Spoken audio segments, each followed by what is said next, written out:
Hey, yo, flyers! Good morning, good afternoon, good evening. I'm TheFlyingFabio, and I have to be quiet because we had a sleepover, and they're still sleeping. Hey, everybody, how's it going? This is gonna be my biggest challenge for the day, is to not speak as loudly as I normally do. Good morning, good afternoon, good evening, everyone. I'm TheFlyingFabio, and welcome back to the channel. How is it going? Hey, Scub. Thanks for the sub, man. Appreciate that. ASMR Fabio, let's go. Oro, how are you, buddy? Hey, Naga. Bom dia, bom dia, bom dia. Hey, Ninja. Bom dia. Thanks, Ninja. Just resubscribed for Good to 3 see you months. too, man. Let's go, Biglerman. Let's go. Radio voice enabled. Hey, Two-Tone. How's it going, man? Hey, Hattrick. Hey, Eileen. How's it going, Eileen? Hey, welcome home. Yes, Cub told us all about it, man. He was so excited. That's awesome. Glad you're there. Nice to meet you. No, it's not Abby. It's my daughter and her friend that slept over, Hattrick. What's that? Oh, yeah. Citizen 6 just resubscribed hey, for 5 Alec, how's it months. going, man? Let's go. Oh, let's go indeed, Citizen. Let's go, man. Yeah, you got it, Hattrick. You got it. Hey, Noiseboy Mike. Tio Pernas. Hello, hello. Level 2 hype train already being worked. Kind of amazing. Kind of amazing. Goblin Zeus, how's it going, man? How are you? Santi, let's go, buddy. Let's go.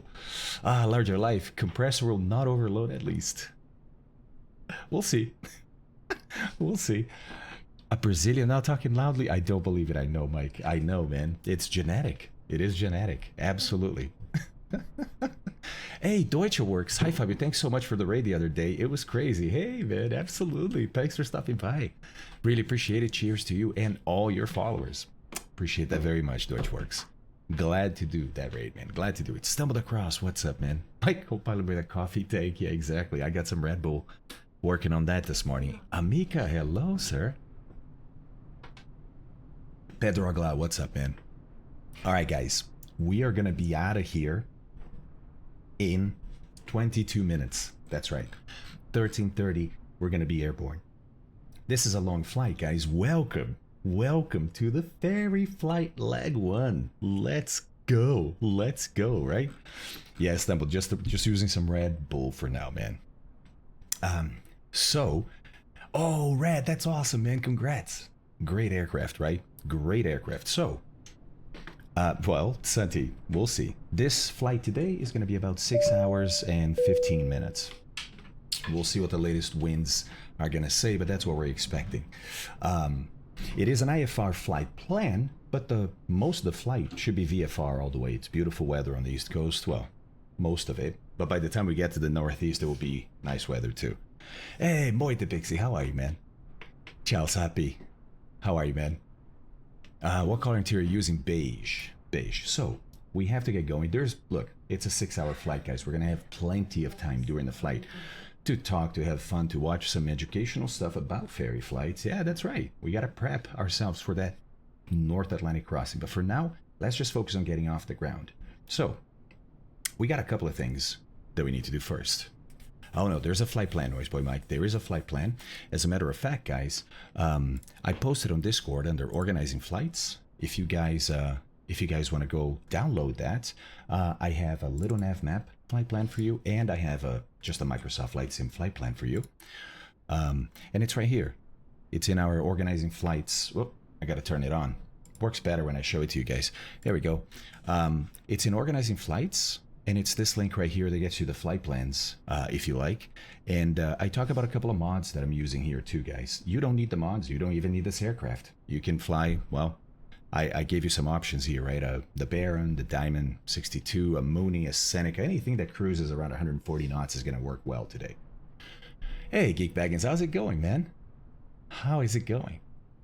The lighting mod is a lot more realistic. And it has ambient light, which is pretty cool. There is a Cedar Key free mod. Yes, I'm using a payware. You guys can hit up !scenery to figure that out or to see what it is.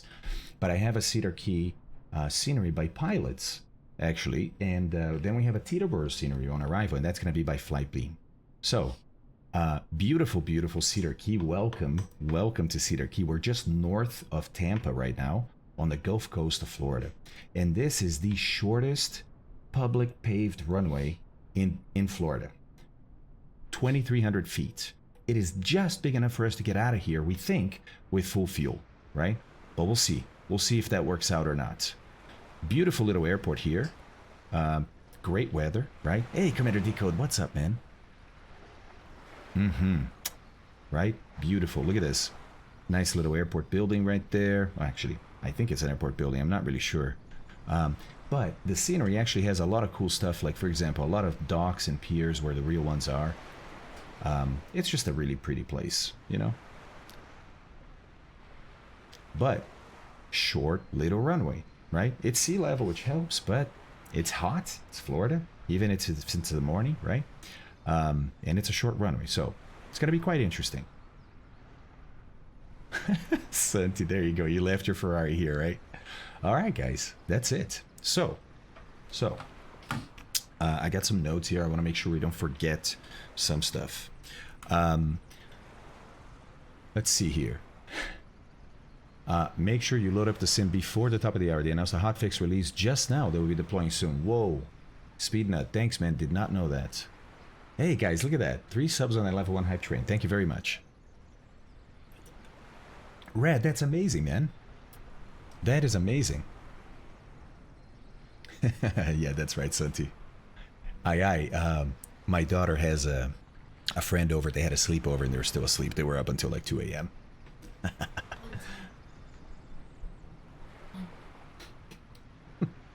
All right. My son is already up. Okay, got it, speeding up, but you're right. Exactly. Morning, Espen. Oh, yeah. I am, hence the Red Bull. Fala Barley Beleza. Okay, guys. So, a couple of things that we want to think about here. We want to depart early from a place like this, right? What are we even doing today? Well, let's look at it. So, this right here is our flight today. I'm showing you in Navigraph right now, but I also have this loaded in Little Nav Map, which we're also going to use.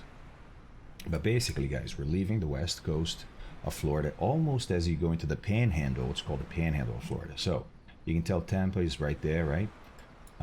We happen to be in Cedar Key. Beautiful, beautiful Cedar Key. Okay, good. Well, what are we doing? We're basically going to fly up the East Coast all the way to New York. Just resubscribed for 2 months. Cresator. Bom dia, Pesovo O, laughing Bon face. dia, bon dia. Thank you very much, man. I appreciate that. We're going to New York. Now, we're landing at Teterboro Airport, which is right there. But that's what we're doing today. Long flight. It's about 850 nautical miles. We are going to do this IFR, so the flight that I have here follows low en route. Excuse me. Airways. So, oh, Moose is here too. That's awesome. So, that's our flight for today. Thinking about getting out of Florida for a long flight like this in a short runway brings up, well, runway performance, which we're going to look at, right? But we already did this testing the other day, so just resubscribed for 8 months. Let's go, Dutch. Thank you very much, man. Sub to Cheers. Dutchman 111. So, we're going to take off because we already know that our performance works out. We've already calculated this in another stream. I showed you how to do it. We spent a lot of time on that chart. So today, we're just going to depart. And then in flight, I will review that performance, only because we need to get going here, right? So we are going to look at runway performance, we're going to look at climb performance, and we're also going to look at range, right? Obviously today, one of the things we're doing is we're trying to determine what is the range of the aircraft at what power settings, so that by the time we cross the Atlantic and we have no alternative if we run out of fuel because we're over water, we know exactly what the range of the aircraft is. Also because we don't have yet a Little Nav Map profile for this. If you recall, David Lewis was very kind to share a performance profile we had for Little Nav Map, but it was for the normally aspirated aero. So as we look at this, the turbo aero, we have no performance right now, but that's okay because Little Nav Map can actually learn the performance of the aircraft as you fly. So we're going to use today's lag also to create a performance profile for Little Nav Map. And we're going to use that performance profile for the rest of the trip. Right? Pretty awesome. Ah, cool, SJ. Sounds good, man. All right, guys, we're T-minus 15. We got 15 minutes before we go, so let's start getting the aircraft ready. Let's see what else here. We'll talk about some things in flight. Okay. I say let's go do our pre-flight real quick, right? Walk around, make sure the aircraft is safe. Check the weather one more time, and then we're gonna go. Ah, thanks, Santi. Okay, we'll do that. Can I do that in flight, or do I have to do that right now? Yeah, mechanical. We got, well, chat will tell you. Chat will tell you, buddy. I need to get going here. Okay, so, guys. So, let's get going with our little, I say little, right? Little walk around. By the way, what are we using today? I'm going to use this guy right here. This is the POH, the Pilot Operating Handbook for the Teterboro 4. I found this online. I did not link it to you guys because I'm not sure that I'm able to do that, but it's a quick Google search will get you this POH if you want to use it. Otherwise, you have amazing documents here from Just Flight that you can use too that come with the aircraft, right? But I want to use the real POH here. Now, of course, it's from 1978, so graphics are not that fantastic. But we're going to go straight to 4 because we're going to look at our walk around. Whoop, here we go. This is the walk around that we're going to perform right now, guys. It starts up in the cockpit, so let's get in and get going. Citizen, we're gonna talk about that. I don't know yet, but we need to look at the range chart. You know what I mean? So we'll get there. All right, so here we are in the beautiful beige cockpit of our Turbo Aero. Love this thing, man. Love this thing. Look at all you guys, nice. Do we have an okay man? Yes, we do. That's awesome. I love that livery. That's awesome. Okay, so let's follow this this guide here, guys. All right. So here we go. Cockpit control wheel release restraints. So if you have restraints that are released, okay. Parking brake is not set. Let's set that. Okay. Now, why is it not set? Well, the aircraft is actually tied down right now. You see that? So we don't normally leave the parking brake on if you have chocks and tie downs down. So there we go. Okay, so all switches off. All switches are off. Okay. Mixture idle cut off. Yes. Master switch. Let's go on. It's really the battery for us. Fuel gauges check quantity. So this is where we're going to talk a little bit about our weight and balance. We're going full fuel today, right? Just resubscribed for 8 months. Let's go, buddy. How's it going? At tier 3, this guy's insane. Ford, love you, buddy. Hey, Custo, thanks for that tier 1, too. Crusader, you too, man. Ranginator, thanks for the follow. Thorn, thanks for the follow. All right, guys, full fuel, right? Full fuel, great. Then we go, me, I'm 200 pounds. So we go 200 pounds. There is no passenger, but I have a lot of luggage, right? So I have about 300 pounds of luggage because, well, it's a ferry flight, and I'm carrying a lot of stuff. Now, this puts me very close to the aft limit here. We're going to actually do a proper weight and balance in flight to see what it actually was. But using what Just Flight programmed here, boom. Look, you can see that the center of gravity is at 17, which is within the forward and aft limit. So, looks like we're okay for now. Weight, very close to the max weight, right? 58 pounds out of 2,900, so we're very heavy. But within limits. Deutsche Works, thank you very much, man. I appreciate that. I appreciate that, buddy. Okay, guys. What else? Fuel gauges check, then. We are full. Great. Annunciator panel check. Make sure these guys are working. They are. Master switch comes off now. Okay. There we go. All right, guys. T-minus 10. 10 minutes before departure. Okay, so primary flight controls, proper operation. We're actually going to check this out there too, right?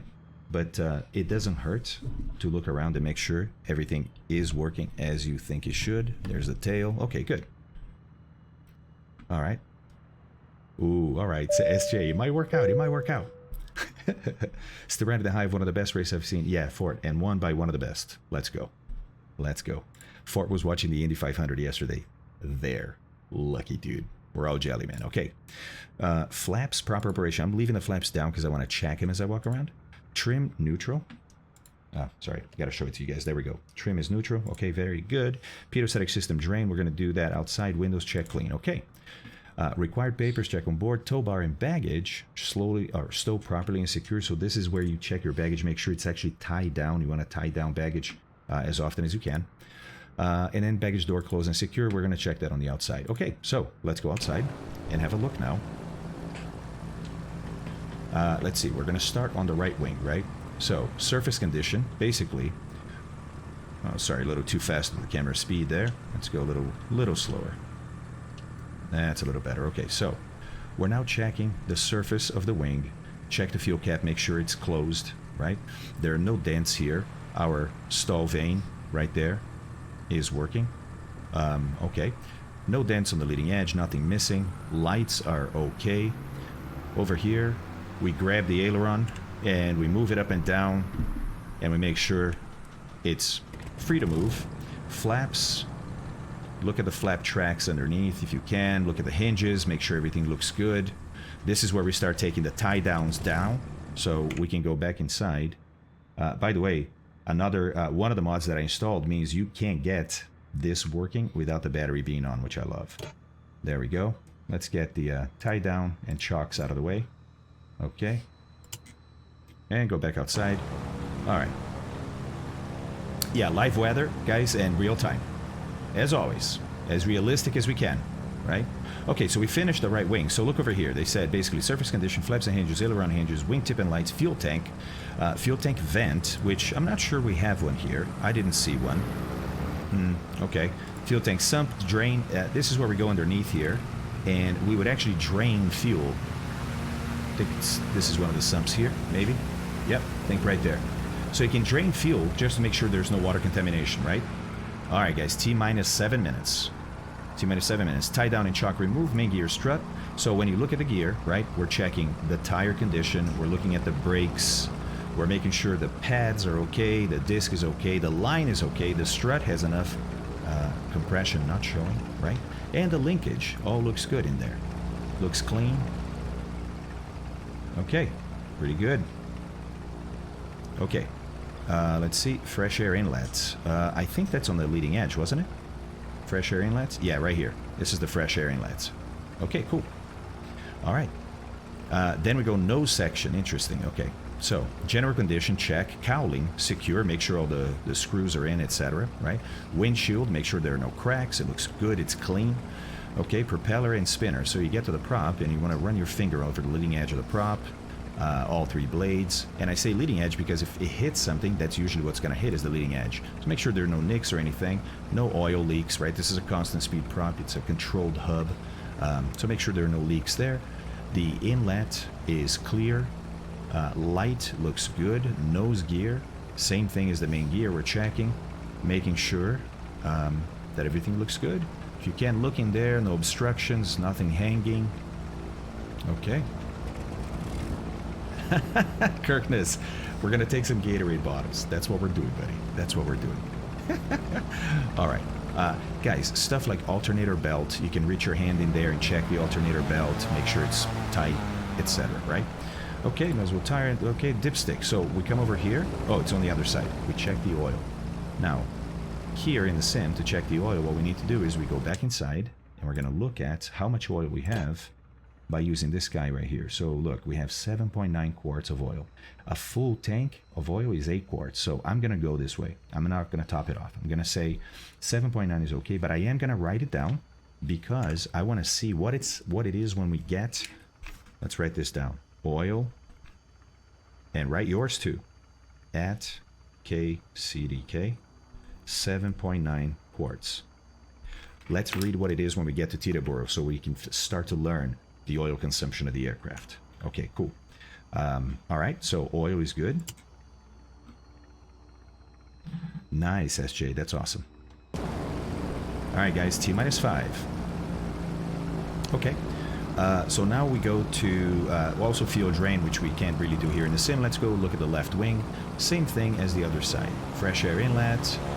Since I'm here, I'm already going to look at the gear. Gear's looking good. Okay, brake pads. All right, everything in there looking tight, nice. Okay, let's look at this leading edge. Leading edge looking good. Fuel cap. All right, wingtip, lights.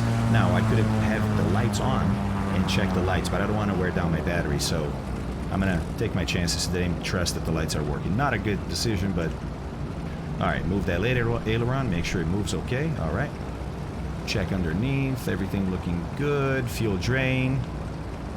No tie downs. No chocks. Flap looking good. Connections. The surface of the flaps Okay. That's it for the left wing. Check, check, check, check, check, check, check, check. Okay, fuselage antennas. All right, so we climb up here, look at our GPS antenna. We got some VHF antennas back here, VOR antennas. Come down here, look at the belly. We got some other ADF antennas down here. Everything looking good. Okay, all right. Fresh air inlet is clear, stabilator and trim tab. All right, so this one is too tall for us to touch, so we just look at this one and make sure it looks okay. Static wicks are in place, okay, no tie down. Light back there, there's a lens, the anti-servo tab looks okay. Antenna's okay. All right.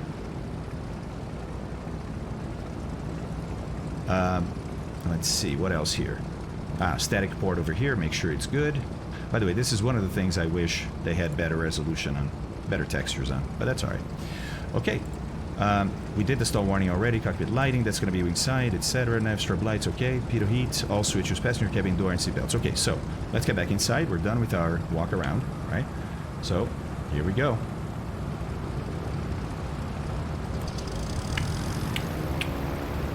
And in we go. All right, cool. So now it's before starting engine. Avionics switch, which in our case here is actually the avionics themselves. They don't have switches. Make sure they're off. Look, they were on. Make sure they're off before we power up the aircraft. That's off, that's off. Okay, good. Parking brake is set. Yep. Propeller is full increase. So let's take the propeller and go to full. There we go. Fuel selector, desired tank. We're going to start with our left tank. It's already selected. Alternate air. We're going to select alternate air off. It is. Up there is off. It's hard to see the label, but up is off. Okay. Then we go starting engine, airplane equipped with standard engine primer. That's not us. We have this optional engine primer system. So here we go. Fuel selector is going to go on. Okay, fuel selector is on. Mixture full rich. So mixture full rich. There we go. Throttle full forward. Throttle full forward. All right. And this might differ from just flight's description. We'll see. Prop control full forward it is. Master switch on. All right, let's turn the battery on. Whoops. There we go. What did I click instead? I clicked that guy, didn't I? Yeah, I did. Okay, got it. All right. Auxiliary fuel pump off. Primer on. And it says see figure 4-3 for priming time. All right, so what temperature is it? It's 22, 23 degrees outside. Here's 4.3. Or 4-3. Here we go. Okay, so 22 time. Look at this. We have to do a 10-second, 12-second prime over here. Primer. Okay, now we're going to go back to the procedure and see. Here we go. Starting engine. Yeah. So primer on for 10 seconds, then throttle close, then starter engage immediately. Okay, and then primer release. They keep the primer on during the engine start. That's interesting. So here we go. Here's the primer. And I'm going to hold it down for 10 seconds. 1. You can hear the fuel pump, right? Kicking on. 3, 4, 5, 6, 7. I may be flooding the engine. We'll see. 9, 10. Okay.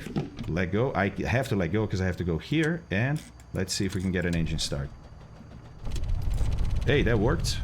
Okay. Smoothly moving to 1,000 RPMs. Okay. And we have oil pressure. All right.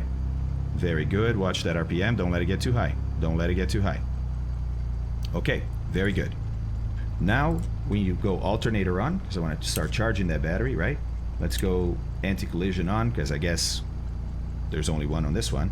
Yes, it is, Santi. It's great, isn't it? Okay. Auxiliary fuel pump low only as necessary to obtain smooth engine operations. 1 to 3 minutes will be required when temperature is below 20 degrees Fahrenheit. It's not right now, so we're just going to kick it off to low and keep it to low. Or down. I don't remember which one is low, because this marking now is different, I think, than before. Do you guys remember which is which? I can hear it though. Look, that's higher, that's lower. Okay, we're going to keep it low. There we go. Cool. All right, so engine is started. Here we go. Warm-up throttle 900 to 1200. It is at a 1200 right now. Oil temperature is coming up, so that's great. Taxiing. All right, it's time to taxi. So guys, this is an uncontrolled airplane or airport, so we're going to make calls on CTAF or Unicom. We'll see what they have here for this airport in Sky Vector. So, have a look-sees here. Yeah, by the way, there is weather to the east of here, but it's not going to impact us. You see that? All right. So, let's see. 122.9. 122.9 is CTEF. Okay, so let's turn these guys on. Oh, I forgot that on. 122.9, and we're going to make traffic calls. We're in COM 1. Okay, very good, and phone. We're going to make traffic calls on that frequency as we depart. Now, weather-wise, I believe this is opposite to reality. Is that correct? Can somebody check and make sure? Crusader. Alright, so I'm going to make my first... whoops, don't forget my flaps all the way up. We're going to take off the flaps 25, so I'm going to set it now, so I don't forget it. There we go. I'm going to take the parking brakes off, hold myself on the brakes here. I'm going to start my timer. I also forgot to start that. It's not my fuel timer. My fuel timer I'm going to do on my phone, which I don't have. That's a problem. This is the latest one, Ninja. This is the latest release. Well, this is the release one that DreamFlight just sent me. Okay, so clear left, clear right. Anybody on the windsock? Yeah, Big Lerman, I know, it's kind of cheating. But so is a sim that doesn't work, right? So here we go. Hold on. Here? Oh, it's this guy. Got it. Okay. Looks like from the east at 5 knots. All right. And we have runway... What is this? 5 here? I don't remember. All right, cool. I'm going to make a call and start my taxi, but I need to know the runway. I forgot, guys. What's the runway? You know what? Bit easier to do this. Yeah, runway 5. Okay, cool. So that's the runway we're going to take off. So very short taxi. But remember, this is going to be a tough takeoff because it's going to be very close. Hey, Slarty, what's up, man? Thank you. Okay, here we go. Making the call. Cedar Key traffic. Papa Tango Tango Foxtrot Foxtrot is taxiing to runway 05 for a northeast departure. Cedar Key traffic. Okay, clear right, clear left, brakes off, and we begin our journey to Europe. Oh my gosh. Oh my gosh. Let's go, guys. Okay, quick engine run here, right? Do not want to attempt this takeoff without an engine run. So I'm going to taxi as I do the engine run. Oops, a little too much. Holding her on the brakes, 2,000 RPMs. Let's see what kind of drop we get. Very little drop. I can also hear for the drop. Very little. Back to, whoops, back to both. Prop. Whoop. That didn't work very well. Hold on. That wasn't a good governor. Ooh. Whoa, that's the hold short, my bad. That wasn't a good governor check there. Let me set the brakes and go higher power. And do a governor check again. Well, not that much power. Interesting, I shouldn't be getting this RPM at this low a throttle setting. I thought. Interesting, huh? Alright, mechanical, sounds good, man. Look, at 2,000, I should be getting a lot more drop. Look at the drop. It's... Compared to the normally aspirated, it's taken a lot longer on the drop here. Watch, hold on, let me get back to 2,000. There. A little too much. That takes a lot longer than the normally aspirated. Now, it could be that just because it's a different aircraft that that's what's happening, right? Could be. I'm not really used to the aircraft yet, and that's what happens when you fly an aircraft that you're not familiar with. Sometimes you find stuff that's different than what you have in your baggage, in your experience, and you go, is that right? I don't know. I hope it is. Alright, cool. Let's check the mixture. That works. Yeah, it takes a lot longer for this engine to bring up the RPM. That's interesting. Let's check idle. SJ, we're gonna find out soon here. Oh, the sound is so good. Okay, so maybe 650 RPM or so? 600. I'm gonna go with 600. Okay, I'll take it. I'll take it. Alright, so we've done our ground check then. right?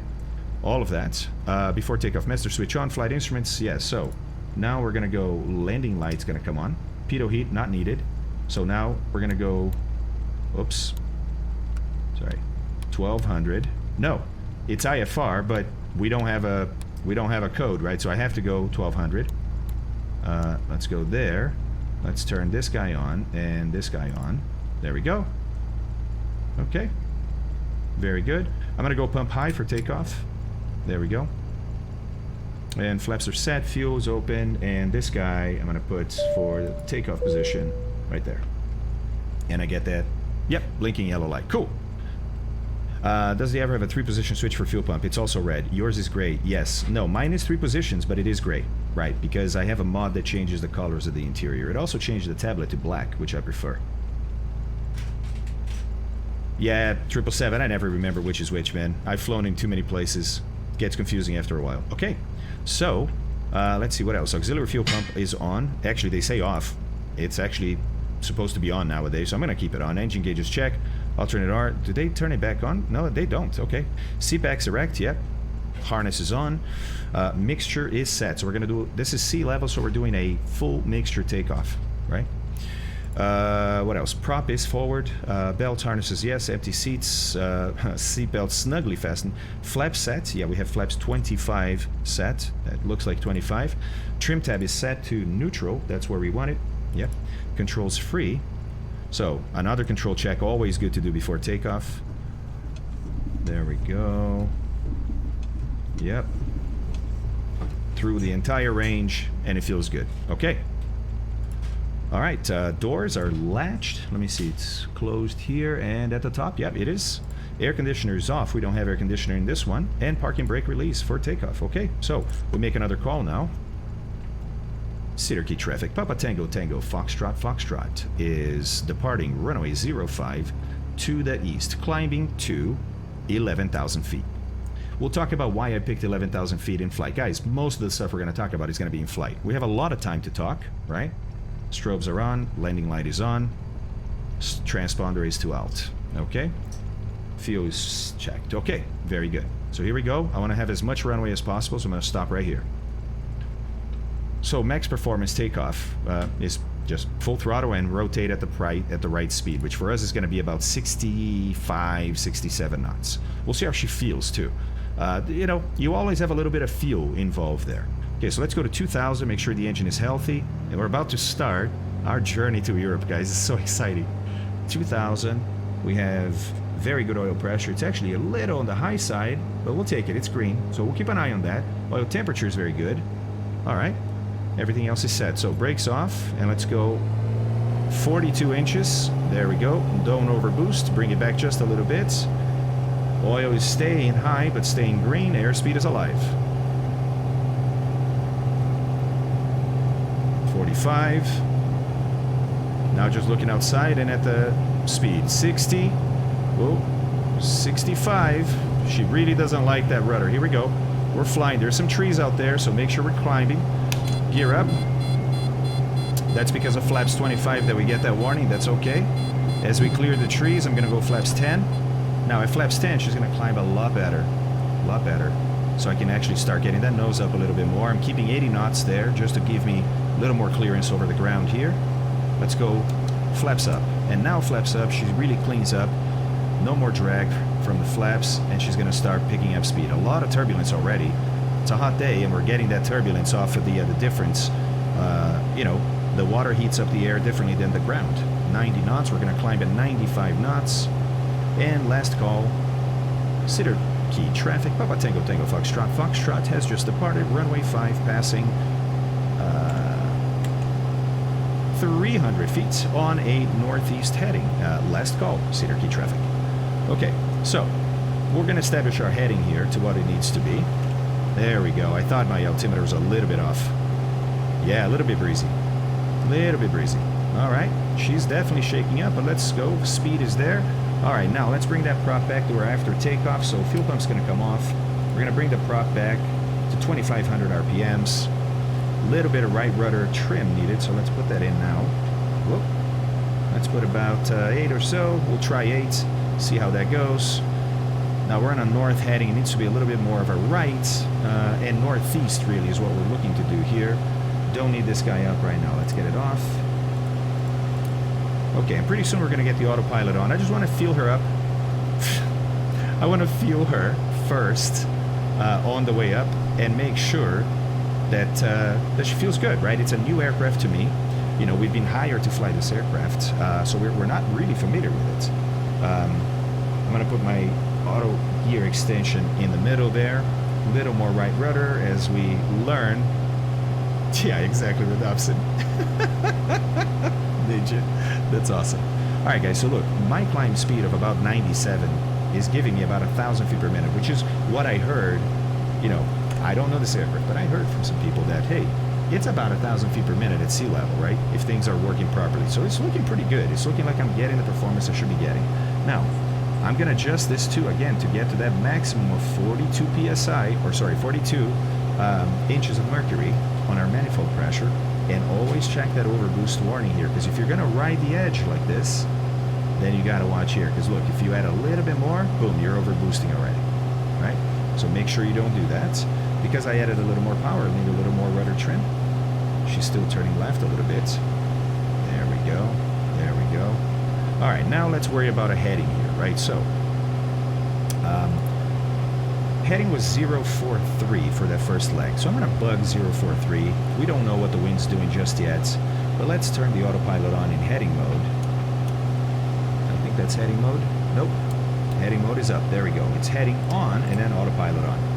And let's see how she captures that. For pitch, I've trimmed already, right? So I don't have to worry about that.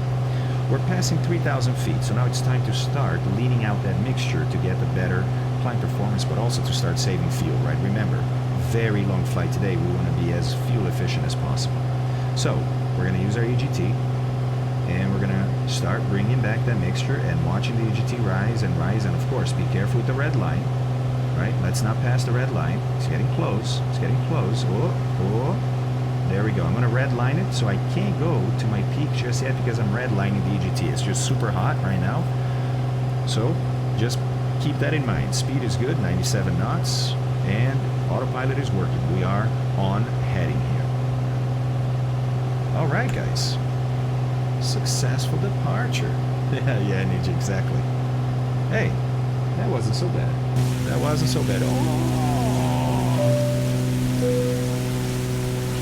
Hey, Thiago. Fala, mano, beleza? Oh, this is amazing, guys. Let's go. Let's go. Oh, look at Tarbridge down there. That's awesome. All right, for Dobson, Slarty, moves. Excellent. Bennett, Mike Audio is there. SJ, Speednut, Ebach. Who's Ebach? Captain Jack Live, Mr. 90. What's up, man? Taronov, Spitfire. What's up, buddy? And then we got Stumbled Across. We got Stefan back there. Over here, aye. Look at this, man. We're side by side.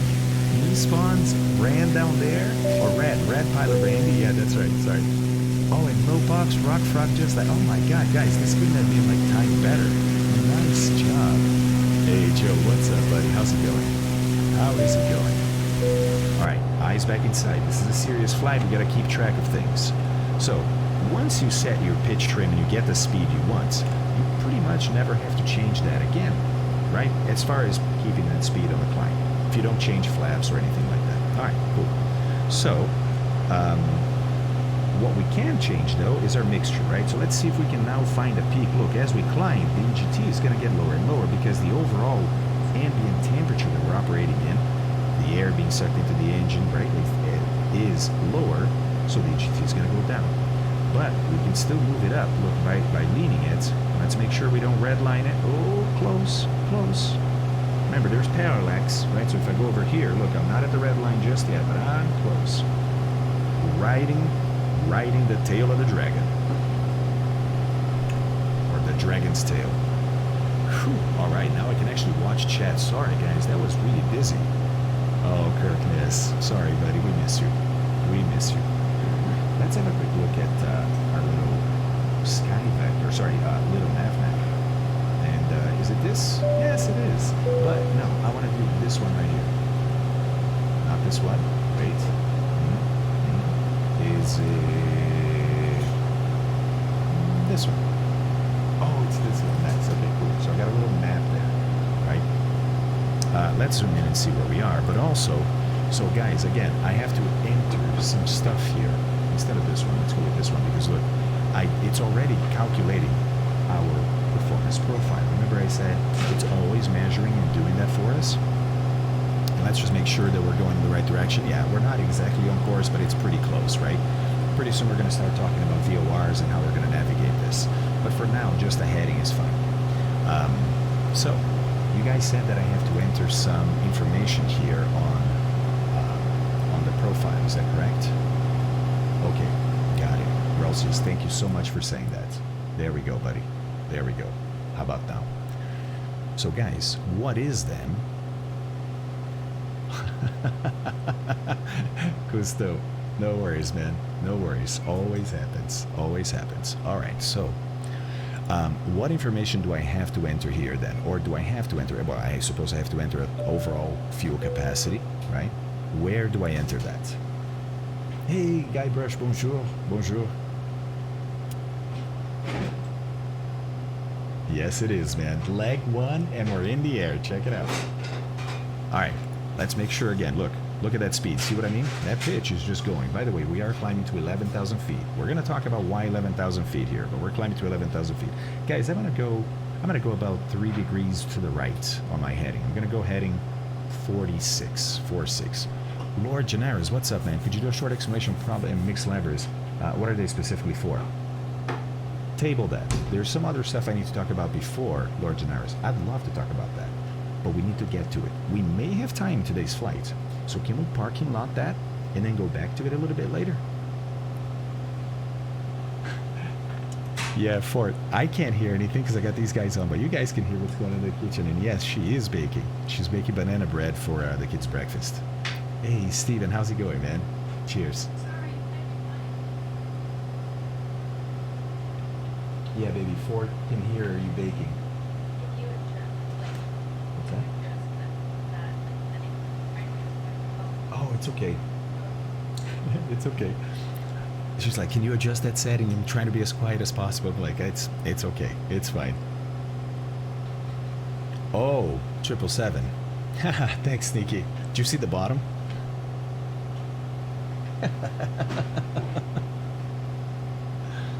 All right, guys.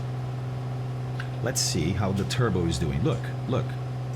Lost some power. Now, do we still have some power? And watch the EGT, right? But let's do it. How are we doing on the oil? Ooh, it's still riding that edge, but let's add a little more power. See if we can get to that 42. Ooh, there we go.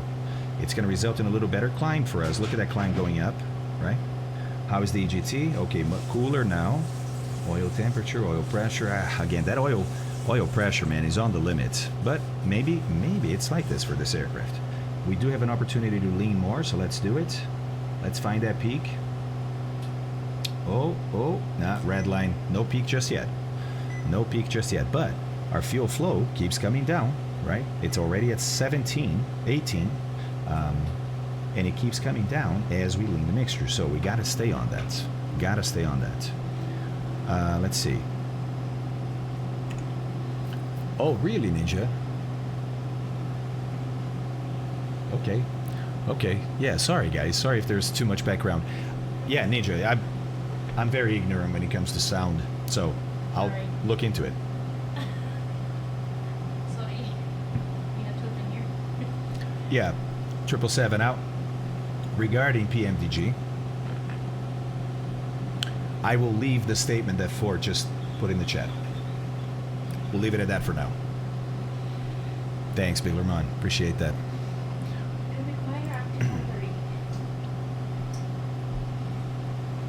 All right, so let's see what our climb checklist is on here. Takeoff climb or cruise climb. So cruise climb is what we're doing, right? So mixture full ridge because it's the beginning of the climb. Prop speed 2450. What do we have right now? Yeah, look, 2500. It's very close. Very close. Okay, cool. Manifold pressure 33. Whoa. We're using a lot more than that, right? Now, is that okay? Sure. Look, Sure. Anytime. Whoa, whoa, no.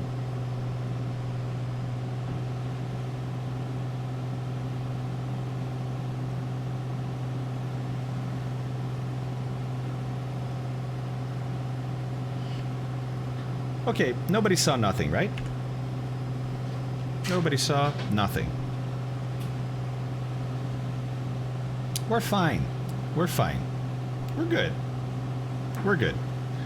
Nobody saw nothing. Okay. All right.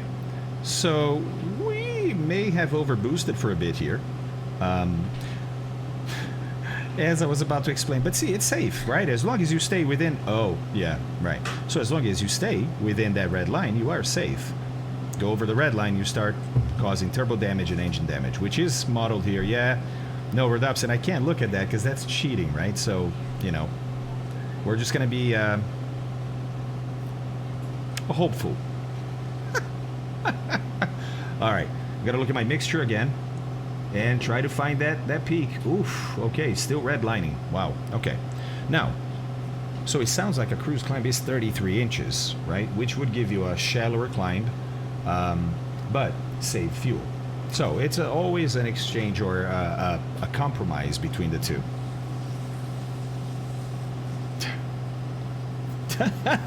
Yeah, no, exactly. I know, Nikki. It may happen. Hey, kitty. Hi, hello. You want to say hi? Hi to the stream.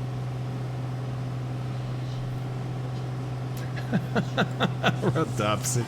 Okay, guys, now we need to also start worrying about navigation, because once we have navigation, once we have cruise, and then things are set, then we have a lot more time to talk about other things, right? Hey, Moet, that's right, man.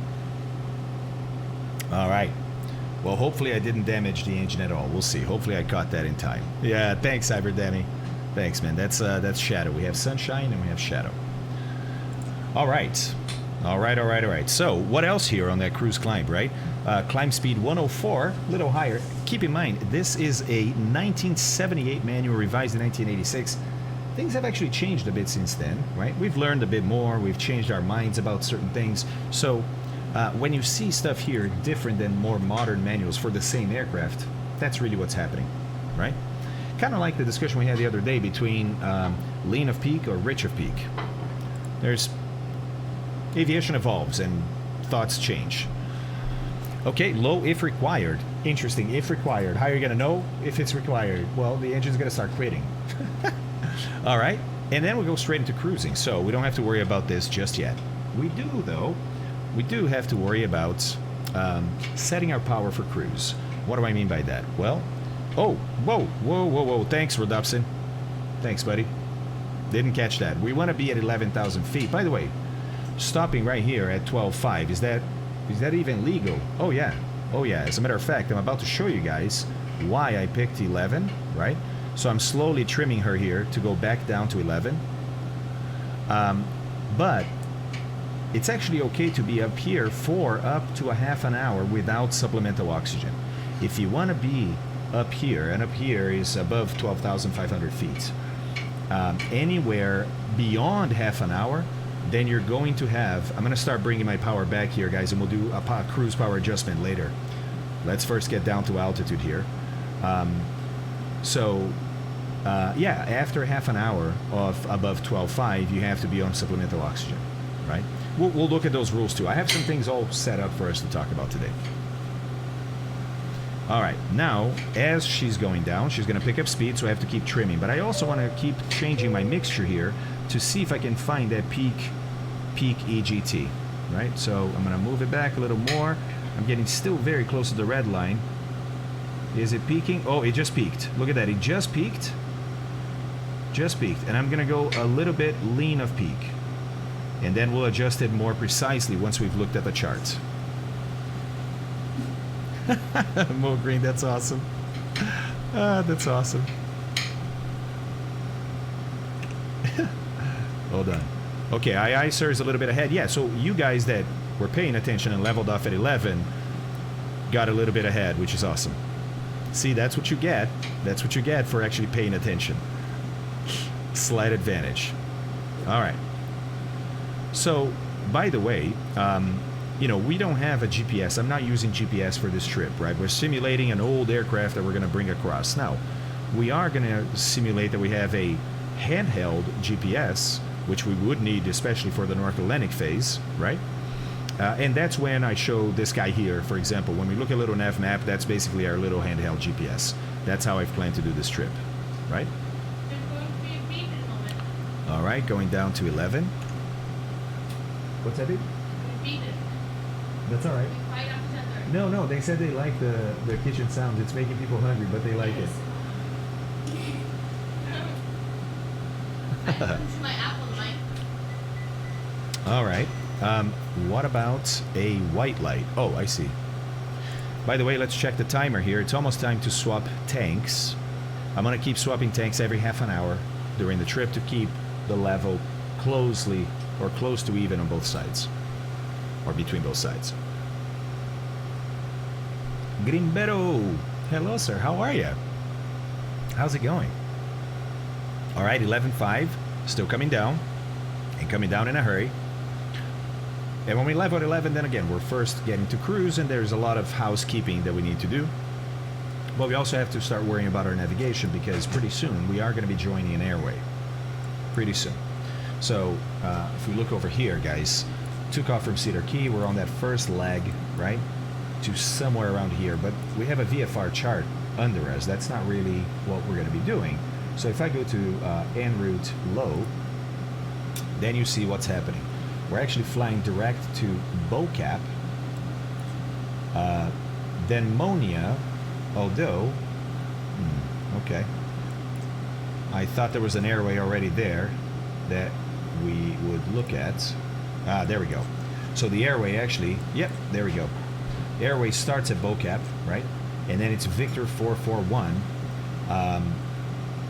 It's a VOR airway to another VOR, right? So once we get to Bocap, we're going to be actually following airways. For now, it's basically a direct to Bocap, which is why I'm not super concerned about our heading. Make sense?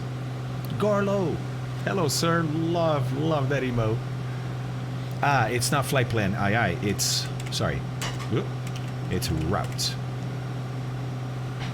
That's the Sky Vector flight plan. Do you guys, if anybody wants, let me just put it up. Here's what I'm going to do. We're going to, in that same route command, I'm going to add this here.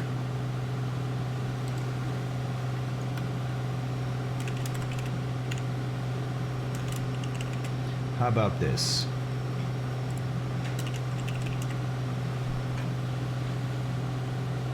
Oh, it didn't take the... Oh, I see. Okay, hold on. Incorrect. Try now. There we go. That's a little better. So now you actually have the route. Oh, 11,000 feet. Thanks, Naga. Oh, guys. Running a stream and flying. Yeah, Crusader, for sure. Yeah, SJ, listen. Pro, man. Pro. There's 11. Let's find our trim. Now, it's 11 with the altimeter setting that we had way back in Cedar Key. As we fly along, because we're below 18,000 feet, we have to always have local altimeter. So we're going to have to keep updating our altimeter as we, especially on a long flight like this, where you're leaving one area of the country, going to another area. Yeah, it's going to vary a lot sometimes, right? That's shit. I know, it almost, right? Hey, if I had that as an excuse, it'd be easy. It'd be like, oh, that's what it is. But no. Nope. Don't have that excuse. Yeah, Naga, that's very true.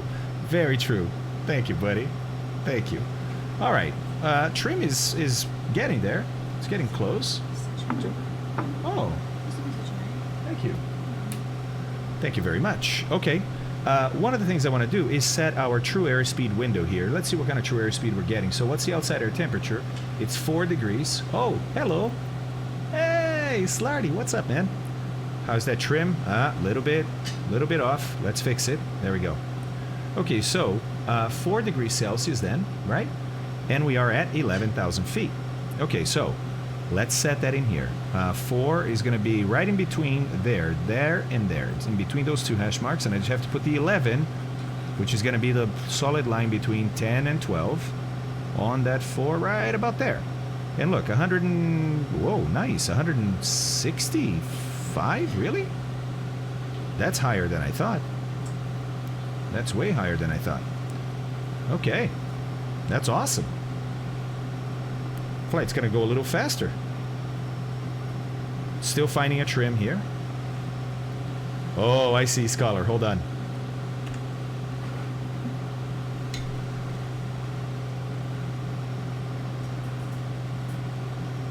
Little edge. A little edge of a banana bread. Extra moist because it called for 4 bananas, but it is all the way cooked. I know that's sketchy, but I promise it's all the way cooked. Did you guys hear that? I just wanted to use all 4 bananas, so it made it hella moist. Oh, I see. Hella moist. According to Abby, she used all the bananas, so it's hella moist.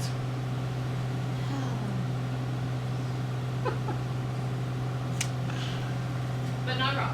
All right, trim is better now. Look, she's still oscillating up and down as she finds that stable location, but yeah, maybe not. Maybe a little correction. Okay, gotta worry now because we got some clouds ahead. Worry why? It's an IFR flight plan. Well, yeah, it is, but you gotta worry about icing. At this altitude, icing could easily happen, right? And it happens in visible moisture. Oh, it's like an overcast. Sort of.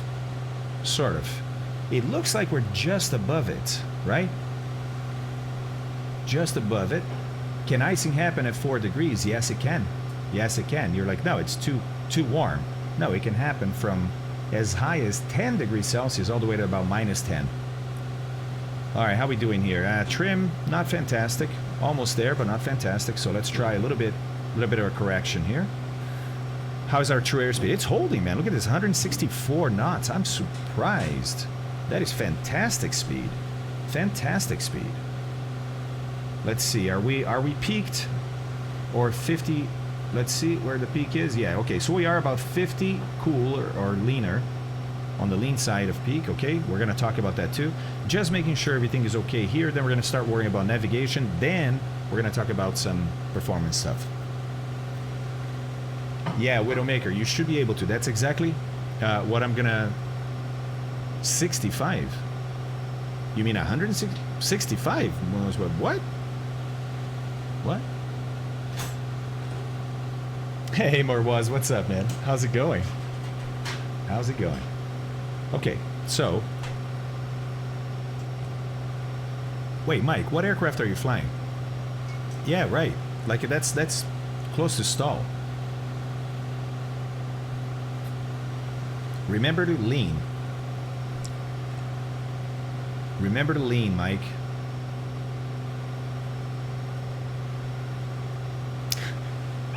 Rodopsin, look. Hands off, buddy. It's been hands off, and I think I found the trim. I think. All right, boys. Is it 2,000 in the US? I will never remember this stuff ever in my life. Ever. Thank you. Yep, there we go. So, I definitely forgot, right? Because if I'm not using my phone where I put a timer that goes off, I hear and I go, time to put the tank. Then you have to look down. It's okay that we went a few minutes over because, well, we were on the ground running pretty much at idle, right? So we don't use a whole lot of fuel on the ground. But, of course, you want to stay on this. So, I want a total time for the trip to be here, so I'm not going to reset it. I'm just going to make the switch. So, fuel pump, actually low is okay. We're very high, and look, it doesn't really matter if I look around, because if I lose my engine right now, if I switch tanks, I'm just going to be gliding through this and finding a place to land anyways, right? So it doesn't really matter. So just pump on, right tank, wait a few seconds, make sure there's still continuing fuel to the engine. Yep, the engine is still working, so pump off. Oh, somebody paused. There we go. Costo, good job with the pause there, buddy. Who do we have here? Oh, it's Captain Jack Lyle. Nice. Look at this. Trim is good, boys. Trim is good. Trim is good. How's the engine? How's that oil pressure? Ah, man. Still super high. Okay, I'm gonna make a mental note that, hey, this aircraft runs high oil pressure. Oil temperature is slightly lower, look, than I think what the sweet spot is, that 80 there. Not too bad. Not too bad. Prop is 25, okay. Now, let's start talking about the setting of power at cruise.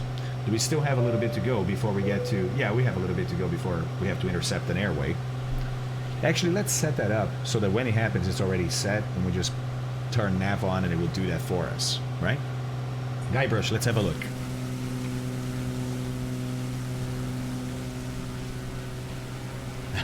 Nice. Oh my god, Rock, is that you on that Baron? Is that you, buddy? Let's go, guys. Hey, Lotus Geek, what's up, man? Let's go. Oh my god. Okay, Mike, that's really odd, buddy.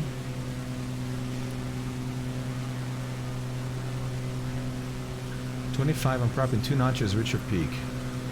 That is so odd, buddy. So odd.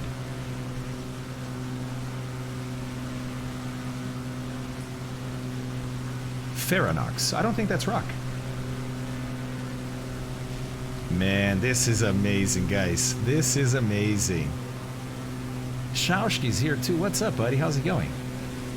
I see Speed back there. Mr. Air or Mr. Airline? No, Mo Airline. Yeah, I think Rock was ahead. Well, yeah, he was right there. Rock is gonna get there first. Yeah, Speed, it's alright. What are you flying, Speed? Here's the turbo, and you're going to love it when you get a chance to fly it. Yeah, hey, Naughty Gnome, what's up, man? How are you? Oh, man, it's so good. So good. Now, again, lots to talk. Look, it's a long flight. I have a lot to talk about, guys. I'm super excited. Because some of these conversations, guys, are bringing up. I'm like, oh, I have something to show you about that. Oh, I have something to show you about that. And the kids are already up, so I'm full. I'm full. Haha.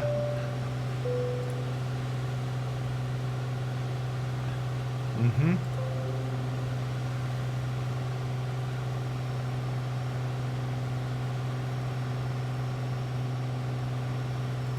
Interesting. I was gonna say, I am full volume.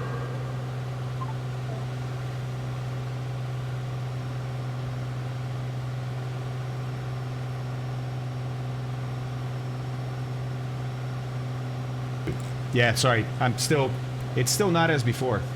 I can't get voice mod to work like it did on Ripley. So I still have to do like 4 different clicks and then undo the 4 clicks just to do a voice mod. It's crazy. So we are, Steven. We are gonna fly across the Atlantic, but we're doing it from Florida. Obviously, we can't do that direct with this aircraft, right? With this beautiful bird right here. So, what are we doing? Well, leg 1 today, we're flying from Cedar Key in Florida, where the aircraft was. Basically, the aircraft was purchased, right? Went through a pre-buy inspection, etc. When it was all ready for the new owner, it was in Cedar Key. And this is very common, right? When you buy an aircraft, it's typically wherever the owner left it last. But the owner lives in Europe. And so he hired us, to fly his aircraft to Europe. So today, we're doing the first leg. Every Monday from now on, we're going to complete another leg of this flight until we get to our destination. By the way, I had a great idea for determining the destination because we don't have a specific destination more than just Europe for now. But I think I got a great idea. So what are we doing today? Leaving Florida and flying all the way up the East Coast, literally the entire East Coast of the United States, right? I mean, not literally the coast to coast here, but you get it. Until we get to New York. Now, we're not landing in JFK. Right? It's already, by the way, totally doable in the real world, but already a challenge in sort of stress and fitting into traffic. It's completely doable, but for a pilot that's not used to doing that, it's pretty stressful going to Teterboro. That's where we're going to be landing today. Teterboro, biggest business jet airport in the world, both in numbers and movements. If you don't know Teterboro, you haven't flown in business aviation, right? And we have an amazing scenery for it today by Flight Beam. I want to show it to you guys. We're going to see it on arrival, but I want to show it to you because it's a great scenery. Great scenery. Look at this. By the way, NetJets has their own hangar there. I actually flew into Teterboro once with a NetJets aircraft. Only once, but I did it. And this is where they dropped us off because NetJets, biggest fractional ownership business jet operator in the world, they even have their own hangar, obviously, right at the busiest, biggest business jet airport in the world. Oh, that's awesome, or was. So check it out, guys. Let's look at, they have pictures down here. Yeah. It's a beautiful scenery. Look at this. Meridian. There's runway 01, Atlantic. It's going to be very cool arriving in Teterboro and seeing it sort of busy, even if it's static aircraft, busy for the first time in the sim, as it is in real life. 2 runways in Teterboro, and it's a challenge because it's under very busy airspace for Newark, for JFK, for LaGuardia. So, very, very interesting airport to operate in and out of. Yeah, I'm excited. I'm excited. All right. Let's see. Oh, look. Creeping on the climb here, right? So let's do a little trimming forward and see if we can get that. Right, SJ. We haven't calculated that yet. So remember, I was gonna set up the nav and then we're gonna do that, right? So yeah, it's time. Look, we're almost at BoCap. So let's set up the nav. So what are we talking? Well, if we look over here, we can see that we're intercepting an airway here coming off of this VOR down here, right? And on a 018 radio all the way until we get to Monia, which is basically going to be distances, right? It's 30 miles. See that 30 there? That's 30 miles from the VOR to the BoCap waypoint. Then you have another 18 from BoCap to Monia, adding to 49. So that 49 there is that 30 plus 18. You go, whoa, that's 38. Well, these are rounded numbers. So when they add it, they round it again, and so that's why you can get a different one. Then there's another airway, it's the same airway, but there's a turn on the airway to go to the next VOR. That means that until we get to Monia, we have to be using this VOR to be able to determine Victor 441 as the 018 radio all the way to Monia, right? But then after that, how are you going to bend the radio from this VOR? You're not.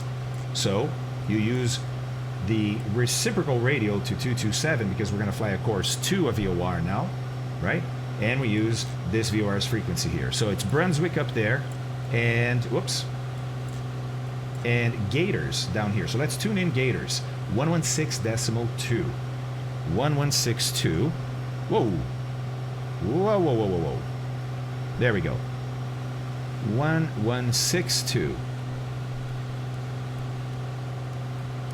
There we go. Let's see if we receive it. Ah, we received it. Okay, yeah. So now we need 018. So let's dial up the 018. And we should be getting close to it, right? There we go. 018. It's dialed up in there.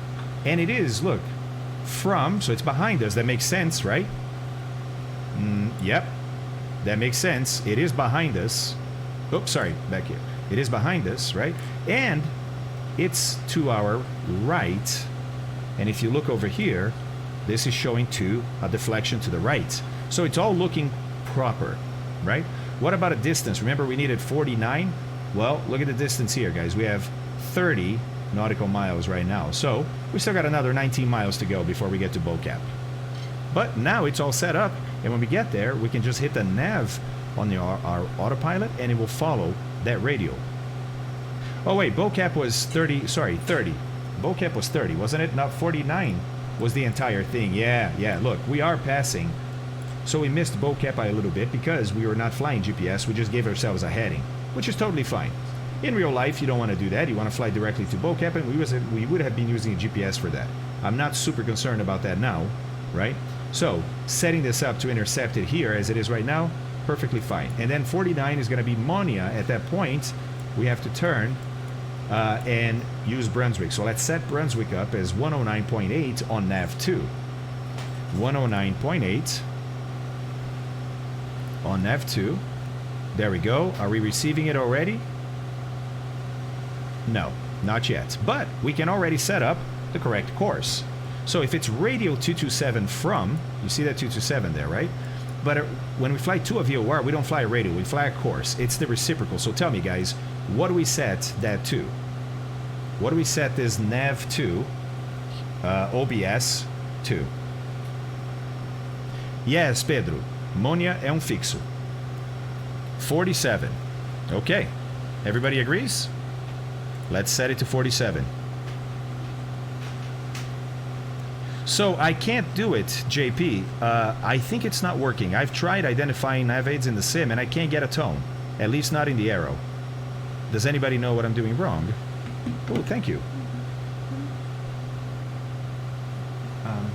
It's please. Yeah? I love you too. Bye. Where are you going? Target, take Helena home, march to Teterboro. Oh, okay. I thought he was swinging by. He was, but he works today, so I offered to take him. Oh, okay. I was going to say, when he gets here, yeah, okay. Got And I it. told him you were going to be live, so I take him down. Thank you very much. That's you. Thank you. Abby is the best. The best. Okay, so this is all set up. Look, we're intercepting. So let's now turn from heading to nav. So, actually, I don't know how exactly to do that smoothly in this autopilot. So let me try something. Heading off. Okay, that wasn't that smooth, was it? Let me leave it in heading on. Oh, I have a lot of rudder trim. That's why I have to take some of the rudder trim off. Now, let's do that now. I'm going to go to about 7 or so. I'm going to go to nav here and see if she just turns to intercept. Yeah, she did. Okay, perfect. Perfect. Wow. It's okay, I needed to get down anyways. But, hey, whoa, what? How did you just, what? What happened? How did this happen? This is, oh, okay. Well, here we go. Worried about icing now. Getting that level off. Whoa, whoa, whoa, whoa, whoa. Baby, baby, baby. Let's keep 11,000. Yeah, Rodopsin, interesting, huh? I haven't seen this kind of abrupt change like this before. Welcome to Florida weather. I know, right? This can actually happen in Florida. Look at this. How beautiful is this, guys? Honestly. Hold on, hold on. Let's make sure we nail down that 11,000. Look, the nav following of the autopilot is good. So I'm going to put my heading bug in there just in case I need to go back to it. Come on, baby. You were trimmed for 11. Oh, wow. Rodopsin, that's weird, man. That is weird. And it's getting bumpy too, guys. But look, no joke. Florida, yeah. Florida can do this. Lots of humidity, lots of heat. Usually that results in convective activity like this. She's doing a good job keeping that, right? Not receiving the next VOR yet, but not too concerned. We still have 10 miles to go. And worst case scenario, we can turn to a heading-ish, right? And then get the VOR. Uh-oh. Stopped following that, so let's go to heading. Because we just lost... Man, what is happening here? Wow, she's changing pitch like crazy. Yeah, we lost VOR 1. No more. So, what do you do in this case? Well, bit of a conundrum, because you have now not the previous VOR and not the next VOR. And she's really riding these thermals up and down here, but no icing. Temperature is okay. No icing for now, so alright, I'll take it. So, 10 miles, right? What are we doing ground speed? Well, we're doing about 120 now, much slower than before because we've been porpoising up and down. So that's about 2 miles a minute if you do the math, right? So in about 5 minutes, I would have been 10 miles down the road, which is Molbia, right? Molbia or Molvia? Monia. Neither. Bye, baby. I'm just going to get a little more. I'm okay. going to my license in my car. Okay. See what happens when you go out. What if I got to stay in? What's that? That's what happens when you go out. I got to stay in now. From now on. All right. Okay, we're kind of leveled, right? And it's coming up on about... Whew, man. The clouds are getting pretty heavy, guys. We don't have weather radar, so every time you get a break in the clouds, you got to look around and use your eyes as weather radar and figure out if you're about to get into trouble, right? Now, obviously, before a big flight like this, I would have said and done 2 or 3 hours of flight planning. I honestly didn't think you guys wanted to sit through 2 or 3 hours of flight planning. I figured you guys wanted to get going. So I saved some of that for the flight itself. Like I said, we're going to actually look at some of the performance charts we would have done on the ground and stuff still during the flight here, right? But yeah, you have no clouds. Yeah, SJ, it's crazy, man. It's crazy. But I didn't want to do it before the flight. You know what I mean? I didn't think you guys would... Oh, perfect. You're tracking at Angels 11. Okay. Good, Rock. You're a little bit ahead of me. And we're coming up on that 5 minutes, so it's going to be time for me to turn anyways. Man, these clouds are getting really dark. That's not a good sign. That's a lot of water, which usually means a lot of convective activity. And that can mean icing too. So we're going to stay very smart to our windows here in the wing to make sure we're not accumulating icing. All right. We need a cruise setting now, right? I know we're about to make a turn here. Or was. The Breakfast Club is back. Hey, Slaird, what's up, man? Me Vacation, welcome back. Thanks, buddy. Not a vacation. Not a vacation. A bit more of an unpleasantness. But that's behind us now. And life is great, buddy. Yes. Okay. Yeah, I know, Rock.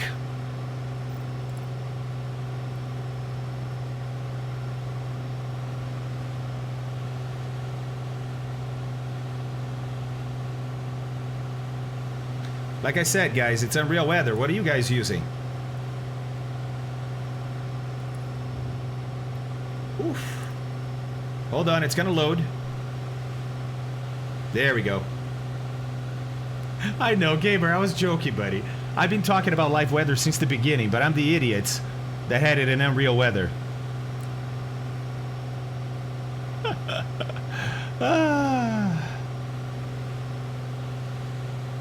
Now, there is, like I said, there is weather over Florida right now, but it shouldn't be here. It should be to the southeast of where we are. Yeah, exactly, Ninja, exactly. P Delta, I know, right? Oh, man. Yeah.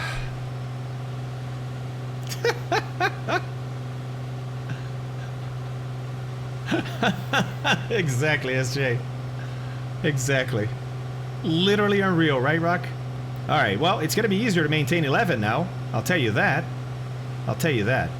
All right, now, by this time, we've flown far enough that we should be updating our altimeter setting, right? So we get on the radio and actually pick up ATIS from, or AWAS from one of the airports around here and just use that, right? In our case, we are not going to pick up ATIS from any of these airports. Actually, in the sim, they do have ATIS, don't they? Let's try it. Why don't we try it? Oh, hold on. Not receiving it yet still. 1098. 1098. Okay, well, I'm going to turn anyways, guys, because I think I'm past. So I'm going to turn to 050 because I think I passed it by a little bit.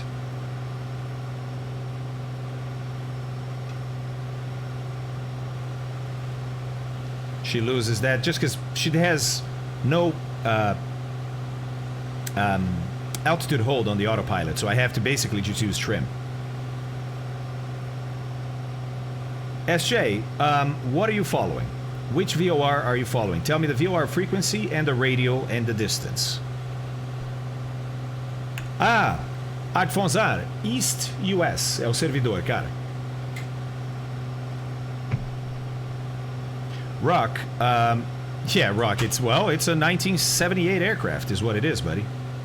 So I have speed, yeah, it's about 160 right now, I think. Yeah, about 160 till I get my level off more properly done here. You know what? I'm wondering if my Nav 2 is busted. I'm going to put 109.8 on Nav 1 and see what we get.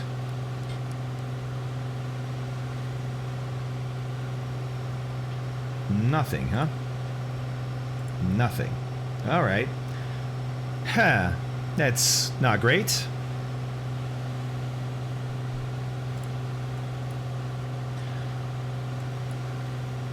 So I'm trying to figure out if it is a low or high. I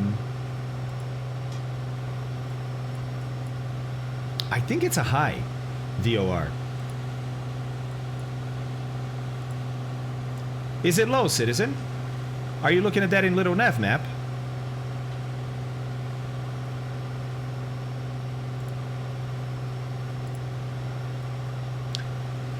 If you check little nav map, you can use the frequency on their work. VOR is on now. Yep, look at that.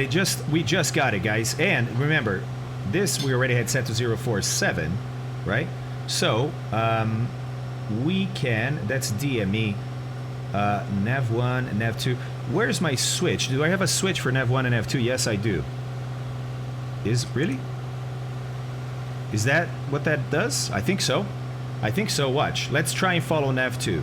So I'm gonna go, it's already to nav or no? Nope. Nav. And let's see what happens. Let's see if it's gonna follow that. Yeah, I know, Rodopsy, but I want to keep it in 2 because I'm going to use 1 for the next one. You know what I mean? And I'm going to keep going back and forth between VOR and VOR, or 1 and 2, just like that. Yeah, so, yeah, look, it was a low VOR, and we got it at exactly 40 nautical miles, which is about right. Okay, now, this HSI here, I haven't used at all for navigation. This is actually a fancier version than this, right? And I can totally use that for navigation. I just haven't yet.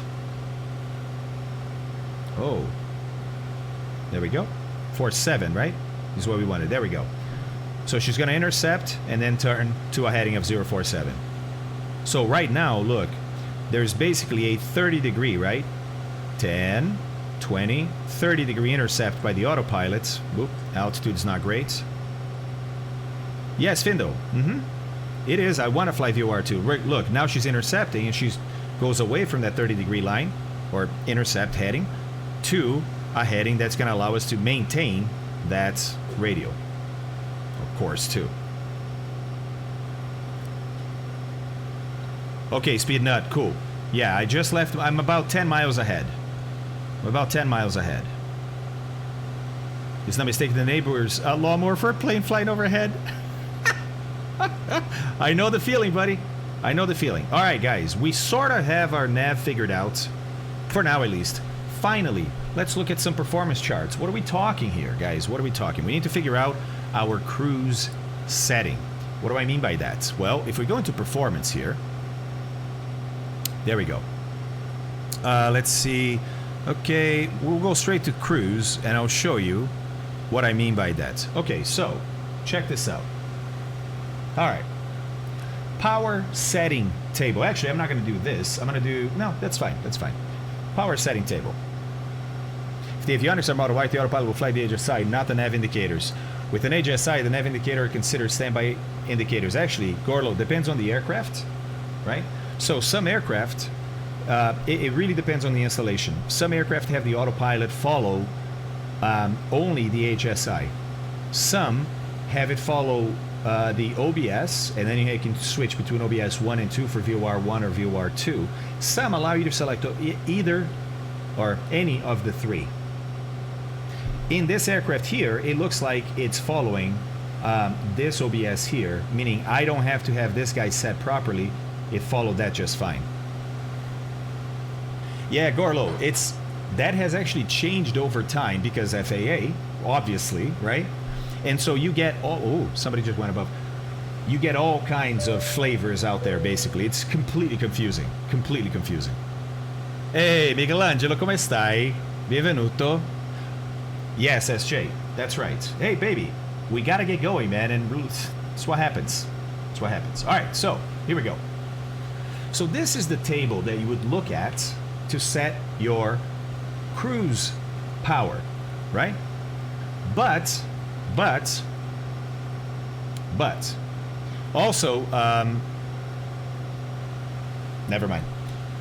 Yes, right now, yes, Stooner, because we had some issues with figuring out troubleshooting, basically. So, notice here, there's basically three major columns. At the very top there's 55% power, 65% power, and then 75% power. And then, as you look at the table, you realize that, like, oh, I get it. So, here's pressure altitude, right? And it gives me like a standard temperature. And then I guess, like if I'm flying at 11,000 feet, kind of like where you are right now, right? I have to interpolate between 10 and 12 here. I get that. But I could come up with a number. And that is, look, for a certain RPM here, you have a certain manifold pressure to give you that power. So I guess, you know, I'm kind of using logic here. I kind of, you know, never saw the chart before, looking at it, trying to figure out. So I guess it means that for me to have 55% power, I actually have some choices. I can run higher RPMs, but lower manifold pressures, or lower RPMs, but higher manifold pressure. So I have a bit of a range there to play with, and all of that set properly would give me 55% power. Got it. Or 65 or 75. That's interesting, but how do I know which power do I want? Like, do I just go 75% power, or what's the difference between 55 and... Well, okay, so notice bottom right of this chart. Bottom right of this chart has a little, it's not a box, but it's a little section that says approximate fuel flow, right? Cruise power, 55% power, 9.2 gallons per hour. 65% power, 10.8 gallons per hour, and then 75% power, 12 gallons per hour. So you just learned one of the differences between 55, 65, and 75% power, right? Is going to be a set fuel flow, and obviously if you're going for endurance, you're interested in lower fuel flows. But I'm kind of thinking that a lower fuel flow, because it's less fuel, is going to result in less power, which means I'm going to fly a bit slower. So, okay, I'm saving fuel per hour, but I'm also flying slower, which means the flight's going to take longer. So how do I decide? I still don't, you know, I get it. But I get that lower power uses lower fuel, but which one is going to be the best for range, or the best for staying aloft for as long as I can? Don't worry, they help you with that. They help you with that. I heard about that, Scub. Heard about that. We heard he was going to come out, right? All right, so here's what we do, okay? Look at this this chart here. This is maximum speed. All right, well, maximum speed is maximum speed, right? If I'm trying to squeeze as much range as I can from this aircraft, max speed is most likely not going to be it. So let's skip that. What's next? Oh, okay. Speed, cruise power, because it depends on cruise power. Oh, and look at these lines here. There's a line for 55%, a line for 65%, and a line for 75%. Okay, I can now, because look, at the bottom I have true airspeed. This chart is looking like one of those charts where you start on the left and you go up and you hit some lines and reference lines and you bring it over and you come down to read the output. So there's like an input and an output. Okay. Output here is true airspeed. Oh, hey, that's one of the things I needed to figure out, right? Okay, if I go less power, it's less fuel, but I'll go slower, so does it pay off? Notice also, top right here, high speed, 75%. Economy, 65%. Long range, 55%. Ooh, okay. I'm starting to understand a little bit better what these percentages now mean, but I still don't know exactly which one I need to use here, right? Quick check here, guys. What is our distance? Let's see how far we are. Okay, we still have 16 and a half or 15 miles or so to go. We got a little bit of time. And by the way, look, it gives you a prediction. It says, yeah, that's going to take about 6 minutes. And here's your ground speed. We're doing great speed today. Great speed today. I think we're being helped by the wind, perhaps a little bit. Perhaps not. Perhaps not. Okay. Hey, Tugal, what's up, man? Doesn't matter. I'm just glad you're here, man. Glad you're here. Okay, guys, so, and they give you an example here. Okay, so I can definitely start calculating for different settings here, right? For different power settings, how different my true airspeed will be. And then with that speed and the fuel flow from this previous chart here, right? Then I can actually figure out which one is going to be the best. Is it 55, 65, or 75? So now we can actually do the calculations and get a result. But notice also this chart, or this chart right here. Look, they give you a chart called range. This other chart's called speed. Oh, okay. Well, this chart's called range. And again, we have 75, 65, and 55% power. Ah, so now, guys, remember, we have 850 nautical miles to fly today. Okay, 850 down here. What kind of power does that have to be? Well, let's see. Let's see. So let me do this. get an arrow, and we're gonna start, right? Just seeing what kind of power we would need to get 850 nautical miles. Okay, so let me just draw an arrow straight up. All right, the arrow definitely crosses the 55% line, right? But it does not cross the 65 or 75%.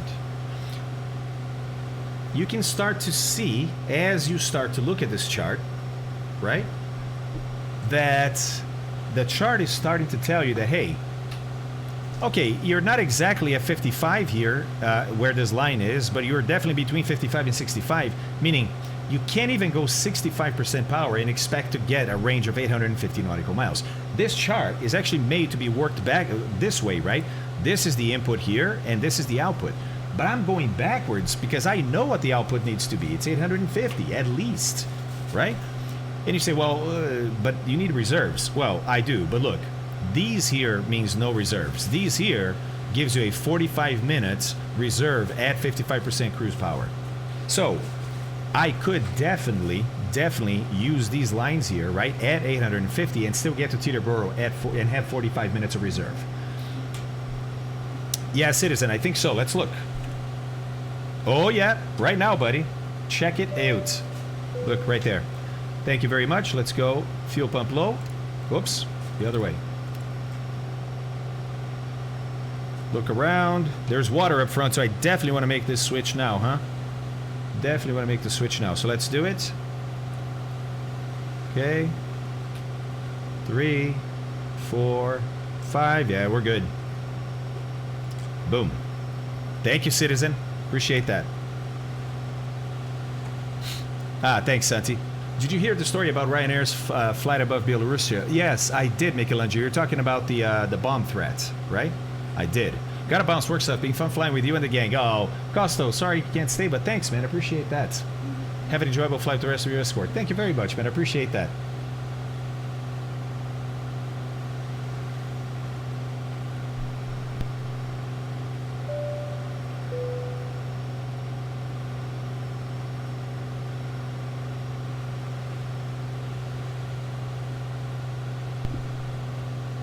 Yeah, Michelangelo, I heard some. Hey, Tricky, what's up, man? I heard some, not everything, but definitely heard some about it. So I don't know the details. I don't really know what happened.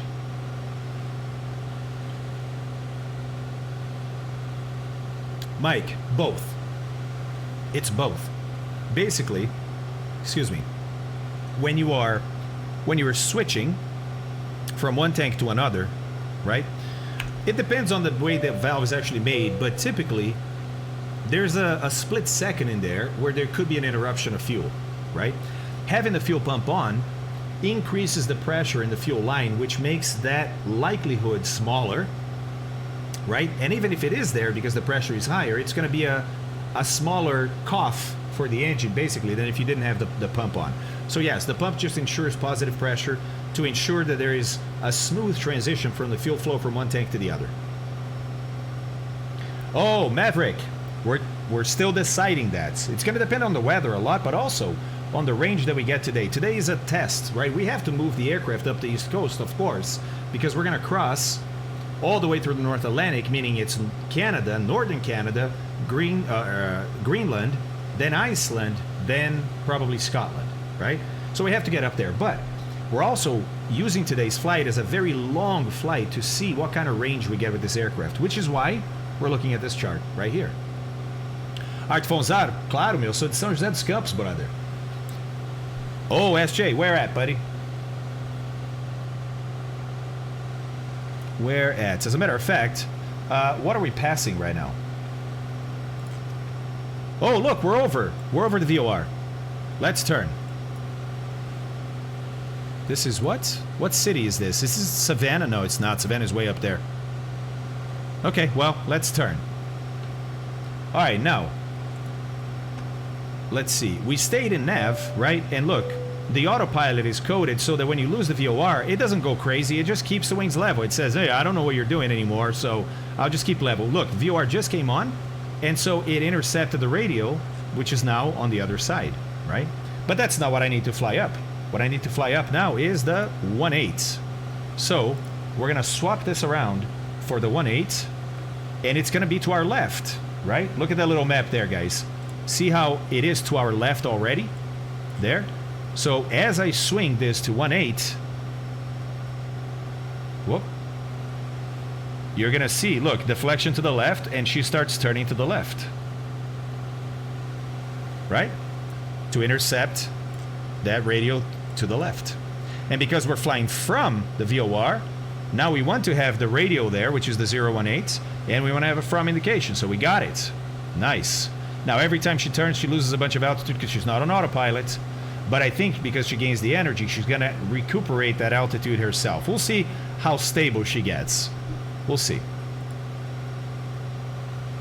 Oh, Pedro, I'm definitely doing one of those, buddy. I am definitely doing one of those, because I actually may be doing one of those in real life sometime relatively soon. Oh yeah, Redupson, it's amazing. It's the best type of flying there is. Not the best, but you know, it's a lot of fun. It's a lot of fun. All right, guys, we still need to determine our power here. So we got that we need at least between 55 and 65, if not something less than that, okay? So let's work the chart properly now and see what we get. All right, what's our pressure altitude here? Well, pressure altitude is going to be pretty much 11,000 feet. So let's move this to where the temperature is at 11,000 feet. Remember, the temperature was what? Like 4 degrees? Well, that was before we went live weather. Let's see what we got here. Oh, yeah. 2, 4, 6 degrees. So we got 6 degrees Celsius. Okay, cool. Look, altitude's coming back. So 6 degrees Celsius. Got it. That's 0, that's 10, so 6 is going to be about here. Okay, cool. And we're at 11,000 feet, which is going to be, let me see, that's 10. So 11,000 is right here. In between, look, I ended in between the 10 and the 12. Right, so imagine there's a line in between the two. That would be the line for 11. Equidistant from the 10 and 12 line. Does that make sense? All right, there. So now we need another one, because we're going to bring it across. So I'm going to start. I have to start back here just because otherwise Acrobat doesn't like that. And we're going to hit what? Well, we're going to hit whatever percentage power we want here. But remember, we want to hit 850. So we're going to go until about 850 here. Right there. I can fix this now. Like that. And it looks like it needs to be slightly to the left. There we go. And now I just bring it down.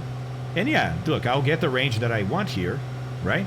But it definitely needs to be between 55 and 65. You guys agree? Anybody disagrees? I mean, it's right on it, but I think it might work.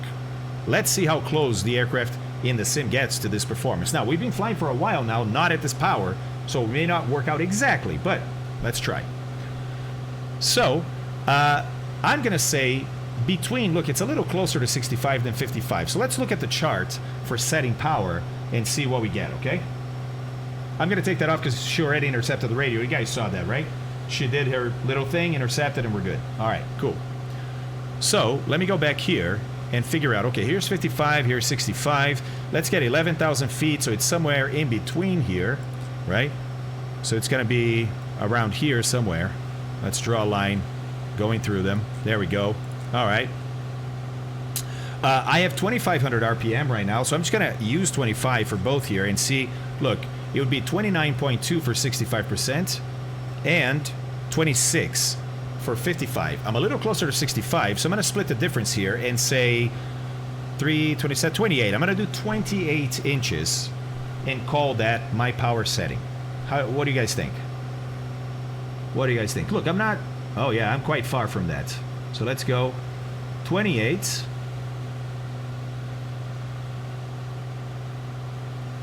There we go, 28. And now look at my fuel flow, guys. Just perhaps if I go down here, just under 10, yeah? So 9.8, but look at the 65% indication there, and there's a 55% indication. You see that? So the gauge also helps you. And look at the range that you have. So 75% is this tiny little green area from about just 10.8 or so to 15. Then you have the 65, which is about 9 point something all the way to 13. Then you have the 55, which is this small area here between about 8 and what? 11?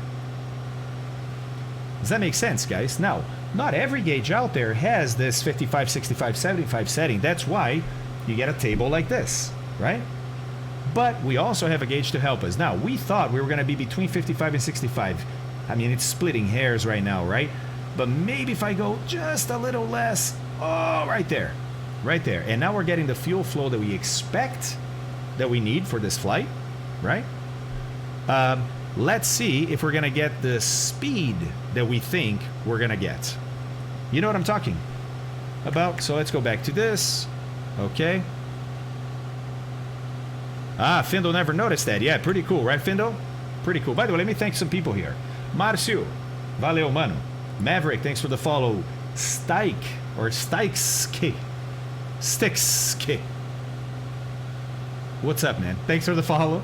Hey, Skin Biscuits, all right. Thanks for the follow. Frank +1, thanks for the follow. Mr. Bellini, Critical Swede. Kipo, 4K, thanks for the follow. Andre Gumieri. Let's go, André Gumieri. Valeu, mano. Steven, tier 1 for 2 months. Let's go, buddy. Appreciate that. Ingo, Lucas Delta, Stengsy, Lord Janaras, SI, Nick, Thiago, G Foster, Matt Hilton, and Zero Cool. Thank you all so much for the follows. Oh, Finis, thank you very, very much, sir, for the fuel bill in Europe. I'm gonna need more than that. Hey, altitude is not working out very well. Let's get back to 11. Now, why is it dropping, guys? Well, because I took power away and I didn't retrim. That makes sense, right? If you change your power, you're going to have to retrim the aircraft. Oh, rock! No way. Yeah, SJ, we're still going at 11. Alfonzar, valeu, mano. Whoa, ai. 10 subs, ai. Thank you so much, dude. Thank you, man. JM Knights, what's up? I purchased the PA the other day. Anyone in chat heard about the security error issue once in the sim? I have not, buddy. Oprah's back. Let's go, ai. Oh my God. Hey, Ford, are you still here? Hold on.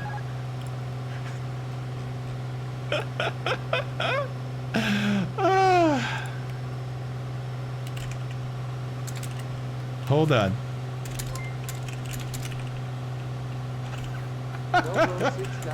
Thanks, Rock. I just posted that. All right, let's get back to 11. Back to 11. Mine goes to 11. Aye, super kind, man. Thank you so much. Hey, aye, by the way, new house, have you already moved? No, probably not yet. Probably not yet, right? He is awesome. P Delta Bravo. Aye. Amazing supporter of the channel, but more than everything, amazing human being. Amazing human being. MAJC888 just resubscribed for 2 months. Let's go. That's awesome. Yeah, Findo. Yeah, exactly. All right, guys, look. I am slower now because I am climbing, right? I have 300 feet to go to get back to the altitude I lost. But, what kind of airspeed should we be getting? Well, we got to figure that out. Hey, Canadian, what's up, man? What is up? Moved and settled mostly. Aye, congratulations, buddy.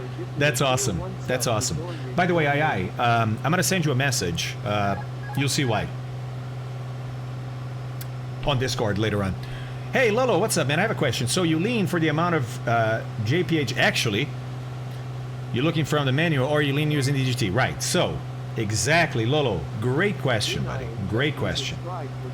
So, as we look at the charts, right, we saw that this chart is setting manifold pressure and RPM, and it's saying, well, that's the power then you're going to get, right, is 65, 75, 55.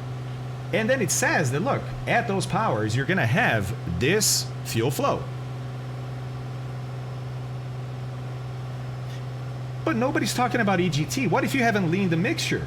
Is Piper just saying, hey, you're an idiot if you're not thinking about leaning, so we expect that you have leaned this?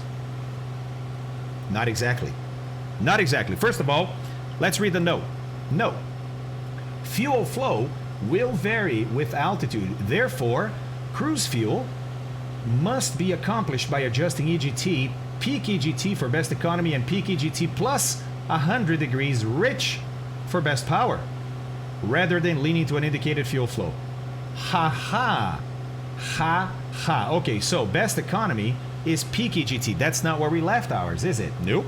Remember, I was like, I don't know where it is. I'm going to try 100 degrees or 50 degrees lean of peak. Well, it needs to be at peak. So let's go back up to the peak. Find it. Oh, there it is. There it is. All right, what did that do? Well, our fuel flow is a little bit higher. Look, 10 point something.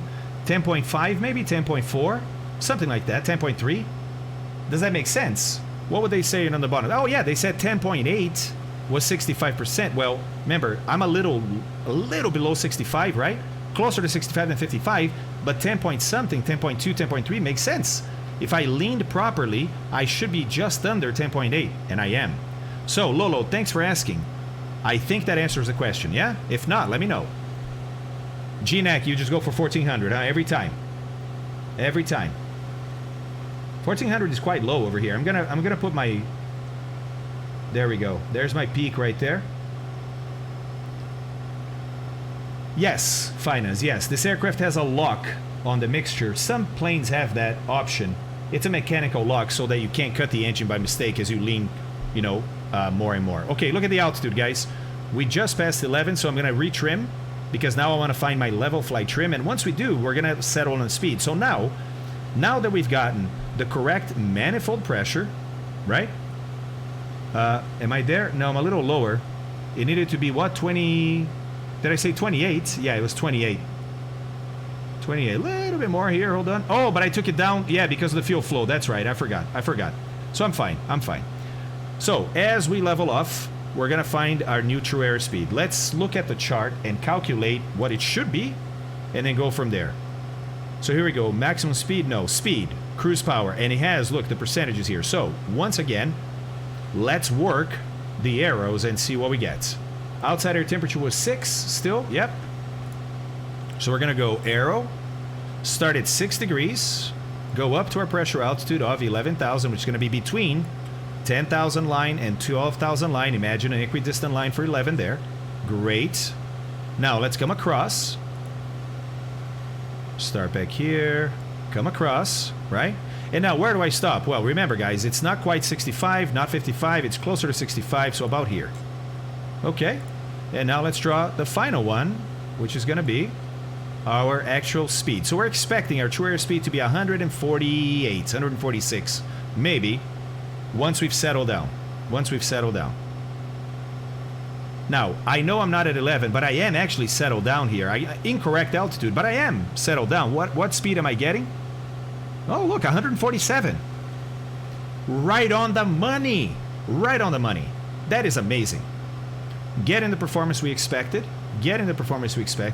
We did burn more fuel early on, so we may not make it to Teterboro with the reserves that we think we have, but let's see what happens when we get closer. 33, 34 miles out from the VOR. Let's check our charts and see. Let's see. Yep, there we are. Let's see. Where do we go next? Oh, yeah, next, look, we're intercepting another airway here, but we can do that by just tuning in the Savannah VOR, and then knowing that between Savannah and Keller, there's 14 miles on the 183 radial from. So I can set this on my VOR1, putting Savannah up there, right? 11595.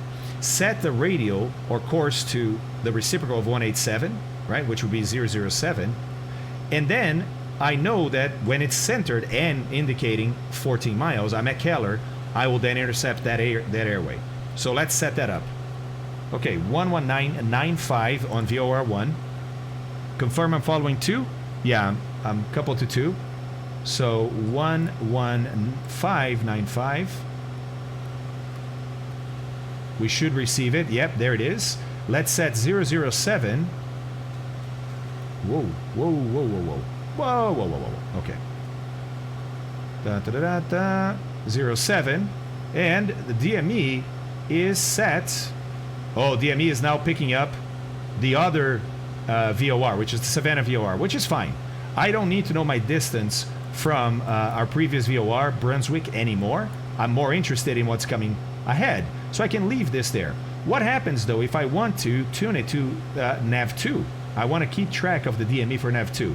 Well, you can't do it automatically. Right now, you're set to, you see this RMT?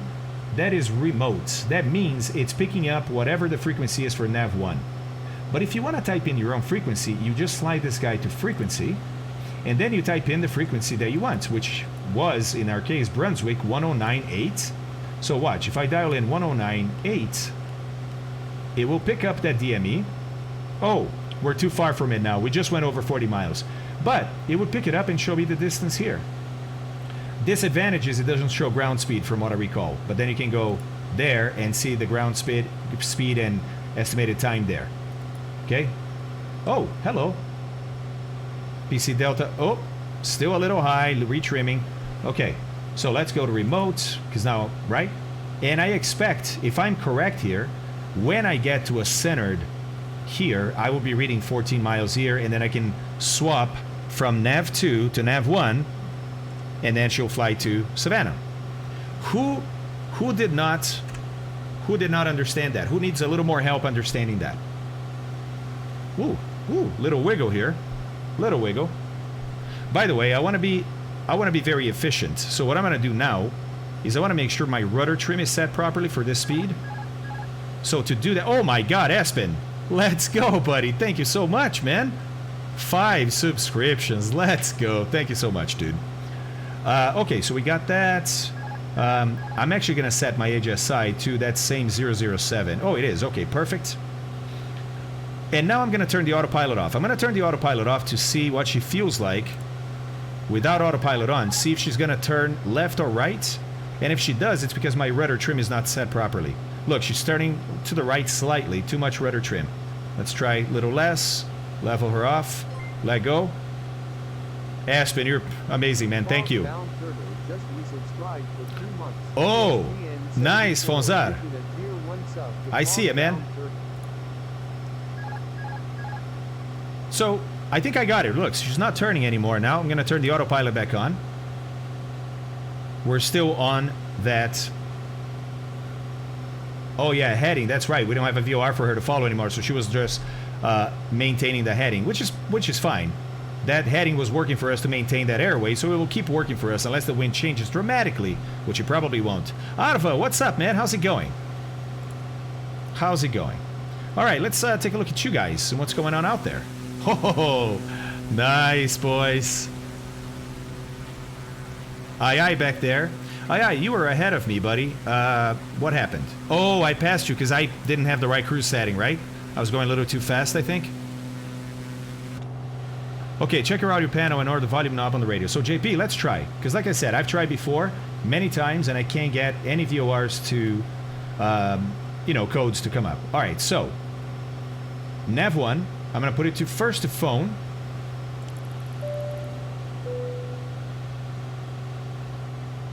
The volume is all the way up.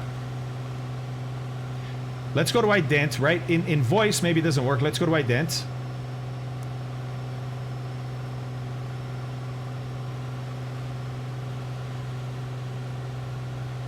Why would the DME switch have to move, guys? I'm listening to VOR. It has nothing to do with DME. I think you set it up for 007 bound to 003 for the airway. Oh, Merlin, okay. I'll have a look. Thanks, buddy. So look, no ident, right? Let's go to speaker.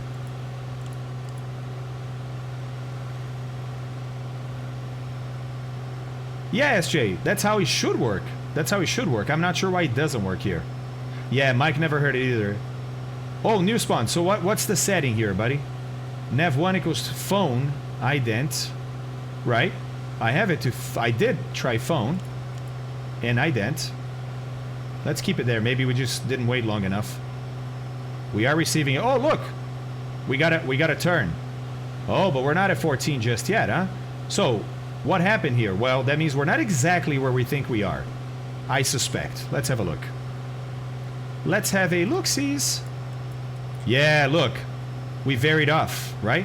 That's why we got to that radio too early, is when we lost the VOR and I put in a different heading, or better yet, I put a heading bug in, but I didn't turn it to heading mode. So she varied off, look, 10, 15 degrees to the right, And so we got off track. But I need to intercept that anyways. So let's just turn it to nav.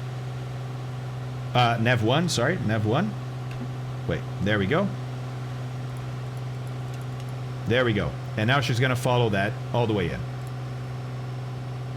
Okay, SJ says,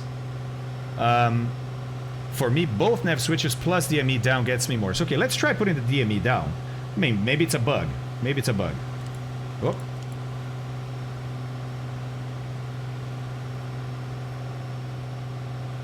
By the way, she's going to go past 007. And let me make sure that it is 007.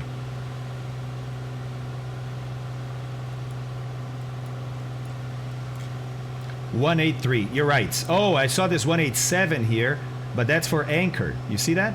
It's the 183. Got it. So 003. Got it. There we go. We're there. Yeah. Oh, and look, they are synced. So they have synced the HSI and this OBS. I think when the arrow came out, this wasn't the case. I think. Wow, she lost 1,000 feet on those turns. Lolo! 62 just resubscribed for 7 months. Good morning, babe. Chihuahua, good morning, babe. Wonderful day here. Life don't get much better. Oh, I agree, Chihuahua. Thank you so much, buddy. I appreciate that so much, man. Lolo, thank you, man. Let's go. 3 months. By the way, Matt Chihuahua, that's tier 2. Oh, you guys are amazing. Thank you. Thank you. All right, guys, almost time to switch tanks again. We're already an hour and a half into a 6.5 hour flight. Not too shabby. Not too shabby. Hey, Glens, what's up, man? How's it going? Perfect intercept. Yeah, Merlin. I had it planned all along, buddy. Had it planned all along. 15 miles, so we're almost at that intersection. Right? Almost at that intersection. Let's make sure. Yeah, look. Keller intersection coming up. Sweetness. Now, we don't have much before we're over the VOR, and then we got another one, which is 3-4, all for our next leg. Sweet. All right. Let's get back to 11. 11. Glains, we are just south of Savannah. Nice. Nice, Shauchki. So watch. That's somewhere up there, I think, is Savannah. Or no, this is all Savannah right here. This is Savannah proper. Hey. Hey. Hold on. Yeah, that's awesome. This right here, guys, is where Gulfstream's factory is. In Savannah. I believe. That's also... Oh, you know what? I'm going to show it. I landed in Savannah. The last time I landed in Savannah was with a pretty amazing aircraft. Hey, Friend to all, thanks for the follow. Glenn, thanks for the follow. Appreciate that. Diggo with the follow. Man, thank you. You guys are awesome.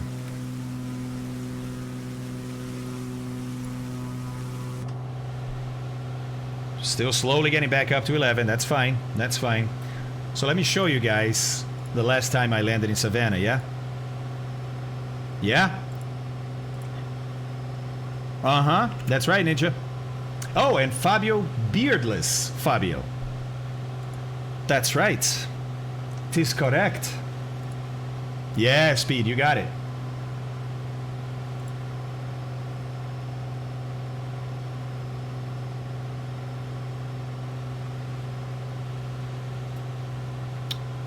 Dun, dun, dun, dun. Dun, dun, dun, dun, dun. All right.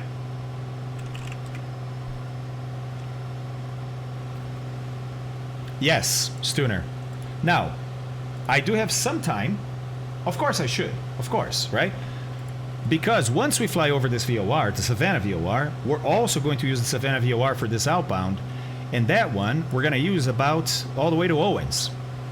After Owens, we need to turn on, whoops, whatever this is, Vance VOR, right?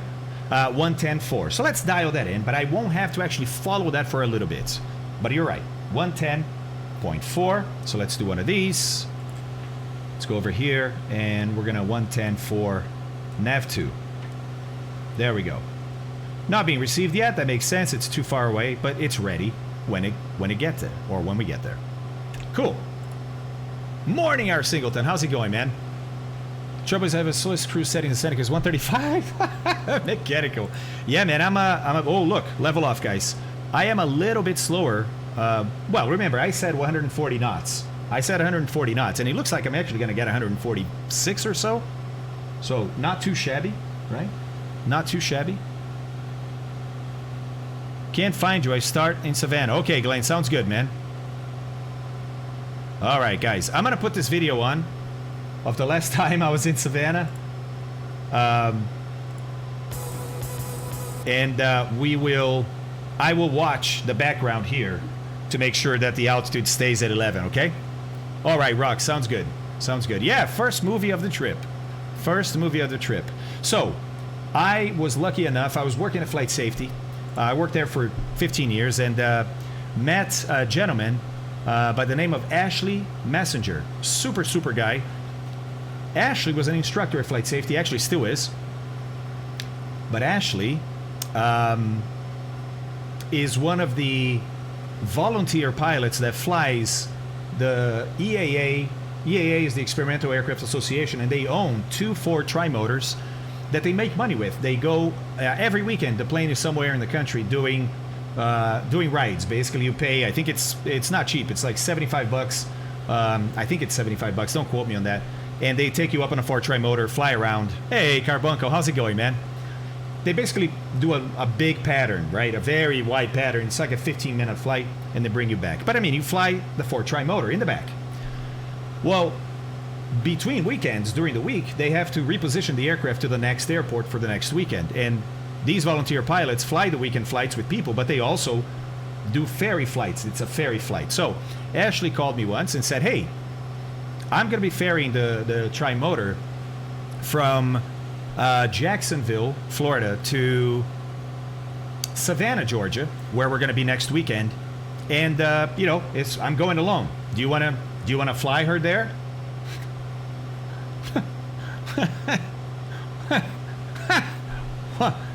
I'm sorry, did you say, do I want to fly her there? Yeah. Do you want to fly the Trimotor from Jacksonville to Savannah? And not only I went along, but I put a bunch of GoPros in the plane that I'm about to show you guys, but he let me fly the plane the entire time. He never touched the controls, guys. He actually only touched the controls after I shut down the engines back in Savannah. Right? Right? I know, Garlo. Boys, girls, let's go.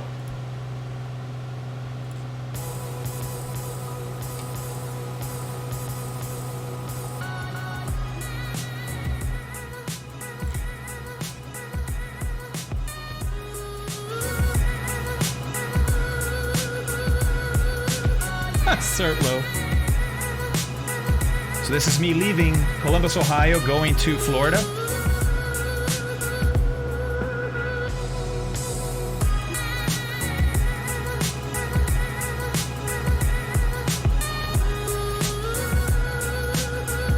Picking Ashley up at the airport in Jacksonville.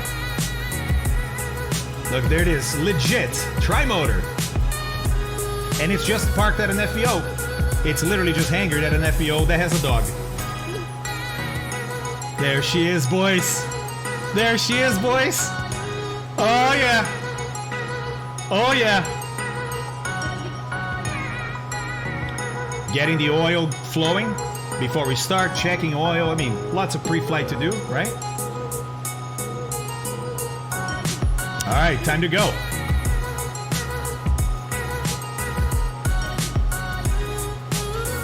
Here we go, boys. It's rolling time.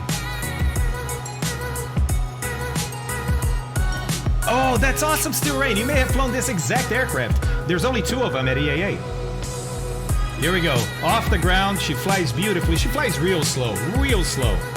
Like 90 miles an hour slow. Right? Not knots. Miles an hour. Watch his reaction when I take off. Let's go. And it's a wheel. You drive a wheel. Oh, look at this. My arm is out, guys. You open the window like a trucker, and your arm is out. You know what I mean?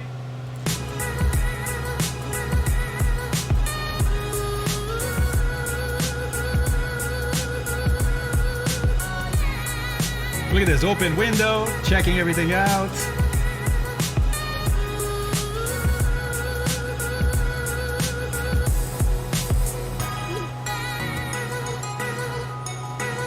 And I have to say that I nailed the landing. Nailed it.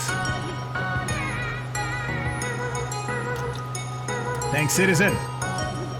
Correcting.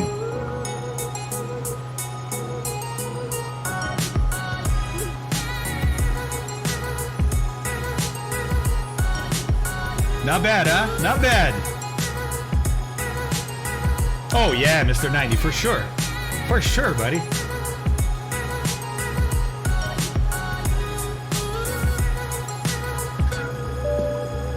And now taxiing in. So we have some EAA people that are waiting for us to receive the aircraft. Those are the local chapter people. And then I have a flight safety guy because there's flight safety Savannah too. So I have a flight safety guy waiting for me. Kill the engines. Thanks, Beep.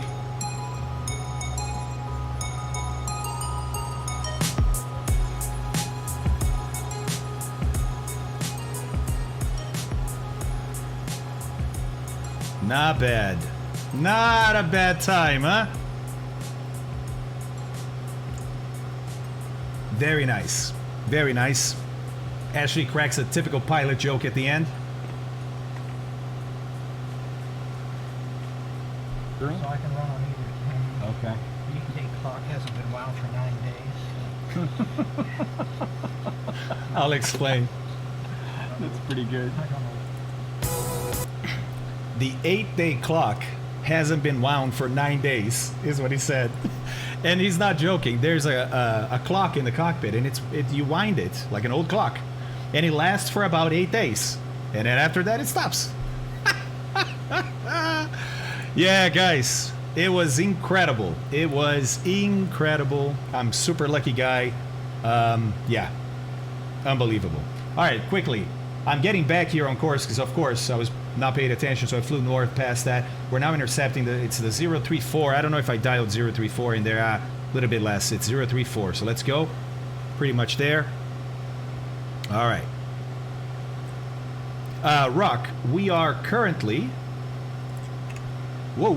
Hey. 8 miles northeast of Savannah. VOR. 8 miles northeast of Savannah, VOR. That kind of... 8 miles north east of Savannah. Whoa, Rock. Jeez, man. How do you use Sky Vector like that? Ah, yes, this doc.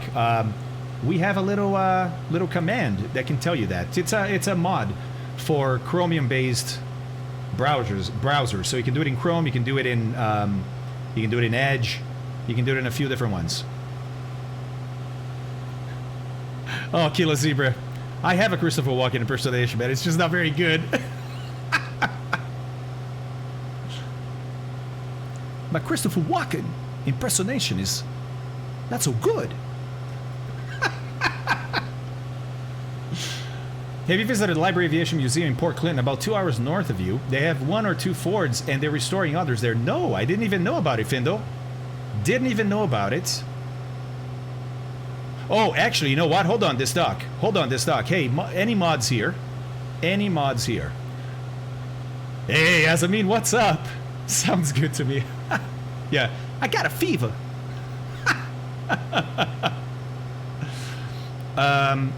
Thanks, Kilo. Hold on 1 second. 1 second. Yeah, it looks like Nightbot is still up for some reason when you ask for commands. That shouldn't happen.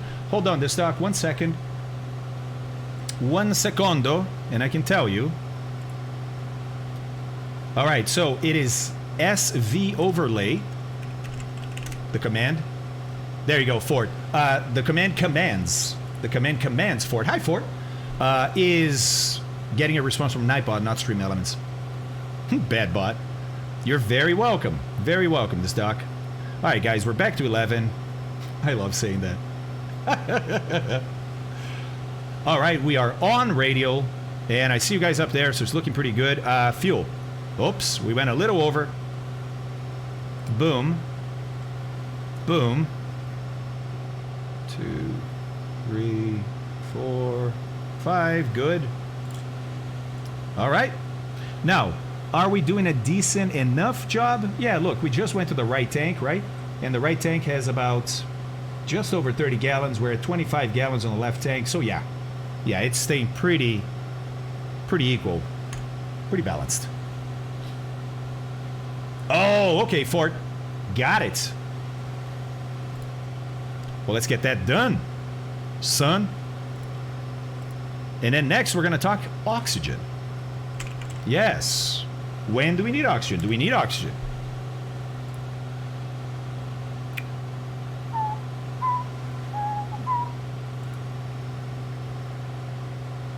All right.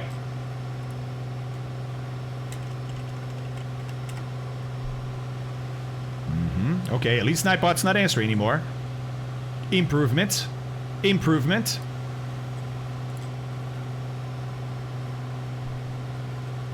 Ford, can you take a look at setting up a commands in Stream Elements or something like that? Because I changed the inside of the aircraft, the texturing. So it's a mod that I listed, Gamer. It's on Discord. I listed in Organizing Flights before the flight started today.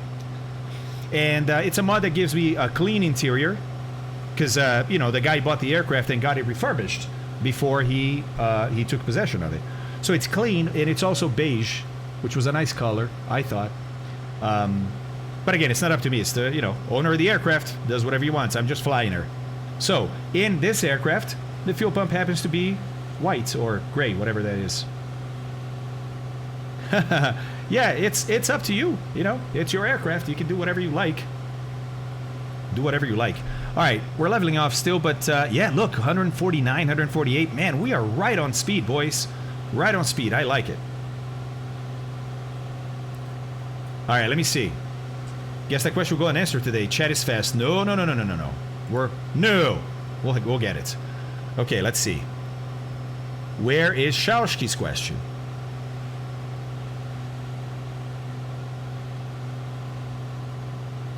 I second that question. It's a ninja question, maybe. Okay. Do you pull back on the wheel to rotate? That's so fun. It's a wheel. Yes. Yes. You do. It's basically, guys, imagine it's this yoke, right? But it's a circle instead of being a yoke. You know? Yeah, thanks, Kilo. Zesran, there is indeed. But there's also one here, I believe. So if you go... what is it? Pack or plan? I think I did pack. Let me see. Stand by.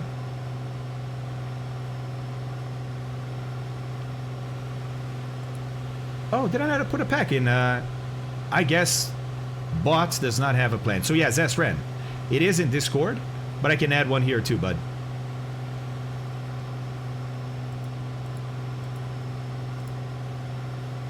All right, stand by.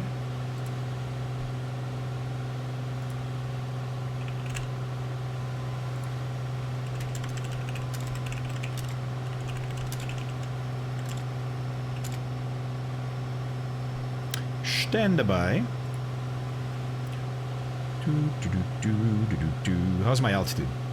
Nah, good enough. Good enough. All right. It's in Organizing Flights, Ran, just if you want to get there quickly. Other than that... Okay. Alright, so... There we go. Just exclamation point pack, and you guys are all set. Sorry about that, I thought I had that set up. Guilty Forest with the follow. What's up, man? How's it going? And thank you very much. I appreciate that. Incredibly. Hello, Coachix. How are you, man? Comment ça va? Yeah, bienvenue. Okay, aye. Oh, he's paused. He's paused. We're good. And unpause. Hey! Hi, buddy. There we go. Next to each other, man. That's pretty awesome. That is pretty awesome. Ah! Oui, très bien, cool chicks. Coffee. Whoa! Whoa! Whoa! Almost had a midair here, Mike. That was awesome, man. That was awesome. All right, guys, what are we at? 25 miles. Let's have a look at the route. 25 miles out of Savannah. Ah, there we go. And we need to get to Owens before we switch. By the way, you see these little arrows here, right? That is the indicator that they say, hey, this is time to swap to the next VOR. So at Owens, we're going to swap. And Owens is going to be 44 miles total. Okay? So we got another 20 miles to go, just about. And then we can swap from one to the other. Now, we're not receiving that second VOR yet, but we've still got 20 miles to go, so we'll see. Trek, for my settings, yes, I follow Digital Foundry's settings that they've tested for it. Let me see what the command is, because I don't recall.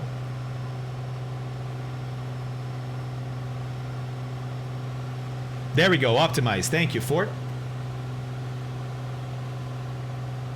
That might be not the best command name, huh? Maybe we just need a settings. Or MSFS settings or something. Somebody experienced explain all the little detailed symbols on the Umbrello chart. I figured out the major stuff, but there's so much more to learn. Oh, Kilo, absolutely, man. Hey, ask me anything, buddy. You got any other questions? Let's talk about it. Lettuce. Autopilot doing a great job of tracking that radio, right? Great job. Lettuce. That's right, Oro. Settings would be good. Yeah, I think so. I think so. Speed nut. Awesome. Awesome, awesome. All right, guys. Altitude, pretty okay. Pretty okay. 148. Yep.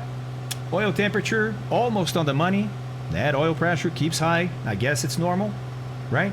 We got the fuel flow about where we want. Manifold pressure is whatever it needed to be for that, right? Prop is at 25. I mean, all these things I've already checked, but it doesn't hurt to check once in a while. Just to make sure that nothing has changed. The plane is still doing well. It's healthy, right? I am giving up on the ID here, man. I'm not sure what is happening. Not sure what is happening. Too bad. Too bad. All right, what's the little flag with the X just after the 44? Okay. This right here. I don't know. That's a good question. Keep in mind, these are not Jeppesen charts. Yeah? So SkyVector uses FAA charts for high and low en route and the VFR stuff. And so we have to look at the legend for this chart and see if they explain it there. Oh, they don't. Nope, not here. But we can, of course, look at Google. So the FAA will have different symbols than Jeppesen does, and I'm more used to Jeppesen.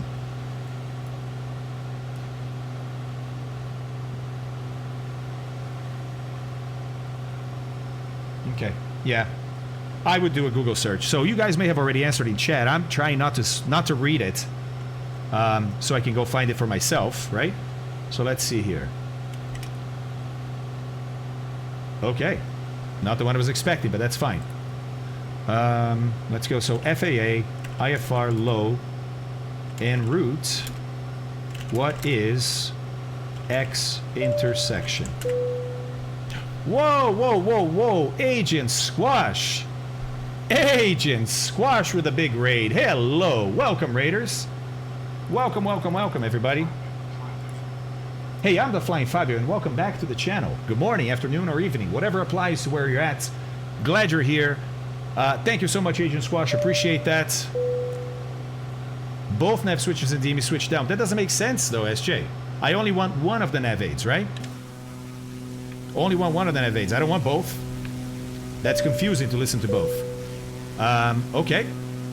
And by the way, again, DME was down, and it has nothing to do with identifying the nav aid. So I'm curious to know if you guys can see my livery. Any chance to take a look? I'm right in front of you, okay? Taronov.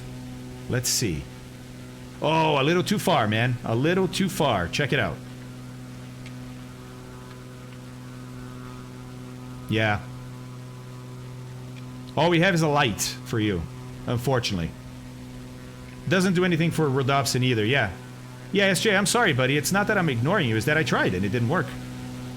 All right, Raiders. So, we are on leg 1 of many legs. Oh, Shaushki with the Corsair. That's awesome. We're on leg 1 of many legs because we're leaving Florida and flying this beautiful Piper Turbo. We've been hired as ferry pilots to fly it all the way to Europe. And today is leg 1. If the Corsair doesn't chop our tail off here, we're going to make it to Teterboro. We are leaving Cedar Key, down in Florida. Yes, you guessed it. Right there, right just north of Tampa. We're going to fly up the East Coast all the way to Teterboro, landing at Teterboro at the end of today, and staging for some Northern Canada stuff, crossing over to Greenland, then crossing over to Iceland, then crossing over to Scotland, and then delivering the aircraft to mainland Europe. It's going to be amazing, guys. Well, it's already amazing as it is, but, and of course, we're learning a lot as we go about all kinds of stuff, not just related to FerryFlight, but just general aviation flying. By the way, I think I can bring back the Microsoft Flight Sim volume now. I'll bring this down a bit. Hold on. And then we'll do one of these. That's more like it, right? More like it.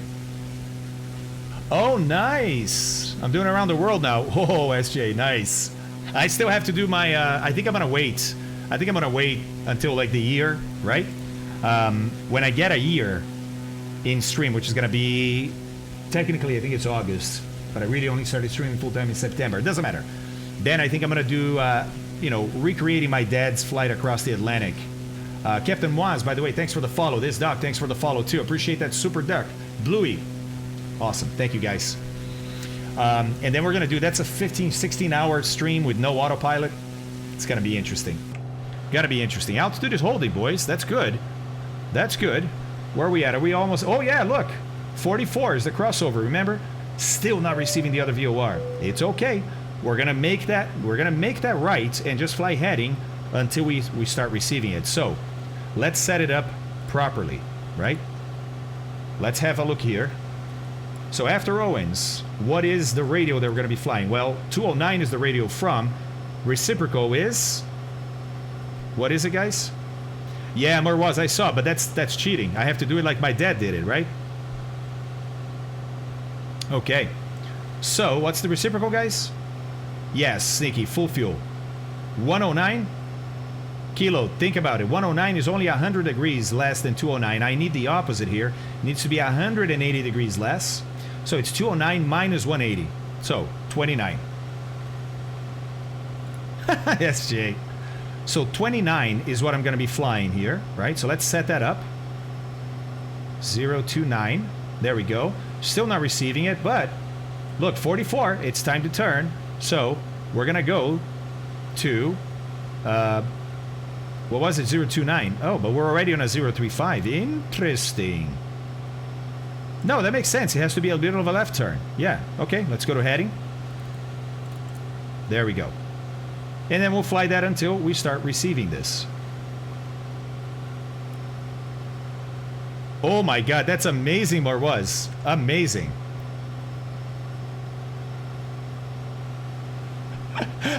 Minus 200 plus 20 is my easy math. Yeah, that's what I usually do, Marlene. I do that too. I do that too. What are you setting heading to? 029, SJ. 029. So I'm setting the heading that we would be flying should we have no wind. But we've actually figured out that the wind is not that strong today, at least not at this altitude. We haven't really been crabbing a lot, but then you can say, yeah, but it could be a headwind or a tailwind. Well, yeah, but our ground speed is very close to our true airspeed, so there's very little wind today. So we can start with our heading going in the right direction, and eventually we're going to pick up the advanced VOR. By the way, you can check, look, you can check in little nav map and see advanced VOR. See that L? It's a low altitude VOR, so we should only pick it up 40 miles from it, which is about to happen. So let's see if we pick it up at about 40 miles, right? And what I'm going to do is I'm going to tune this to frequency, and I'm going to put the frequency in there as 110. Whoops, 110, 4. There we go. And then when we receive the VOR, we should also receive the distance here and see if it was right at 40. See if it was right at 40. Hey, November 89ers 61 Victor. Thank you very much, man. Appreciate the follow. Elliot, thanks for the follow. There it is. Look, 40. Wow. You know what? Asobo, put a little random variation in there. Come on. Anyway, to get the... Hold on. Speed nut. Anyway, to get the auto extension off, light under the gear, lever to stop blinking. Yes. Yes. Put it down in the middle, I believe. See, up for takeoff, but then it blinks, right? Put it down in the middle. That is now armed, but it stops blinking. All right, Merlin, that's awesome, buddy. Oh, I see you. I was going to say, where are you? I see you, man. Yeah, I got it. Where was? I got it, and I'm going to be putting it on stream. John, how's it going, man? East US, or you can always just do one of these, and it will tell you.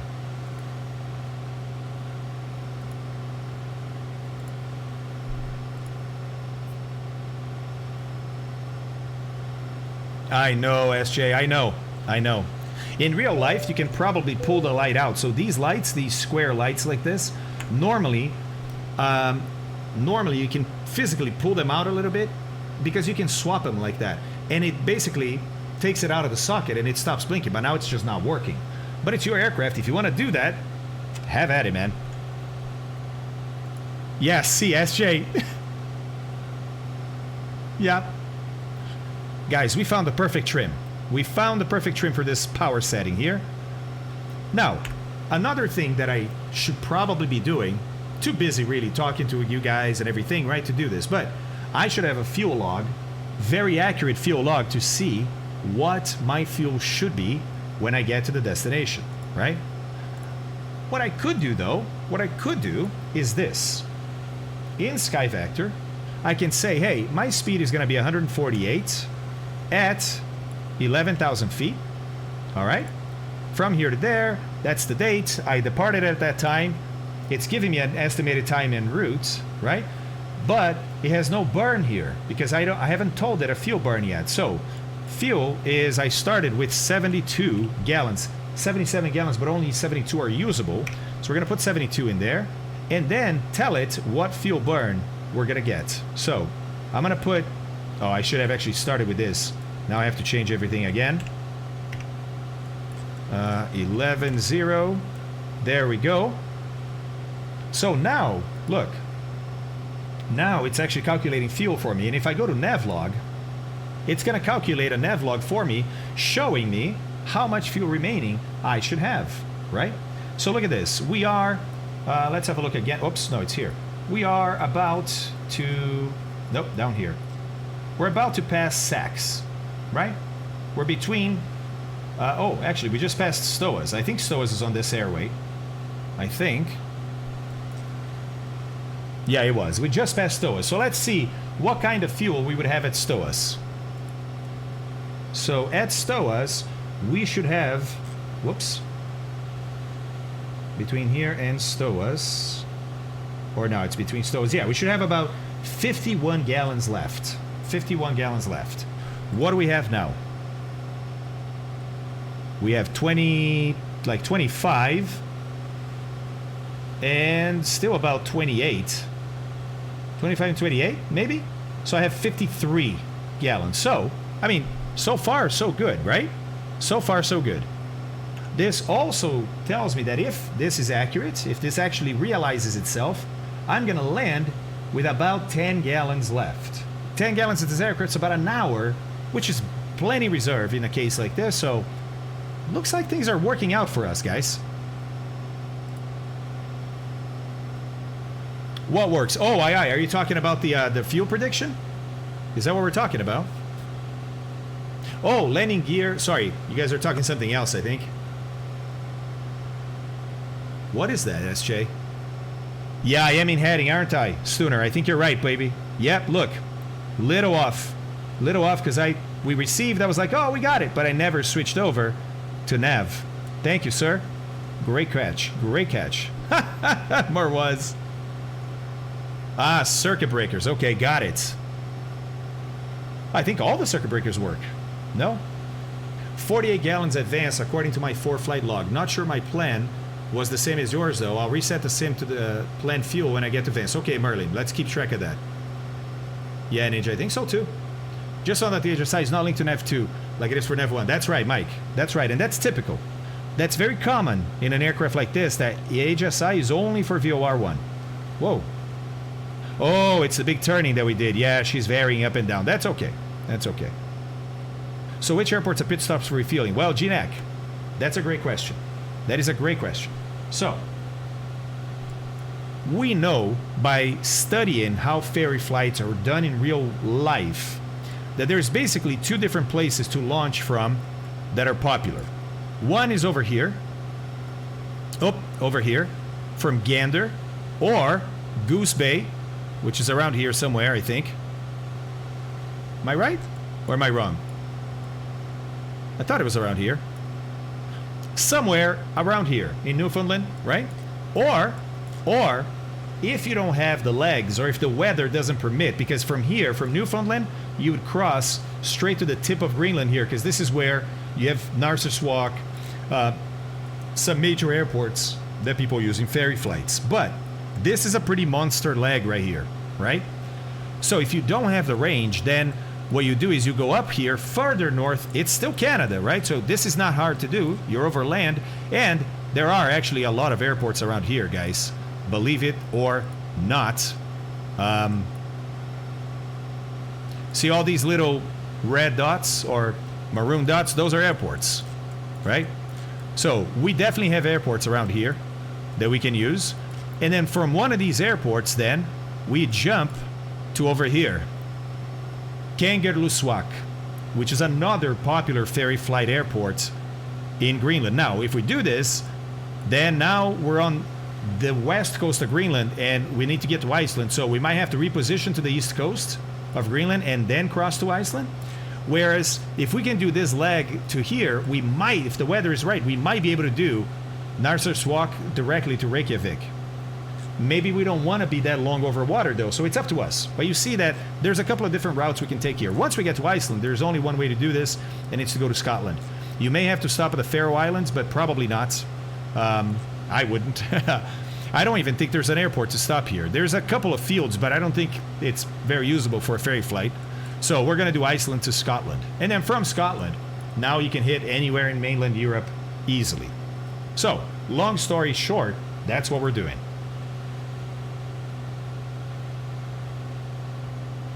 I will, Marwaz, yes. We will have that pack. Look, even with the turns, she went right back to 11 and settled down with the trim. Loving it. Loving it. But I'm not loving the fact that I'm not flying nav here. It is nav. Oh, yeah. I'm in nav 1. That's right. I keep looking over here and being like, hey, what's wrong? It's over here. It's over here. Okay. And it's not correct. It should be the 029. Look at this. Yeah, when I got off here, right, and never corrected. So it's the 029 on nav 1. Let's set that up. I ended up putting that in nav 2, which happens. This is a mistake that people make when you have two VORs like this. Sometimes you get confused between one and the other. We'll get back to it. All right. Shall we talk about oxygen now? Oh, nice, Citizen, absolutely, thank you. I was just gonna say, man, see, so much to do in a flight like this, right? You think a flight like this and you go like, oh my God, 6 hours of flight, what am I gonna do? Guys, you were busy the entire time. The entire time. All right, so let's tune in. Daytona is nearby, 119.57, and pick up the ATIS because we need to update our altimeter setting.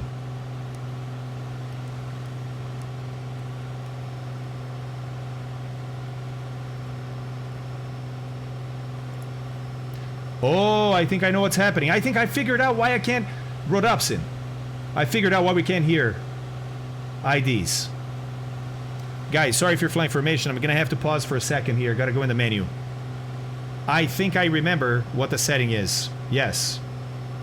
Watch this.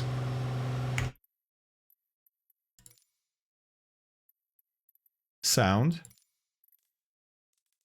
Oh, no, music is 0. Okay, no, it's not. It is all toned up. Okay. Why can't I hear the ATIS either? Am I not receiving the ATIS then?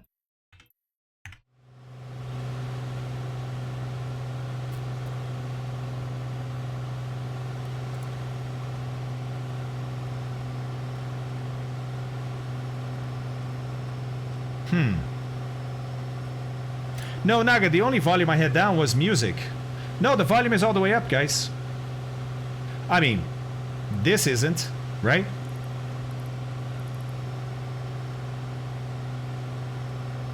But I didn't look at that. But the volume for Nav1 was up, remember? And that didn't work either. Yeah, on the radio. Thanks, II. Yeah, I didn't notice that this was all the way down. That's odd, guys. Yeah, I don't know what's happening there. I'm not getting it. All right, well, what is the altimeter setting then, guys? You can also, you know, you could always just do one of these and go to Sky Vector and get one of the, oh, why is she not turning to intercept? Oh, she still shows a little bit to the left on the 029. Interesting.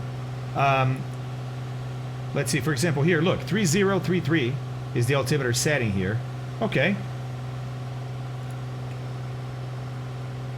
3033, and that puts us 150 feet high, so we can just lose that.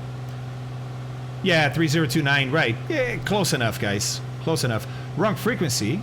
For what, Mr. 90? I thought it was 11957 is what somebody said for that ATIS. Okay, checks Vero. Hold on. For viewer ident, you need to switch to ident on the nav receiver. You are on voice. No, I did that too. I did that too. We went to ident. Yeah.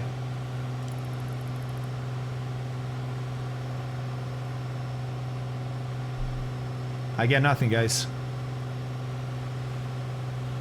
Whoops. Gotta get down to 11 and hold her there because we have a little extra energy.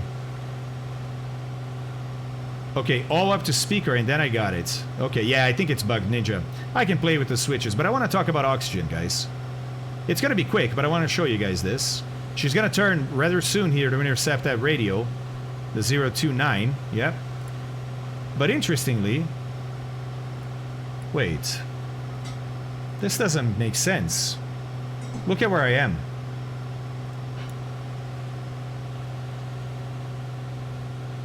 The 029 that I'm turning to intercept now, right? Look, I'm there now. She's about to turn. Should be under me. Why am I off to the west?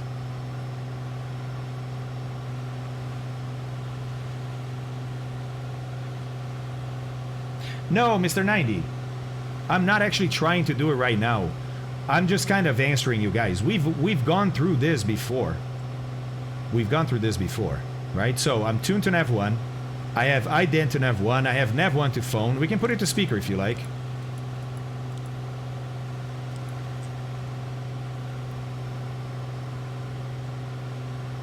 Right? Let's put DME to speaker, sure.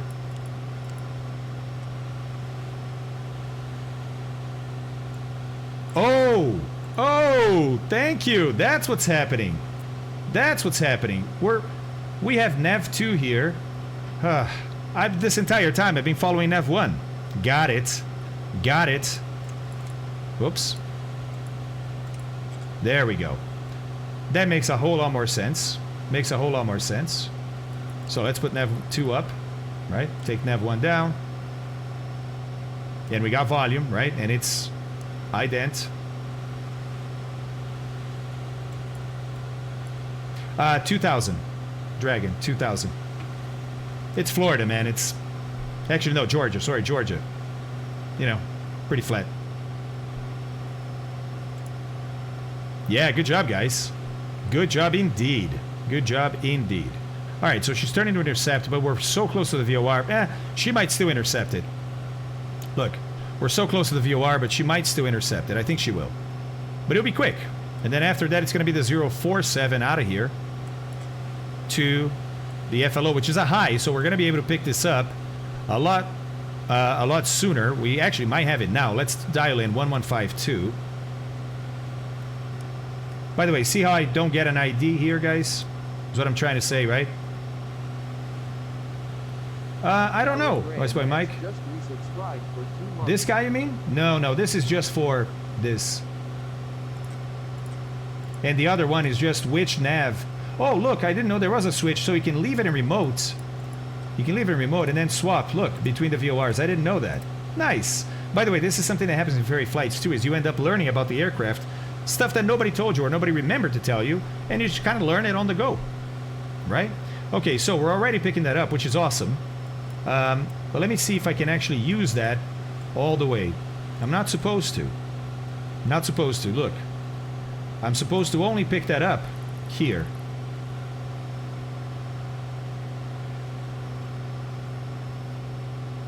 I connect the SIM to SkyVector, Dragon, yep. Yep, right there.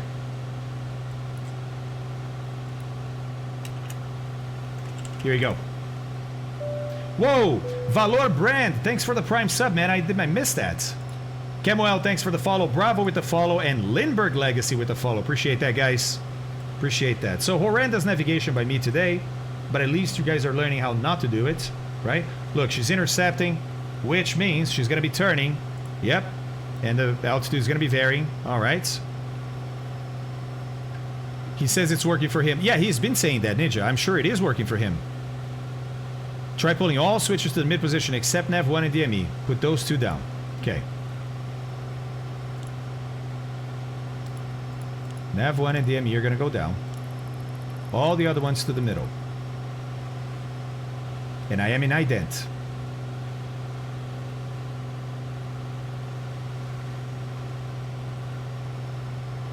Doesn't work, guys. Let's give up on that, guys. We need to talk oxygen. Colonel Fork, let's go, buddy. Let's go. Thank you very much, man. ForFlight connected to the sim, so I don't need that. But it is cool. Yeah, free workaround to Navigraph. Yeah, it's awesome. Hey, JPEG, what's up, man? Of course, yeah. Yeah, Ninja, thank you. All right, guys. So, we are navigating Nav 2.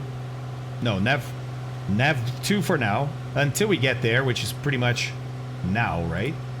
Yeah, 3.8, 3.7. We're about to fly over it. Then we need to fly the outbound, which is the 047. So we're just going to wait until we get into the cone of confusion. Okay? Which is going to happen soon here. Cone of confusion, guys, is when you're flying over the VOR. There's no actual signal straight up above the VOR. So we're going to lose the signal. That means we're going to get the barber pole flag and that tube flag is going to go away. But that's okay, because that gives us time then to swap around to 047. And then, when we get out of this cone of silence that happens, or cone of confusion that happens on top of the VOR, and we pick up the signal again, she's going to realize that, oh, whoa, wait, that's to the right. This is going to show to the right, and then she's going to start turning right to intercept. And you can follow all that right in here as it happens. So watch this. We're about to fly into the cone of confusion. About to lose this indication of the VOR. I don't have a drink. Gotta go get another one. Look over here. Hold on. There we go. It shows 2 miles, right? 1.9. Now, we are at 11,000 feet, so this will never go to 0 because it's actually our distance to the station. 11,000 feet. Look at that. Boom. Signal is off. Turn this. 047. Whoa. All right, and now get ready because we're going to get on the other side and start receiving it again. And the radio is now to our right. There we go. And so now she's going to turn to the right to intercept that. Completely normal, to be expected. And notice that our distance never went below 1.9 miles because each mile, nautical mile, is 6,000 feet. 1.9 nautical miles is about 11,000 feet. That's how high, how distant we are from the VOR when we're right over it at 11,000 feet. Makes sense, right?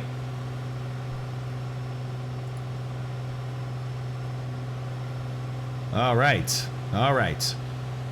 So she's doing the intercept. Doing a good job, too. Are you guys going around the world in a Piper Turbo Aero Dragon? We're taking it to Europe now. We haven't committed to flying around the world because I want to do some other deliveries. Like, for example, I want to take one of these down to Brazil. And that's going to be my introduction to Brazil for you guys is going to be taking, you know, maybe not the turbo. I don't know what aircraft yet, but we're going to take an aircraft down to South America. Yeah, Rock, I'm about to get some snacks going. Oh my God, look at Wash Blamo under us, guys. Hold on. This is awesome. This is awesome. Hey, buddy. Hey, Extreme Paul from Hamburg. Directly from Hamburg is our buddy, Extreme Paul. How's it going, man? How's it going? I never know those codes. Dragon, what's /W again? I'm too old, man. In my entire career, codes have changed a few times. It's hard to keep track. Ah, Ninja, that would be interesting, wouldn't it? No autopilot, though. Oof. Oof. Ooh. It's one thing to cross the Atlantic. It's another to fly to South America with no... Today, 30 degrees. You will not trust me, but it is so. I trust you, buddy. I'm pretty much in between the two groups, the Tardy Fabio group and the Breakaway Zoom Zoom group with II. You mean the group that actually knows how to fly, Rock? That's what you mean. That's what you mean, buddy. All right, I think I'm pretty much back to 11. I think I've bled my extra energy off from those 350 or 150 feet high that we were when we adjusted our altimeter. I think I can just leave her here, and she's going to stay happy at 11. New spawns. Yeah, how far is he ahead? I can't even tell where he's at, man. Can't even tell where he's at. All right, how are we doing on fuel? Look, it's almost 30, right? Remember, every half an hour we're going to swap, and it's almost even, guys. So, ooh, it's looking beautiful. Looking beautiful. With the who knows how to fly-ish group, SJ.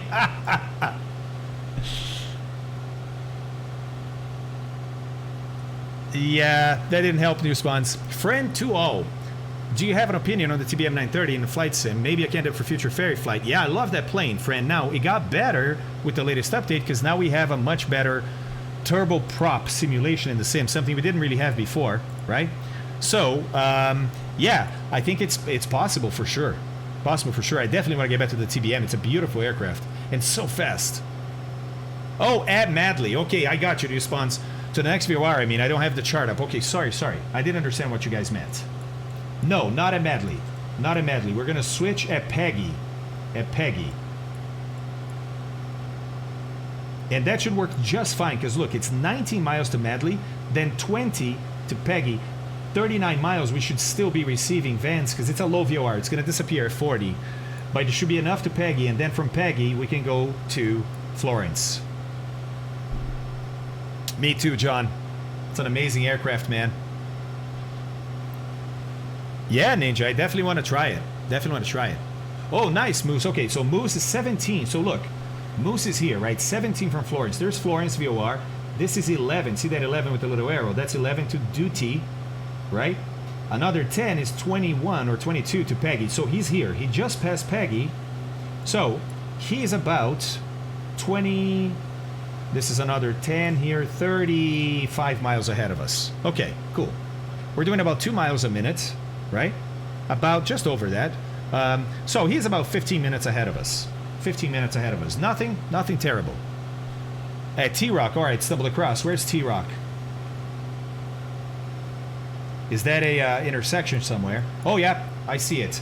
The first intersection northeast of Florence. Okay, are you taking off from Florence? By the way, what's the weather in Florence? Let's say... Okay, variable 10, such miles, clear. Yeah, I mean, we're looking out the window and seeing this, right? But I just want to check. Altimeter 3034, temperature 21. Okay, very good. Very good. Time to probably have a look, guys. Let's have a look at the weather in Teterboro, at the forecast weather in Teterboro. Because look, the weather in the Northeast was not fantastic this morning. You had some stuff here. But it's forecast to get better. So let's see what the forecast actually is.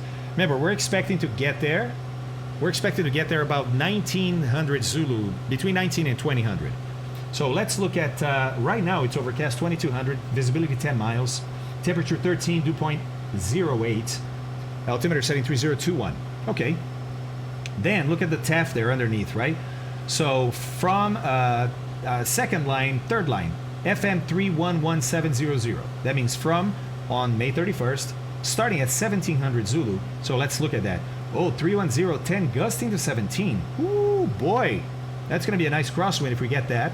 Visibility more than 6 statute miles. Scatter 3000, broken 4000. Then, starting at 2300, so much later, the wind dies off. So yeah, it looks like we're going to have some gusty winds when we get there. Should make for an interesting landing. But visibility is going to be decent.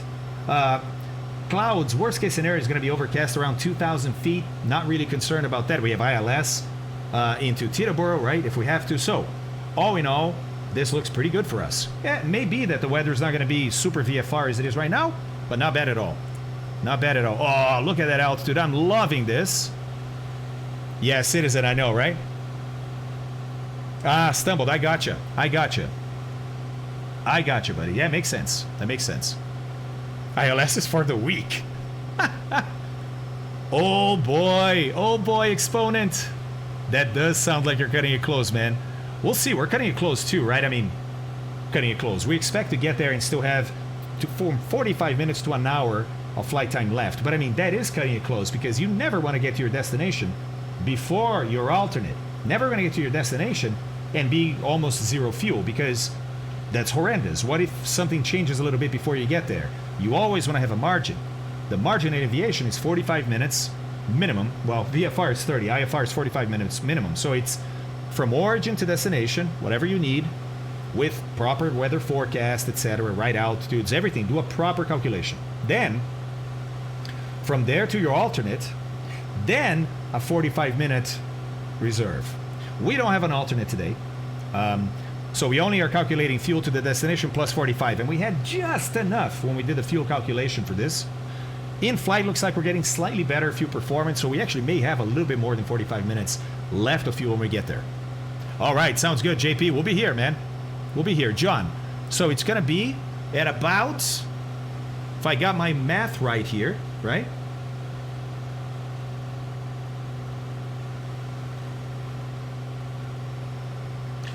I would say what I'll give it to you in Zulu and you convert it to your local time, right? So I think it's going to be 1532 Zulu. Let's write that down. 1532 Zulu, right? Is what we expect ETA at KTEB. It's a guesstimation. It's a guesstimation based on a lot of different things here. Guesstimation. All right. All right. NDB approacher go home says, hey, what's up, Fog? How are you, man? All right, guys. How's it going? Is there anybody still behind me? No, everybody's ahead of me. Oh, Jesus. Oh, wait. Wash Plamo is there. Thanks, buddy. Thanks, buddy. Look at this. I'm the last guy in this flight. Oh, Rock is there. Sweet. Everybody's ahead. Okay, I didn't say I was gonna get there first. I'm just getting there safely. All right.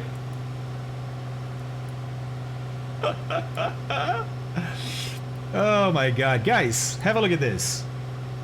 Have a look at this. Look at this. Not bad. Not bad. We're about a third of the way. About a third of the way, right? So far, so good, man. For a very little moment, G. For a very little moment. Well, Certlo, I've updated that by 2 minutes since then. Updated that by 2 minutes since then. No, sorry. That was my local time, SGI. I meant 1932. 1932 Zulu. My bad. Yeah, that's my local time, 1532. 1932. Let's see. We'll have the water cannon ready for your arrival. That's awesome, Exponent. Let's go, buddy. Oh, I'm catching a Stefan here. Maybe... Oh, no, he's just slowing down. Nice. Nice. Uh-oh, Mike. Uh-oh. That is not sounding great, buddy. What are you flying again? Ninja. Oh, that's amazing. I love that movie, by the way. Love that movie. Okay, guys, so... Oxygen. Oxygen. Finally, we get to talk about oxygen. But this is really interesting.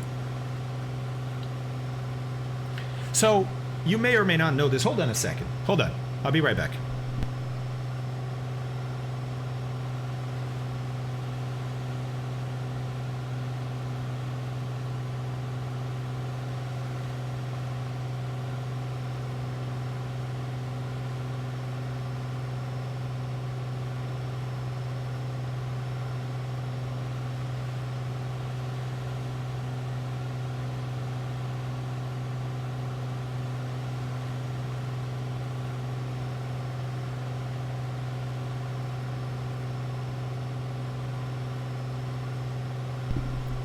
I like that speed nut. What's oxygen? I'm sleepy. And finally eating that banana bread, which is amazing. Amazing banana bread that Abby gave me this morning.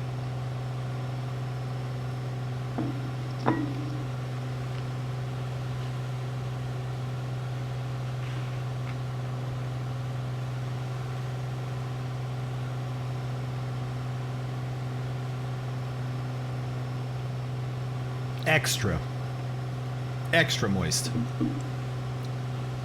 She used a lot of 4 bananas because they were all going bad. So it's a lot more than normal, so he got extra moist, but so good. Mmm. That's awesome, Speed Nut. Great, man. Corn on fork, doesn't matter. With this airplane, we can go anywhere we want. I need a red hat. I need a red hat to be able to say that. Mmm. Right, Costo? All right, yeah, gamer. I got it. I got it, buddy. Oh, I just realized this isn't following the plane. That's not so good. We should probably do that. Duh. You guys know it. Yeah, that Corsair is not making it to Teterboro. That Corsair ain't making it to Teterboro. All right, Mike. Good job, buddy. Good job. So, Merlin, we used... Excuse me. We used this chart. Actually, no, not this chart. This gave us what we thought our speed was going to be, and it was dead on. So, just flight. Let's go. Let's go. We used this. Oh, no. It's before. This right here. We used this right here to determine what it needed to be. It ended up being slightly off from what we thought it was going to be because we ended up going by fuel flow. But it's right here. It's between 55% power and 65. We're closer to 65, right? And 11,000 feet. So, and 2,500 RPM. So we're just shy of 29. We're like 26. 26 and a half. I'll show you. Oh, actually 27 and a half. 27 and a half. And that's giving us, look, excuse me, a little more than 65% power. Actually, I'm concerned now. But the fuel flow is good. It's 10. I'm okay with that. Time to swap tanks. Yep. How are they? About 24. Oh yeah, about 24. Let's go. So fuel pump. Look around. If we lose the engine, plenty of options. But I'd like an airport. That'd be, hey, Rodobson. An airport would be even better. So if you have a GPS, right? Like we do here, even though it's a portable GPS, you start looking at your GPS for airports around. Look, there's a field back here. Ah, but there's a municipal airport right here. That's definitely where I'd go. So, let's swap. Boom, left. That airport would be, there's the road. It's the intersection with the other road here, I think. So it's down there somewhere. I think. Maybe down here somewhere. Anyways, the engine didn't quit, so it's all good. Whoa! There we go. There we go. All right. Let's see here. We need to switch to the other VOR pretty soon too, guys. Look, 36. We're going to lose the other VOR, so let's do that now. All right, so what are we talking? We'll do Hypoxia here in a bit. What are we talking? Nope. There we go. Florence, 115.2. We have that, right? 224. So the reciprocal is 044. Okay. So we need a 044.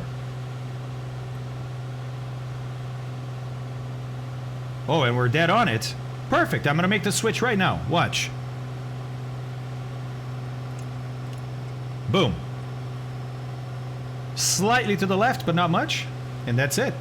And we're 38.7. Nice. Nice. Wait, no. I was going to say that's not right. But I realized I got to switch this. There we go. That's more like it. Because remember, it was 22, right? Yep. 22 from Peggy. All right, so we're good.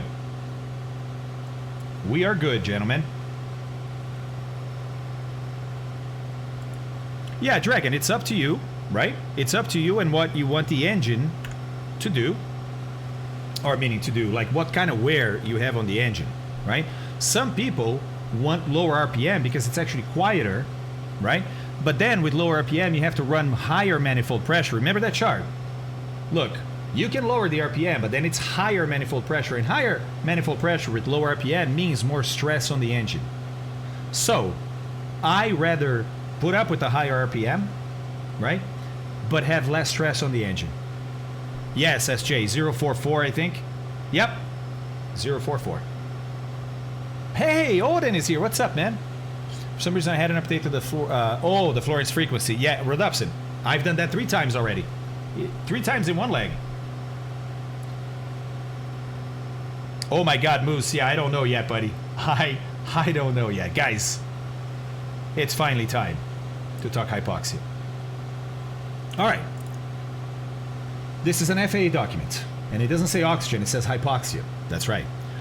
Briefly, when you breathe, you inhale oxygen and exhale carbon dioxide. Let's just baseline. Everybody needs to know that. With each normal breath, you inhale about 1/2 liter of air, 20% of which is oxygen. Okay.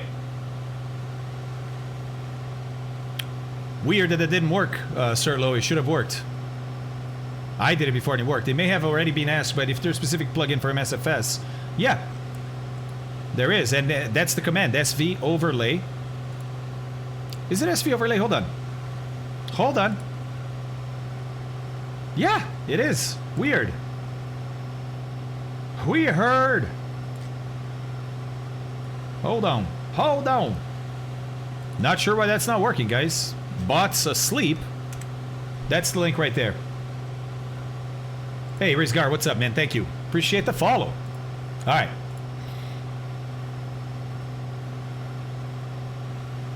Oh, was it set to mod only?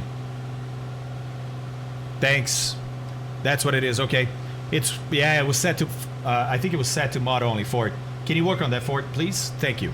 All right, guys. Hey, Lesser. 27 just resubscribed for 8 months. Evening all. Ah. Buddy, thank you very much, Lesser. Great to see, man. So far, so good, buddy. So far, so good. I mean, I'm behind most people because I, you know, be making mistakes. Of course. Of course. Oh, Rodopsin back there. Okay, I see you, baby. Whoosh blam, all nice. Very much so, SJ. I'll be the first one to tell people, do not fly with me. Yeah, it's awesome, right, Lester? I love it. I love this livery.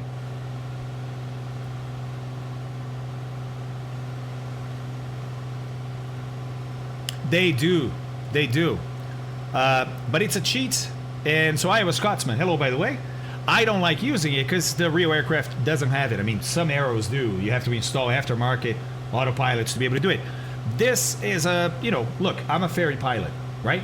I showed up, I fly the aircraft that's there. And the aircraft that was there does not have altitude hold. So it's all trim based. Also keeps me more in the loop. So at 18,000 feet MSL, look at this. You have half, 18,000 feet, not 100,000 feet, right?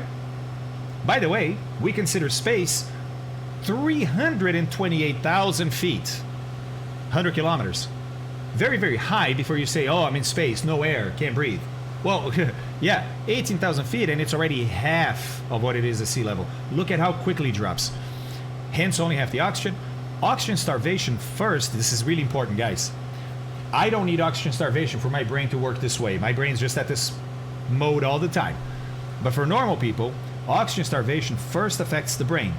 Judgment is impaired. So you may not know you are in trouble, because that's one of the first things that happen is your judgment, your thinking gets fuzzy, right? And so you start to think, wait, what? You start to get confused. But because you're confused, the one thing you're not thinking about is, oh, I'm confused. Why am I confused, right?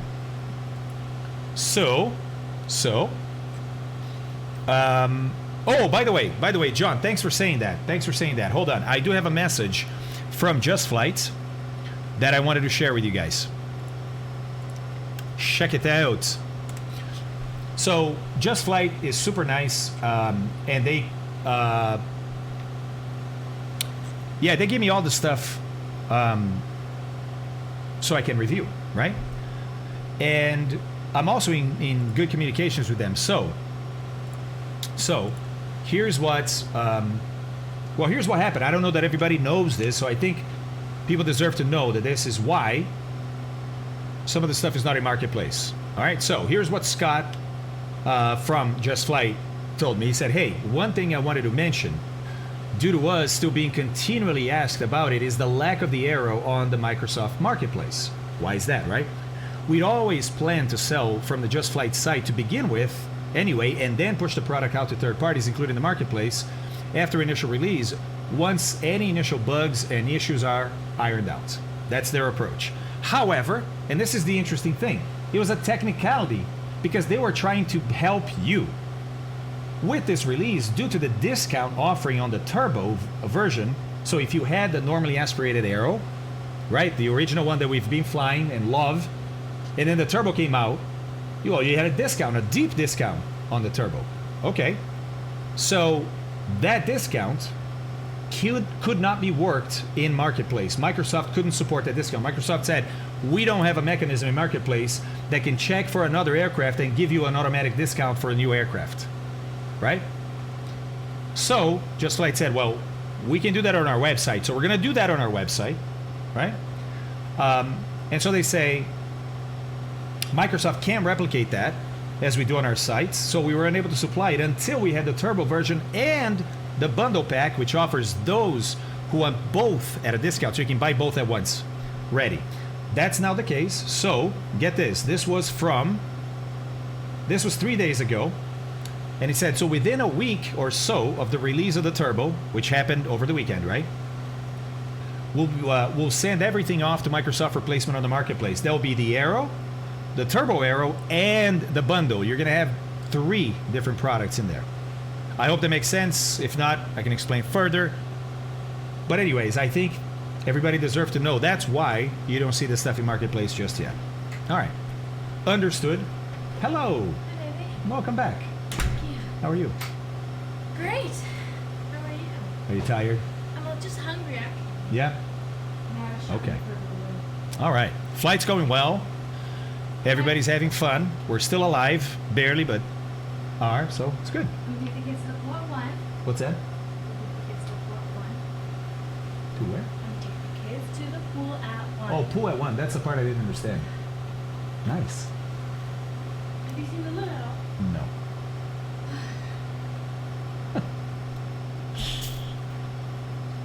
Oh, $20 off the bundle. That's pretty decent discount right there, guys.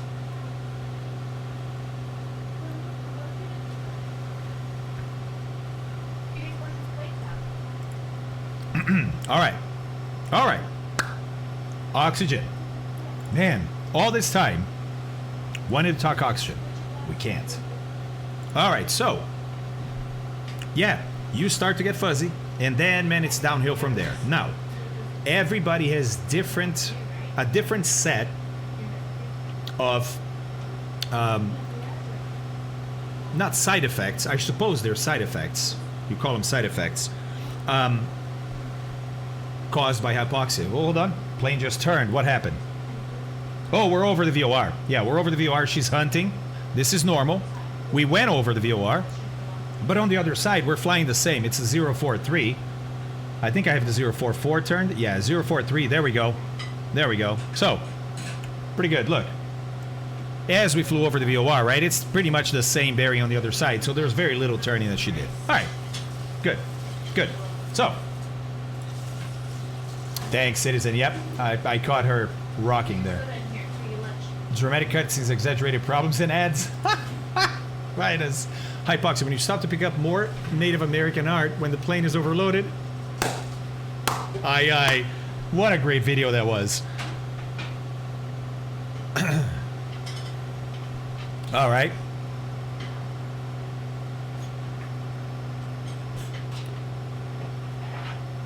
G-Slayer will be under the arrow. Okay, yeah, no, you're helping him with the discount. Got it. Got it. Yeah, Harry. All right, here we go. We all react differently to the effects of hypoxia. That's what I was saying. There is a set of symptoms that you can have. But I've never seen anybody that has all of them. Typically you have like this one and that one. And then someone else has this one, that one, and a different one, right? Are you hungry? Yeah. Would you like banana bread and turkey bacon or rice? Ooh, rice. Please, thank you. Man, Abby made a chicken fried rice that is the bomb. All right. Physiological training classes for pilots. Yes, you can go get trained in a high altitude chamber, a barometric chamber that will lower the pressure to simulate high altitude. It will induce hypoxia. And there's doctors, they're measuring your oxygen content in your blood. It's safe. It's safe. They take you to the edge and bring you back.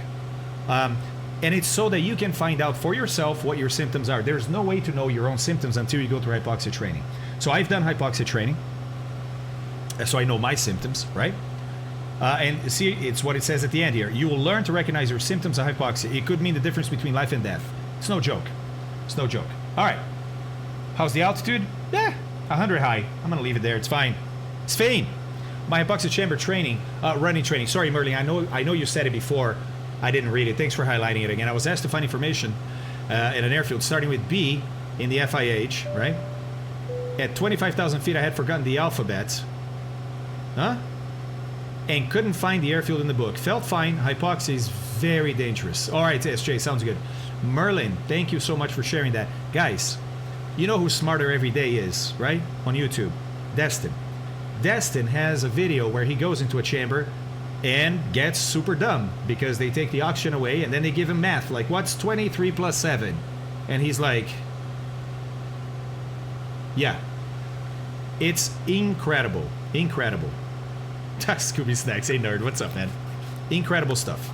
Watch that video. All right, but this here is what I wanted to talk about. Breathing is one of the most automatic things we do. Over 20,000 times a day. Each breath does two things for our body. It expels carbon dioxide when we exhale and takes in oxygen when we inhale. I think everybody knows that, right? Mike. That's good too, Zasran. All of his videos are good. Delicate balance. Exercise or stress increases the production of carbon dioxide. Exercise, sure, right? But also stress, like when you're running out of fuel, when you are lost, right? When the weather's bad. Yeah, stress happens a lot in aviation. Increases the production of carbon dioxide, so we breathe faster to eliminate it and take in more oxygen at a greater rate.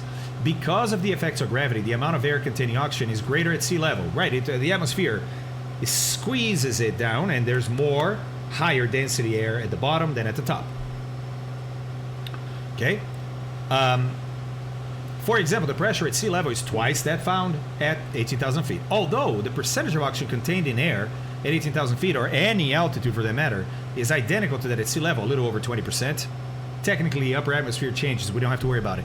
The amount of air our lungs take in with each breath contains half the oxygen found at sea level, right? Because you only have so much volume in your lungs. So the volume is the same, but now the density of the air is half, so you're going to have half the oxygen going in. All right. In fact, because you're consciously overriding a system that is normally automatic, you'll become, breathing faster, right? You'll be compounding the problem by exhaling too much carbon dioxide. That's right. In the same way that too much oxygen is a poison, can kill you, exhaling too much carbon dioxide can kill you too. It's a balance, guys. Life is a balance. Here we go. This is the part where we all, as pilots, under FAA, if you're operating in a different country, need to know the rules for that country. That's what the FAA says. For Part 91, that's general aviation, not for hire. So it's my aircraft, I'm taking my friends, I'm going by myself, right? I'm not charging, I'm not a taxi. I'm not charging somebody to go along. All right? You can share cost of fuel, by the way, and still call it a private flight. Because you're not charging people to go along, you're sharing fuel. There's a distinction there. Okay. So for us then, that's us today, right? This flight right here, we've been hired to fly the plane, but we're not hiring or we're not having people pay to come along. So we don't have paying passengers. So this is not a commercial flight, right? It is a Part 91 general aviation flight. That's what the FAA calls it. So, for us, the required flight crew must use supplemental oxygen. So you must breathe oxygen for any portion of the flight that exceeds 30 minutes above a cabin pressure altitude of 12,500 feet. MSL. Don't worry about the rest yet. Stop there, right? What did that just tell me? It told me that I can go up to 12,500 and never have to use oxygen. Never, right? If you are above 12,500, now you're going to need oxygen. It's that simple. Below 12.5, no oxygen. Above 12.5, oxygen. But there's a little... They put something in there. What do I mean? Well, between 12.5 and 14, it's only 1,500 feet. But for that little sliver of 1,500 feet, you can go up into that sliver between 12.5 and 14 without having oxygen with you up to half an hour. They just gave you a little buffer, right? They're saying, okay, listen, it's not like you go above 12.5 for 5 seconds and you're gonna die out of oxygen. No, it's fine. Most people that are healthy can breathe at 12.5 just fine for all day long. No worries. Most people, not everybody. You got to be physically fit, etc., etc. But they're giving a buffer because they don't want to paint themselves or you into a corner, right? So they're saying, look, if you're doing whatever you're doing and you're going a little bit above 12.5, up to 14, they capped it at 14, right? You got to draw the line somewhere. Up to 14, sure. Go ahead for the first half an hour, no oxygen. So, for example, I used to drop skydivers when I lived in Jersey, right? Hold on a second. I've been talking for a while. I want to make sure everything here is looking okay. It's about 10 minutes, 15 or so before we do a fuel change here, fuel tank change, but everything looking good. Okay. So in dropping skydivers, they want to free fall. Obviously, that's a lot of the fun of skydiving. And the higher you go, the longer you free fall. So they always want to go as high as possible, to get the biggest drop. Got it. I'll help you out. So in this case, I would climb to 13,500. So between 12.5 and 14. But I would never spend more than half an hour between that 12.5 and 13.5. The plane was climbing pretty slow, but it didn't take half an hour. Ooh, thank you very much. Thank you. It didn't take half an hour to get from 12.5 to 13.5, right? It took maybe 10 minutes. It took a while because the plane is heavy and it's at the edge of its performance. But that allowed us, the operation here, to go up and drop skydivers without having to worry about oxygen, right? Or whatever other reason you have. Doesn't matter. There's a buffer there. Beyond half an hour, they don't care if you're in the sliver anymore. Beyond half an hour, got to be on oxygen. No discussions. Or above 14, got to be on oxygen. Right away, no half an hour, no discussions. The half an hour is just a buffer between 12.5 and 14. Questions there? Anything?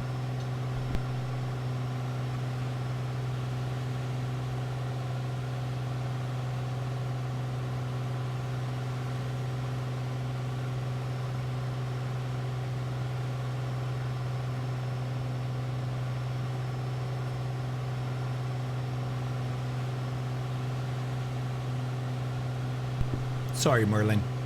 She only made enough for us. They're complaining that they don't have fried rice. You people go to Chinese restaurants near me. Oh, did you guys hear that?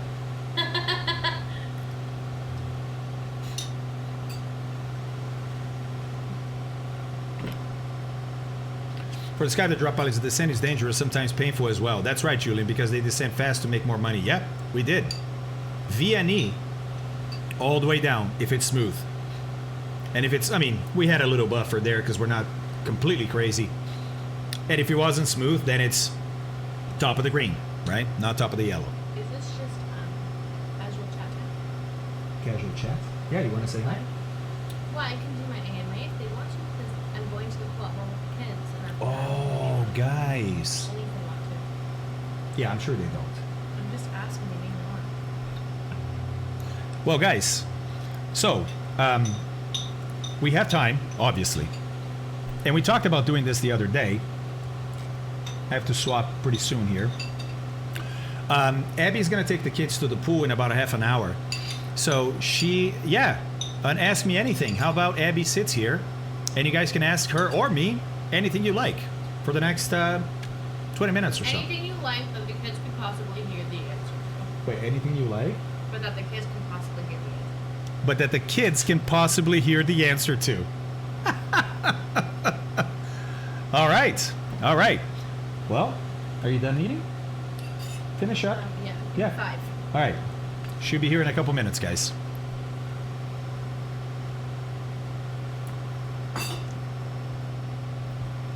So, John says, been to Pikes Peak? Me too. I rode a motorcycle all the way up. With no oxygen, of course. Right. Hey, the FAA doesn't dictate what we do when we're driving or riding. Didn't observe any issues. Right. So, John, very, very, very individual results, right? I've flown for 6 hours at 15,000 feet, and I experienced 0 symptoms of hypoxia. But at the time, I was a young buck. I was very fit, right? That makes a big difference. So, hey, SJ, do it, man. Do it. Why not?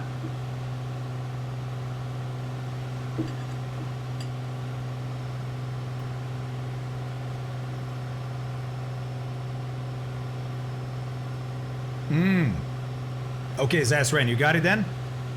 Okay. Kilo Zebra, look at this. I had bad symptoms skiing at 11,000, so I'd wear supplemental oxygen sooner. Yeah. Now, just being fit does not mean that you're going to be breathing fine at whatever altitude. The likelihood is better because you're fit. Your body is working well. But even then, people have different oxygen carrying capacities, believe it or not, right? Somebody like a crazy athlete, right? Like Lance Armstrong, which, yeah, forget the doping. The dude's body isn't average, right? The doping made it even crazier. But he's able to process lactic acid different than us, much faster. Not just him, all those athletes that are at the top, right? He can also absorb way more oxygen than we can. And that's somebody said here, right? A lot of athletes will train at high altitudes because you can improve your oxygen carrying capacity. Your blood will actually produce more hemoglobin, more red cells that can carry oxygen at a higher altitude if you stay there for a while. Lit juice, exactly. So it's very, very individual. Don't just take anybody's answer and be like, oh, that's what's going to work for me. No, it won't. I guarantee you that it won't. Right?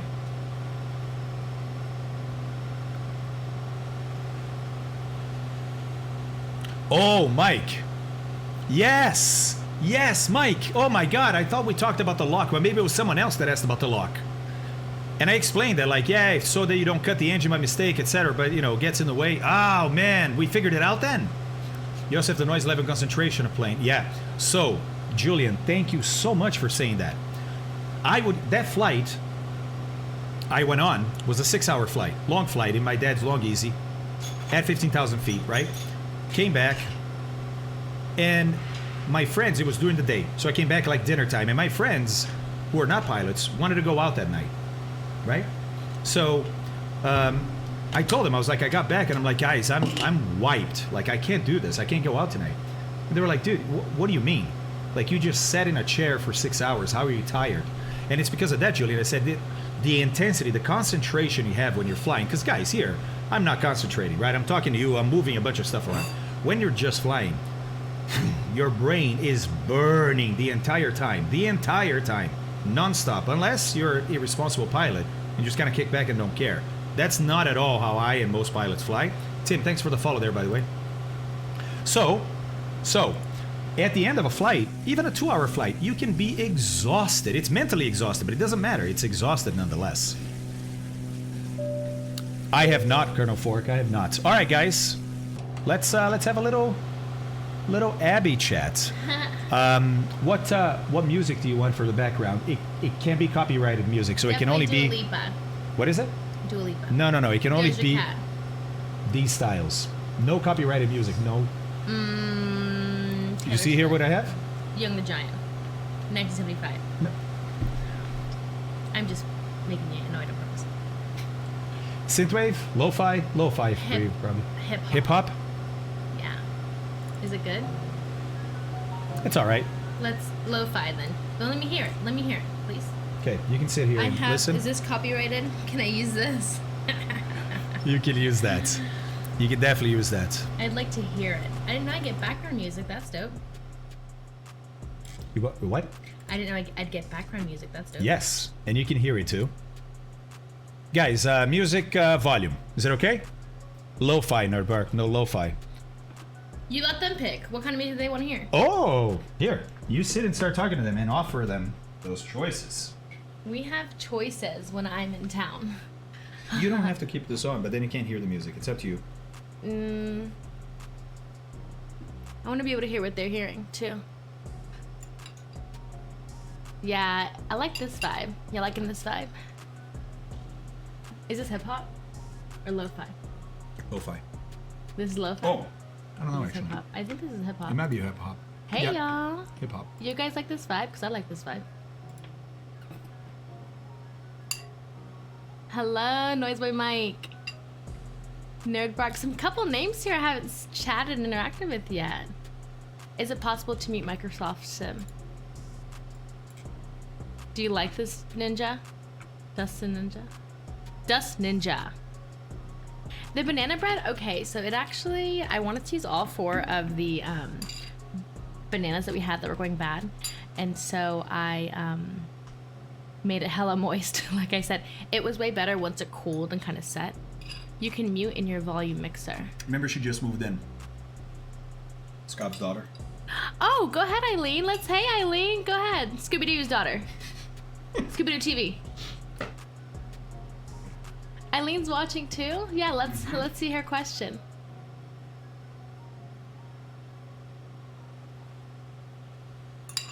I'm just waiting on a question. They're about 5 seconds behind from what you said. Oh, I see. If I have any kids, so I don't have any kids of my own, but I have 2 step kids. And I can say their names, so no? Yeah, is that okay? Luciana, Lulu, and Nico. They're 11, and Nico will be 10 in a month. Chocolate chips or walnuts? Okay, so I usually use chocolate chips on everything because I'm 5 years old. Nico wanted walnuts. Nico's like an old man. He wanted walnuts, but I didn't have any, so we just did chocolate chips, which Luciana was happy about. News, you're gonna be an uncle. Congratulations. Being uncles and aunts are the best because you can like borrow the kid and then give them back, and then you can just be the good guy the whole time. Eileen, does she bake too? Moist. Yes, Rising was hella moist is what it was this morning. And then we had it with turkey bacon, and I gave them some apples too, so it was a good brekkie. I'm smart on Mondays and when it falls on a holiday. Very good. Did she clean up, Eileen, did you clean up after your mess? Because Lulu likes to bake and not always clean up after her mess. Alright guys, this is your time. Ask me anything, keep it PG-13.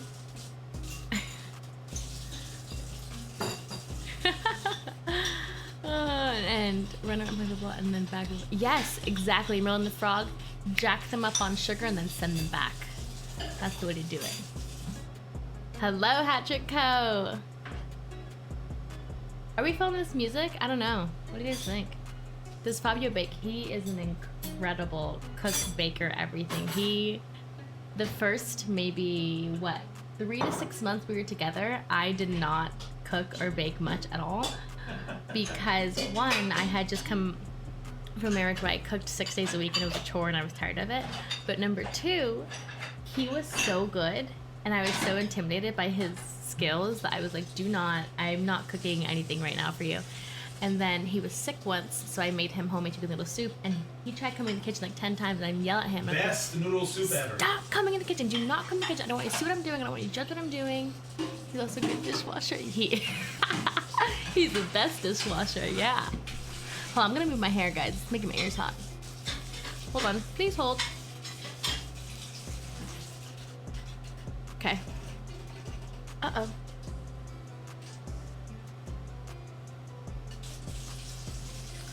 Tell him I know the turn is coming up. He said he knows the turn's coming up and he's gonna wants me to bank it, he said. Is that what he said? Bank the turn? Is that what he said? A cooking stream. Everyone wants to do a cooking stream. Everyone's in a cooking stream. Do you want us both to cook and see us argue, or do you want one of us to cook and then the other one clean? How are you doing? Flick on the house completely from me. Oh, Mr. 90, thank you so much for asking. I am fully recovered. I actually just got a CAT scan of the arteries in my brain and MRI as well, and they all came back clear. No aneurysms, no issues that they can see. And so I have a follow-up in August. I think honestly it was a mix of my vision changing a lot, which got new contacts in, like I have really, really bad eye issues. And then I think we had that month was so stressful. So I think like the eye vision plus like the stress that I was going through at the time, it just all compiled together, and I just,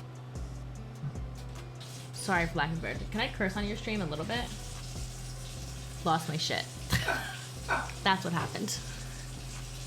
Have you streamed before? I haven't streamed before. I keep saying I want to do Sea of Thieves stream, but I'm also going to school and I have a lot of things I take care of in the home too, so it's just hard for me to find time to stream, to be honest. Fabio is a big help also, but there are like things that, like for instance last night I was up to 2 a.m. organizing the kids' closets, like things I don't have to do but I'd like to do to make sure like that our house stays running nice and smoothly. Cleaning stream, oh my god, you just spoke to my heart. Cleaning stream, are those real? Oh my god, that'd be amazing. Yeah, stress can be wild. I've never been that stressed before. It was just a wild time. Huh? Time for the turn and swapping fuel tanks. Time for the turn and swapping fuel tanks. Bank it, you said? Guys, walk me through this. Walk me through this turn. It's on autopilot, baby, but you can do it, but it's not through the stick. What I use? The mouse. Uh-huh.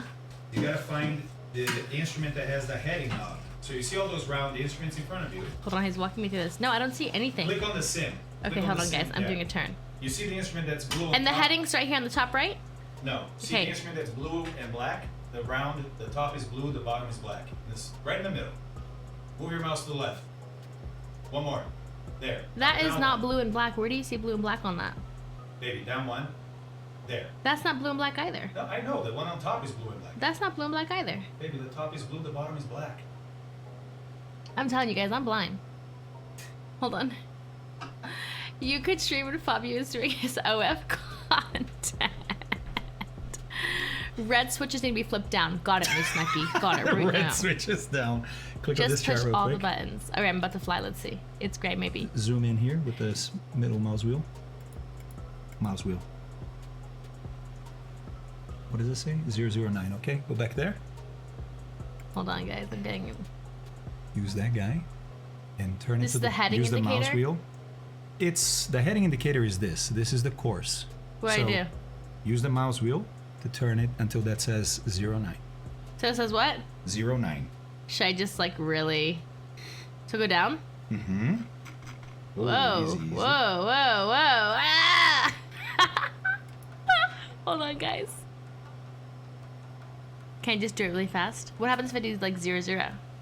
Oh, then we're gonna go to a different place. No fun. I guess I won't get you off course on this very important flight. Lock the screw. We're not gonna crash. We're gonna crash if you have that negative attitude, but have a little faith in you, girl.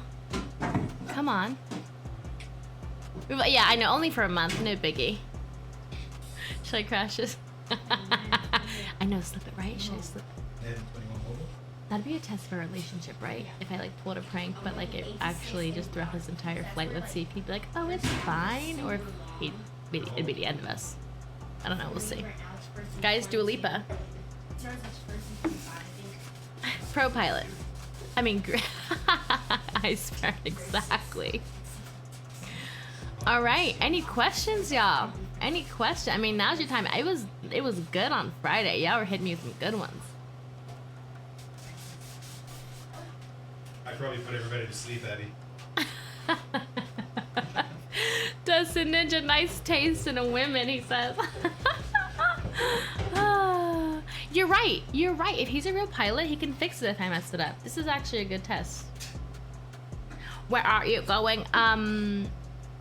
Where are we going? We're going to Teterboro. Yep. We're going to Teterboro.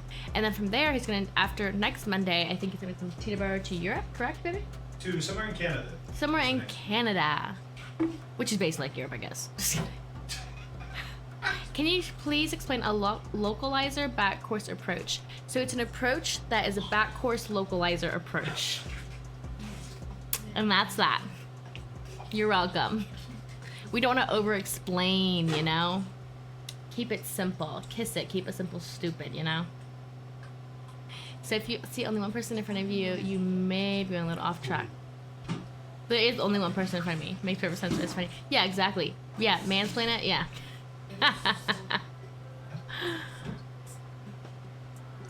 Yeah, I'm not wrong. Exactly. Have you guys seen that video? I have to find that video and have to pull it up. Has anyone seen the video where it's like this guy be like, nature, and he's pretending he does all these nature things, and he goes, this one's a birch tree. You know it's a birch tree because the way it is. Ask question only Abbie knows. I know. I'm telling you guys. Find out about a lot about Mr. Fabio here. Wait, baby, what's the name of that guy with that video? That's what I'm trying to. Can you pull it up? Yeah. Somehow? I don't know it. We found it. We were laughing so hard. It's this guy. He has like 4 or 5. I think he like got a good hit on like one video, went viral. Tried to do a couple more. It didn't really stick. Check the nav radio tuning is what Citizen 6 said, Fobs. Okay. What's the capital of Ecuador? That's where you. That's racist. I'm Mexican. Do you think I'm Ecuadorian? Is that why you put that rock frog? Oh, hello. I'm Mexican. Oh, ay, ay, ay. We're off course. 115.2. How do we do that? Wrong VOR.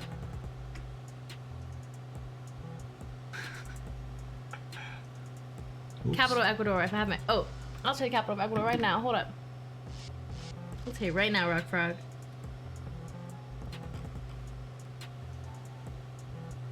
The capital of Ecuador is Quito. Thanks, citizen. It was founded in the 16th century. Quito, not Quito. Quito. Thought you were Mexican. Yeah, not Ecuadorian.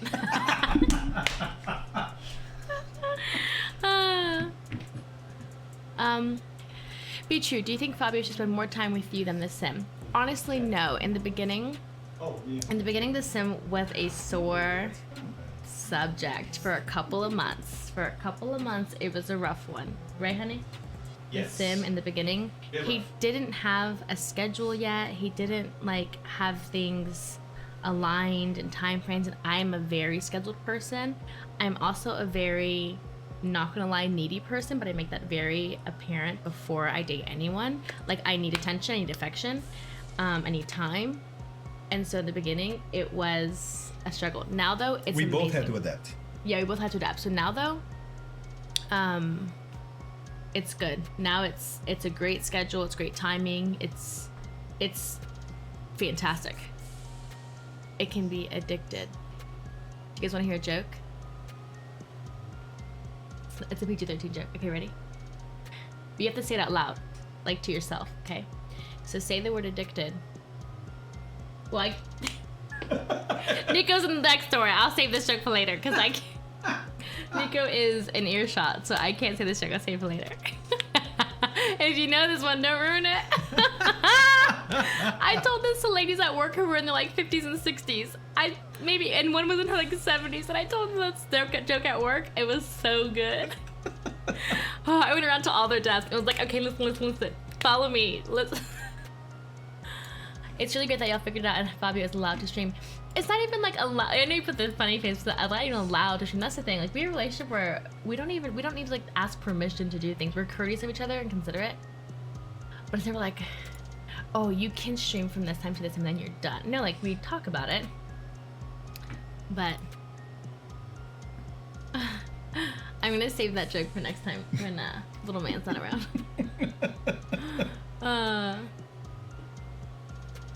No more questions? They don't have like spicy questions No or anything? spicy, no. No spice, guys. Come on. This is your chance. It's a great joke. I think you bored them and now I'm boring them. Is this everyone that you know flying with you? Who are all these people? Do you like spicy food? I don't. Fabio does. Favorite hot sauce? Mine or his? I just started getting into hot sauce. I like Valentina. He likes Valentina as well, but like spicy hot sauce. He has a bunch of different hot sauces. He loves hot sauce. Cilantro, tasty. It tastes like soap. Cilantro is tasty. I'm Mexican, so I use cilantro in a lot of things. Nothing I would ask would be Twitch safe or day safe. I'll be the judge of that. Rock, go for it. Moose. Everyone's concentrating their route and we're not running out of fuel. What does a thought go? Where does a thought go when it's forgotten? I've never We heard need to rewatch Inside Out to figure that Miss out. Neki, where does a thought go when it's forgotten? Do you know this, Chuck? I don't know that it is a joke. I think it's just a question. Oh! Thank you, gamer. Ooh, cilantro tastes like soap? That sucks. So what about Mexican food? Like, do you not like Mexican food then? Why is elephants? Why not elephants? Huh? I like this question. Why is elephants? Why is not elephants so? The kingdom for you. Do you like dad jokes? Oh, I love them. Please bring them on. Bring them on. Let's see. Oh, that's so sad. Sriracha, a little too spicy, but I'll use it. I'm Puerto Rican also, guys. So like everyone's like, you're Mexican, you should like spicy food. No, I'm also Puerto Rican, and they don't like spicy food. We don't like spicy food. Which is odd, really. It's not. Puerto Ricans do more like sweet and savory. No, it's odd because it's in the Caribbean, it's Latin, and almost all places in the Caribbean have extreme spice. It's odd. Lies. All he does is speak lies. Oh. Hey, Merlin, I'm waiting for a dad joke on your end. Chat pause. Is it moose or mooses? Or mice? Just kidding. I ate Mexican watch coming for weeks. Oh. Because you gave her something, probably. Rock. What do you call I'm scared of cheese people, that's not I'm yours? slowly getting nacho cheese. Oh. I'm scared of people. I'm so slowly getting over it. I took a job on the head because I'm the CIO. Oh, that's so good. What are the Genesis when jumped out of the closet? Hold on. You guys are going so fast now. I'm from Sweden. It's mice. Is Fabio a good dancer? He's not. What are you talking about? He has I'm amazing. rhythm, He's got some and he's moves. learning. But I love to dance. And he's learning. He's willing to learn. He has rhythm, which is good. But ironically enough, guys, I love to dance. This is what's funny to me. I love to dance. My ex-husband couldn't dance to save his life. Fabio can dance to save his life if he needed to. But I always know people who can't dance. Favorite joke is about the time probably didn't like it when I told her next year, so I want to put it out. That's a clever one. Supplies. That's awesome, What? still. I see it. What supplies? Like you need fuel? He does sing and play guitar very well. What's a foot long and slippery? A slipper. What's a foot long? Oh! Merlin. That's a, I know that's the dad joke. I don't know why I say that one. Hey, JP, welcome back, man. JP! Guess who's back again. JP's back. Da, da, da. So two-part joke in the chat was a bad choice. Yeah, I missed it. I must have missed it. Let me scroll up and see who's been that. No, just okay. Oh, I get supplies. I get it now. Okay. I got up and got it. Can Fabio go to? Hold on. Can Fabio go to the pool and Abby can take over stream? I mean, here's the thing. If you guys have been paying attention to the stream, you should be able to teach me how to fly this thing. Which the thing we don't have to cloud. Yes, Oh my God. be nice. That should be a stream where Chad tries to teach you how to take off. That's not a bad idea. He said a stream would be like, you guys teach me how to take off based off of what he's taught you. And I just sit and watch. The Flying Abbie. How about Arrow Abbie? If he has alliteration, I want alliteration to my name too. Wait, Not a that's a bad great idea. idea. They I like think when that I was on the idea. show, but it came all blur. I have self-esteem issues. These are good. I've never heard these. Merlin. Yeah, take off. We have no faith in Abby. I mean, really, I feel the lack of faith you guys have with me over here. Okay. There we go, Arrow Abbie. I like that. Arrow Abbie. Oh, that's a good one. That is a good one. He gives me no credit. He gives me no credit. You came up with that, I right? just said I don't want to be. said it. Nico heard me. Please, babe. What's that plane that just flew in front of you? Hold on, Citizen. Let me see.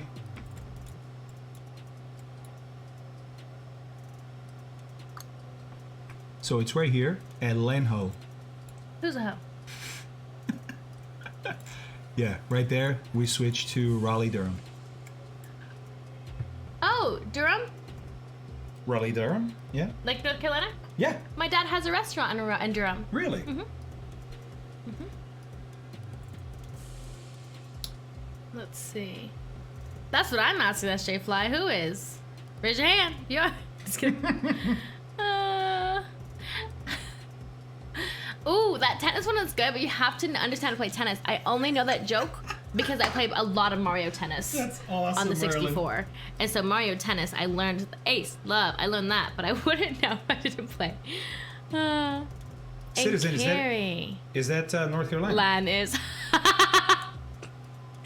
Cold Fork said Lan is. So I said, who's that? Suburb Raleigh. That's awesome, man. Diddly squats. Oh, that's cute too. Mm-hmm. Durham. Durham.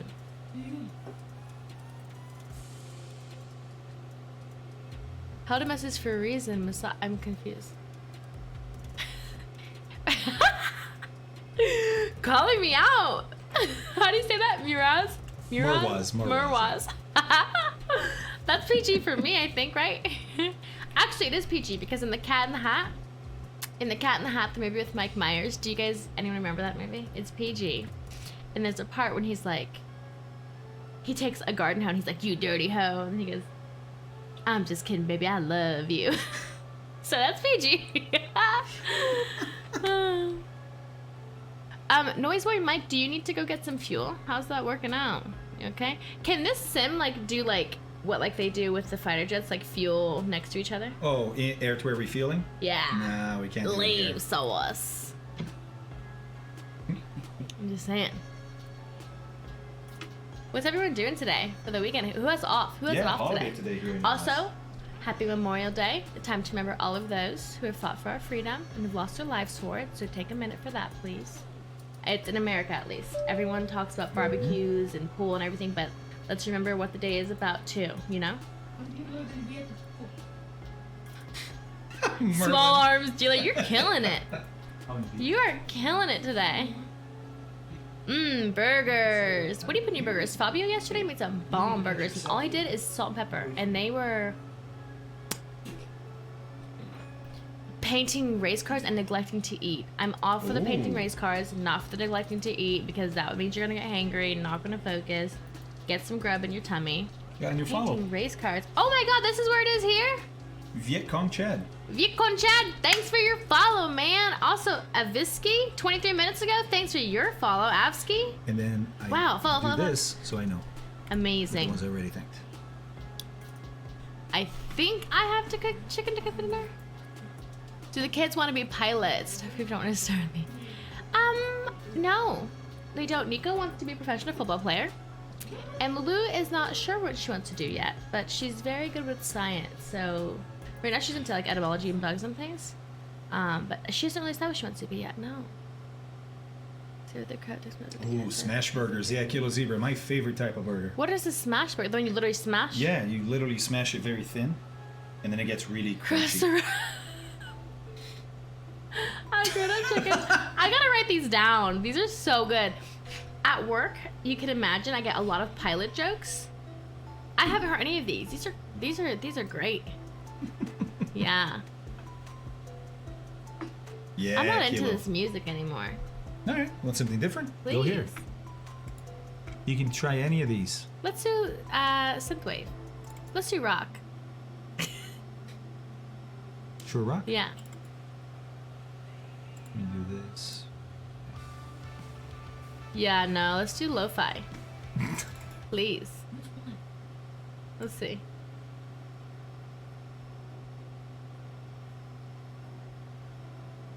Sure.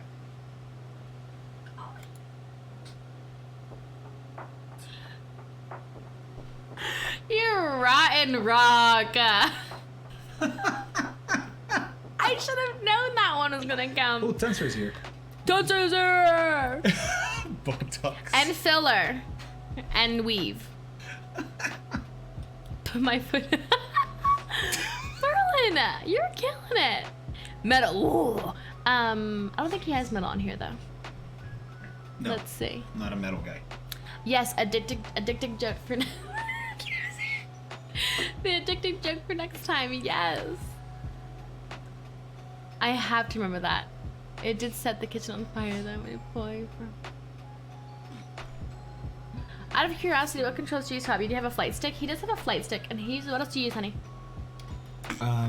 Alligator and a crocodile. An alligator has a long. I'm sorry. An alligator has a rounded snout. I believe they're usually found in America mostly, and I don't remember the other part of the alligator. A crocodile has a long snout, more so in like. I was just telling Tim. Hold on, Tim. I'll tell you. Africa, South America, I believe. I just know there's the American alligator has the round, and then the crocodile has a long one. Show that oak tree video or whatever too. Oh yeah, the one with the tree. Oh yeah, let me honey, search. Can you find that? Yeah. So hold on. Who dat? Tim. It's me. This is the. You can see it now on the bottom right. It's kind of hard to see Two there. butts If I go outside, it gets a little easier. It's the butts. Thrustmaster Warthog. An assassin. That's good. The alligator. Oh, it was a joke. It wasn't like a really questioning about. Hold on. Caesar. That's a cute one too, Scooby-Doo TV. I was talking with the kids. That one's good. Should I bite him? Should I bite him? There we go. Oh, it's this one. I hope you guys enjoy it as much as I do. You probably won't because I've killed it too much. Are they watching? No, not yet. There we go. Let me kill the sim sound. Oh, it is almost all the way dead. I think we can do this. For me, nature is one of the neatest things on this planet. That's why Rodney and I started Nature Walk, because we want everyone to know how neat nature is, instead of just me and Rodney knowing it.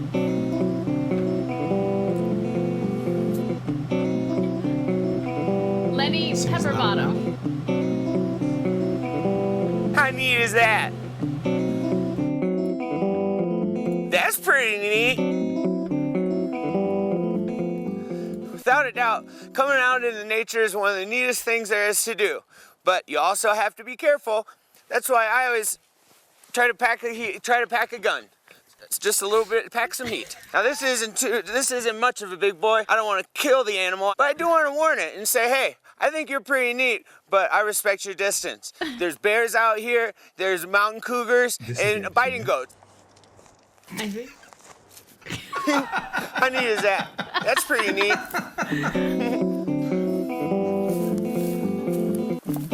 This is us at Woodland Woods. Oh, wow, Mechanical, about 10 gallons per hour. Look at this. This is an aspen. You can tell that it's an aspen tree because of the way it is. Wow. That's how I explain everything in life now. Just the way it is. Roger Gamer, thank you. I don't remember the rest of the video at all. I don't know if it's even good. Wow. I just remember the tree, the aspen. What a beaut.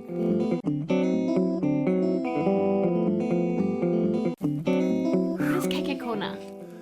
You know, it'd be a great capper to a great day. It'd be seeing a wild animal. I always get real excited at the opportunity to maybe see an antelope or a fox, you know, or some sort of mountain beast. So what I do sometimes is I'll try to, you know, shake things up a little bit, get the earth moving. Where'd his gun and go? call You're out right. to him, you know.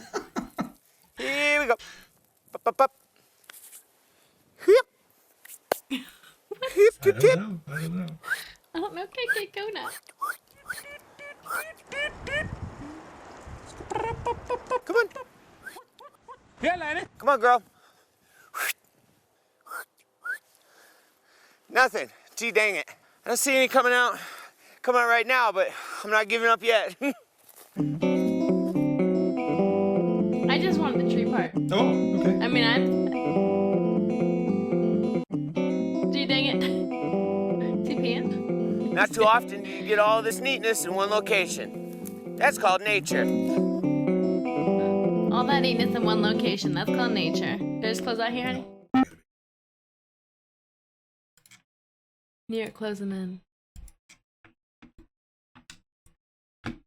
The man who runs in front of her For was me, tired. nature's one of You can just tell it is by the way it is. Sorry,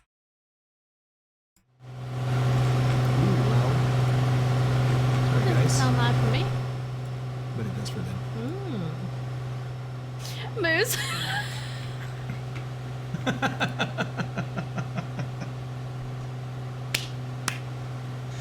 All right, babes. I need to do some navigating. Okay, I'm getting kicked out. Bye, guys. I'm gonna go to the pool. You guys could have made it a little saucy, and you didn't. I'm surprised. That's I am all right. surprised too. It's all right. We're ready for the sauce today. Ciao, everybody. Thanks for all the good dad jokes. Bomb.com. Bye. Oh, you guys are so nice. Have a wonderful day. Sorry, I gotta get Fabio back. It's also 65 and sunny here. I'm not getting in the pool. The kids are. But they want to. So, they didn't get hypothermia yesterday, so they should be fine today. Ciao. Fabio will have to do.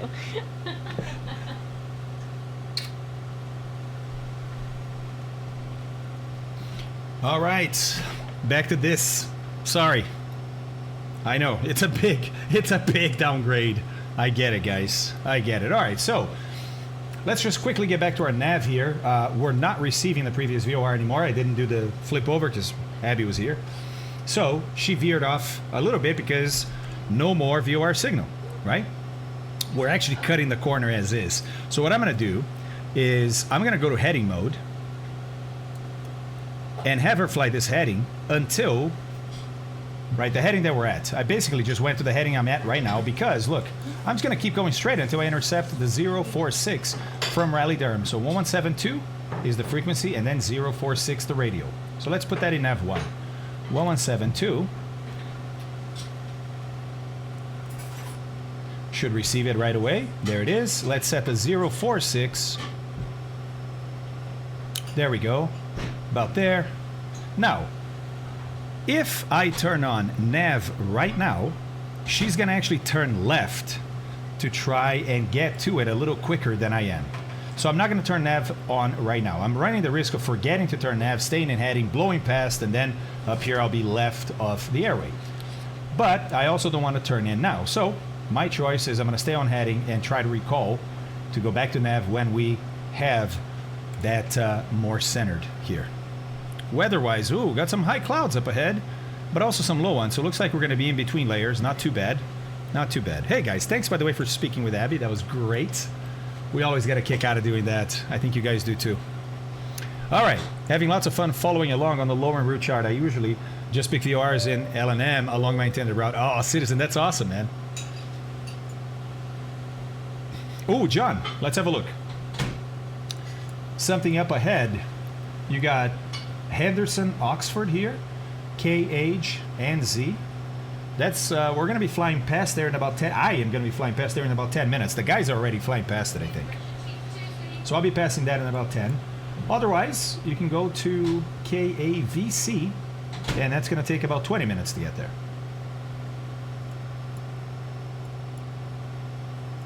Yeah, more like 30 minutes, I think, to get there. Yeah, Kilo, me too, man. Me too. I think that would be awesome if Chad tries to teach her how to. I haven't taught her how to fly, right? So yeah, you guys would have a blank canvas. It's awesome.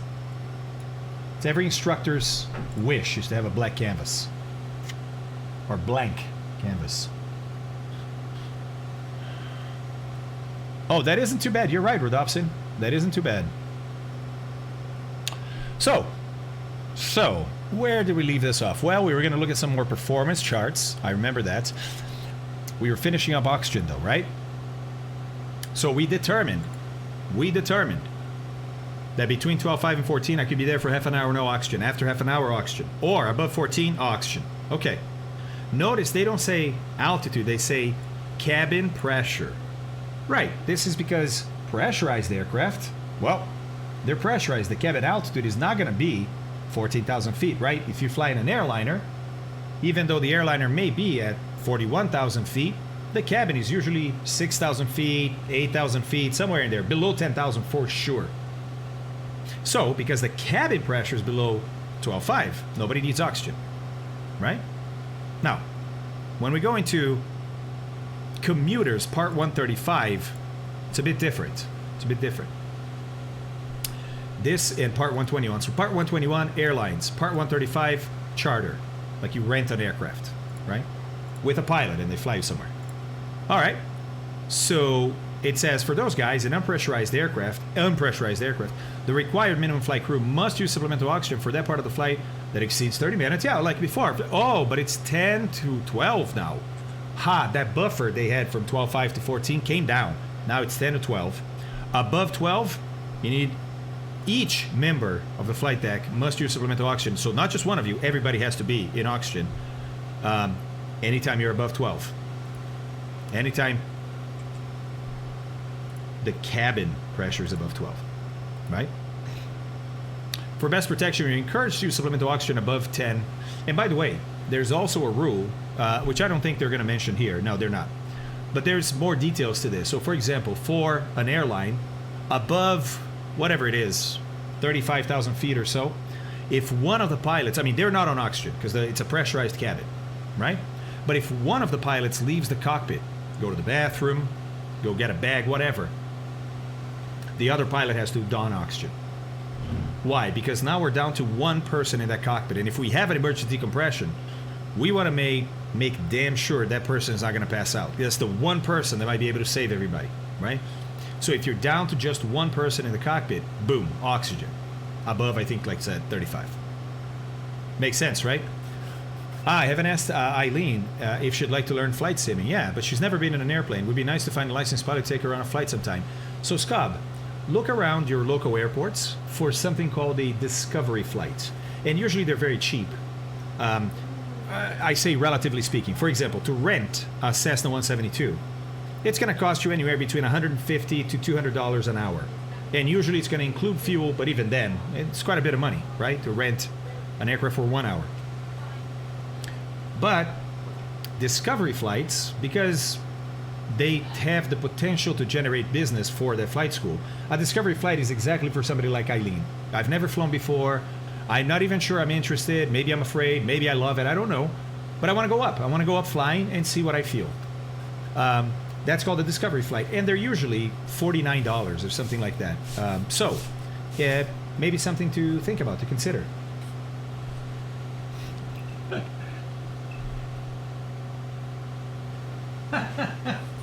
Is that a rip? I think I told you guys, remember, we bought Nico a wetsuit. It's a short sleeve, short, pants, legs, I guess, wetsuit, and we got it at Goodwill. It was barely used, and it was $5. Like the original was like $100, right? And so he likes to use it for the pool, but he's getting a little big for it now, so it's starting to. It's always been. Oh, you always had that hole in the back? Yeah. I thought that wasn't stretching from you growing up. That's what I told him too. I thought the same thing. Let's see, Kilo. All right, guys. Get the pool. Yes, I did. Thank you, sir. Appreciate that. Now? Appreciate that. Now, look. We're about to pass it, right? And I'm in heading. Gotta go to nav. So this is where you look at the panel and go like, oh, whoa, we're on it. We're on it. Okay, let's go to nav. Let's go to nav. Love that prompt, Kilo. Thank you. There we go. Still going in the same direction as everybody. Hey, citizen. Hey, buddy. How goes it? Frarva. Frarva. I love that. Nice, nice, nice. This is man, this is a really pleasant fight so far, isn't it? Isn't it? Look at that. Beautiful, guys. Beautiful. Oh, aye, back there. How's it going, aye? I don't think you had any problems. Zas ran back there, too. I see it. Kieran Blade. Hello, man. I've been a bad pilot. Landing light was on for the last hour or so. Merlin, my landing light has been on the entire time. The entire time. And I'm going to be honest. I would keep it on in real life too. So we're flying along a really busy corridor, basically, right? The east coast of the US is one of the busiest airspaces you're going to find in the US. Which means a combination of a lot of airline flights, but also a lot of general aviation flights. Especially down in Florida, full of flight schools. I would probably keep my landing light on for the entirety of the flight. Now, technically you say, yeah, but dude, you're 11,000, 10,000, we shut the lights off. Yeah, but I mean, look, why do we keep the lights on? To make it a bit easier for people to see you, right? To try and avoid a mid-air collision. So, 1,000 feet above 10,000 is not a magic altitude. It doesn't all of a sudden stop, right? Yeah, planes should be a little further apart from each other at that altitude, but it's not much better than 10,000. So, just to be safe, and because, look, these lights are they're built to last a lot, right? They last a long period of hours. There's some exceptions, but a lot of them last a long time. So, my decision for me would be simple, right? This is a simple investment in my own safety and the safety of others. I'd keep the light on. Yeah, so tanks is what I forgot to switch last time. I mean, we are 10 minutes past actually, but not bad. Not bad. Let's go to the right tank. Sorry, we are on the right tank? Oh, I see. So look, let's do this. You see how the right is slightly higher than the left? I'm going to burn the right until it's the same as the left. And then I'm going to switch again. And we'll make that the new time at which you count 30 minutes from. Does that make sense? Yeah, speed nut, exactly. SJ Flight, it's called in-flight refueling right here, buddy. In-flight refueling right there. Oh, nice. Nice, Art Fonzar. I see everyone else. Not sure why I'm not seeing you. Oh, so Kilo, basically, the sim doesn't display every traffic around you. It would get to a point where it's displaying so much that it would lower your frame rate. So what they do instead... Hold on. Back there.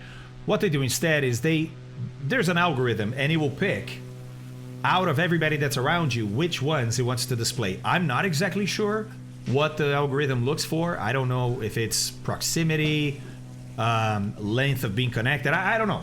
I don't know. But it picks. And so you don't see everybody. But typically you see the closest people to you. So SJ, we thought it was.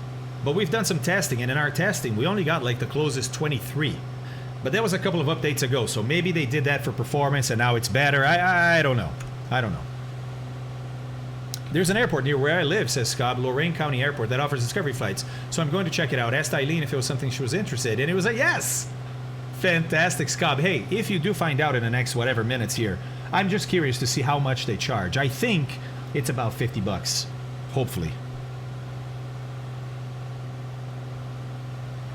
Yeah, Merlin, but that's the thing, right?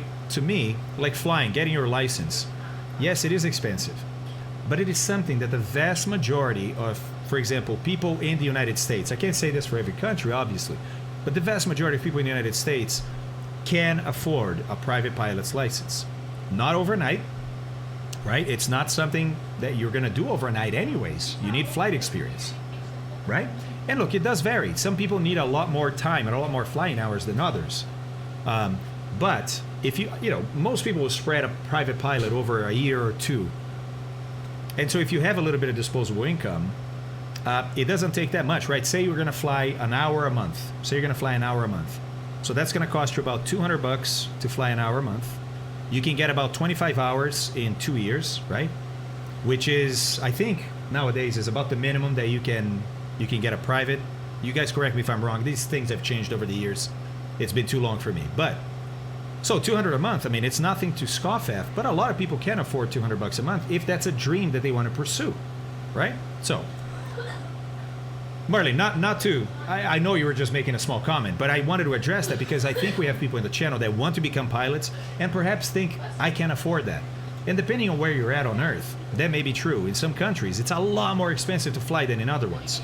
So you have to have a little bit of luck on where you're at or where you can go to do this.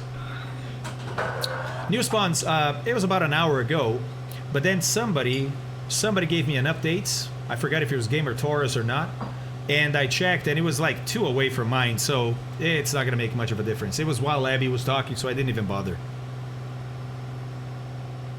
Richmond, Virginia. Wait, mechanical, I don't know what you mean. 45, there we go. 45 hours minimum for private pilots, 10 hours solo, which 5 of those could be cross country here in Norway. Okay, so you're talking Norway requirements, right, JP? When I learned to fly, different time, right? And it was in Brazil, no minimum. So I soloed with 7 hours, and then I got my private, I think, with 13 hours. Which was pretty low, but I mean, it wasn't unheard of, you know? SJ, the answer is yes. There's going to be announcements about that because it's... Yes.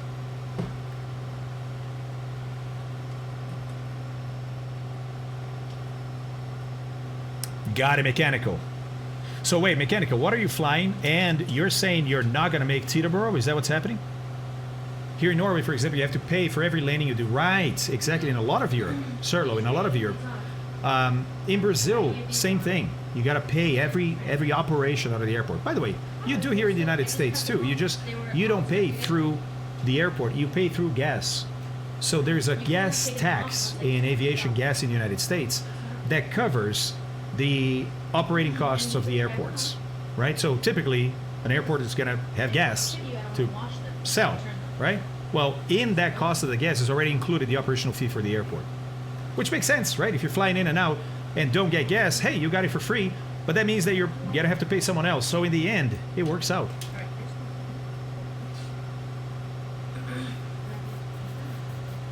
I think provided the fun factor is there, then it's a great thing to do. I have been lucky enough to have never paid to fly in my life, and I've enjoyed 95% of it. So Marlene, you fly in real life? I don't recall. And if you do, then how did you do it without paying? Eat here and get gas? Yeah, nerd. Pretty much. That's pretty much how a lot of these airports live, and I mean they live well, you know. Citizen. That's all I can say for now. That's all I can say for now. But it's going to be pretty special. It's more than just looking at the aircraft. It's going to be pretty special. We'll reserve comments. Sorry, I wish I could. I wish I could.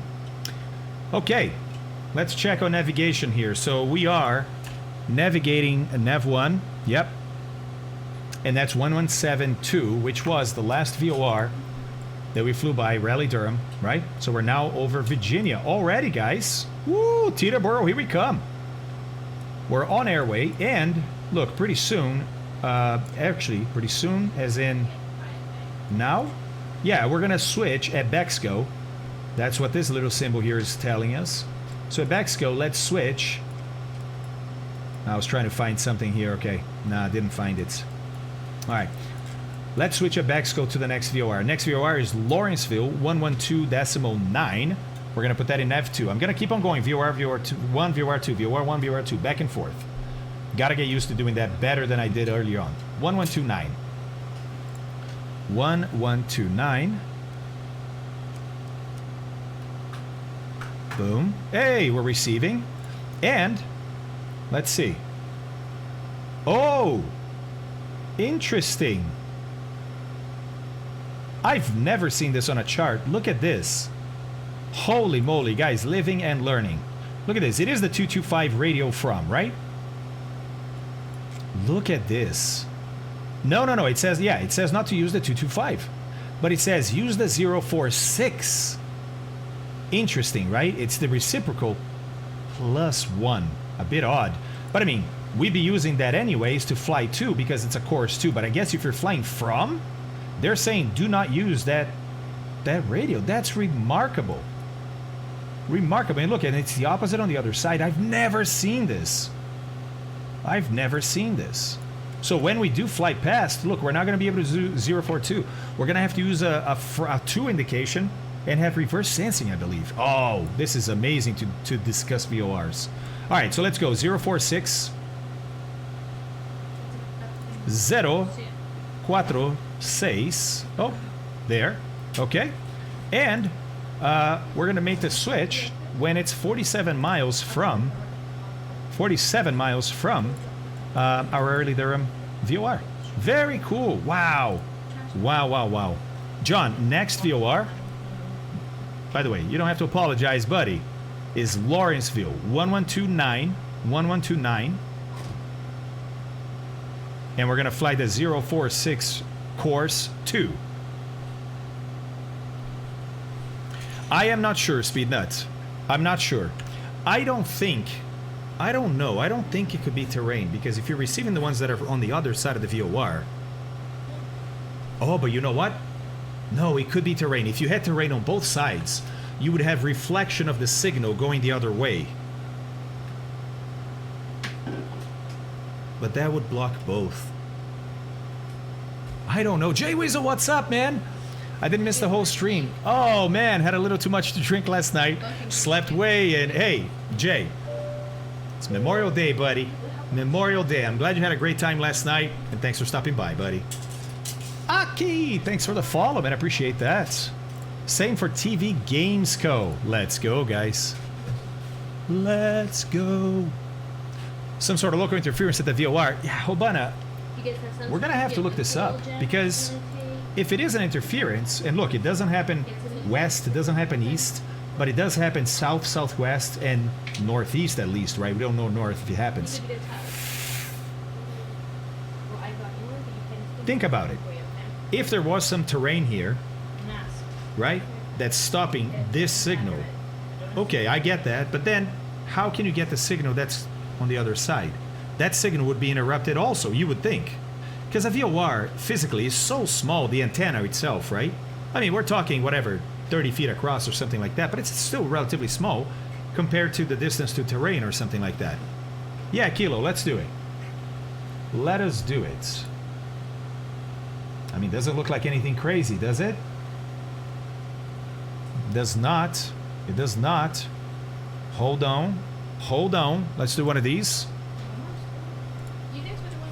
And go world. This one does not show, yeah, this one does not show terrain, unfortunately. But no, yeah, it doesn't look like it's super terrain-y.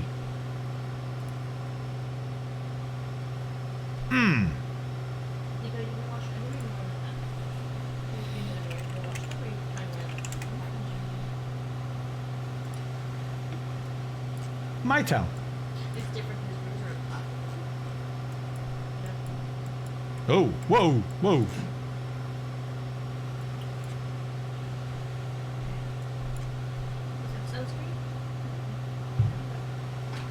What? I don't use Bing Maps. Do I not have terrain?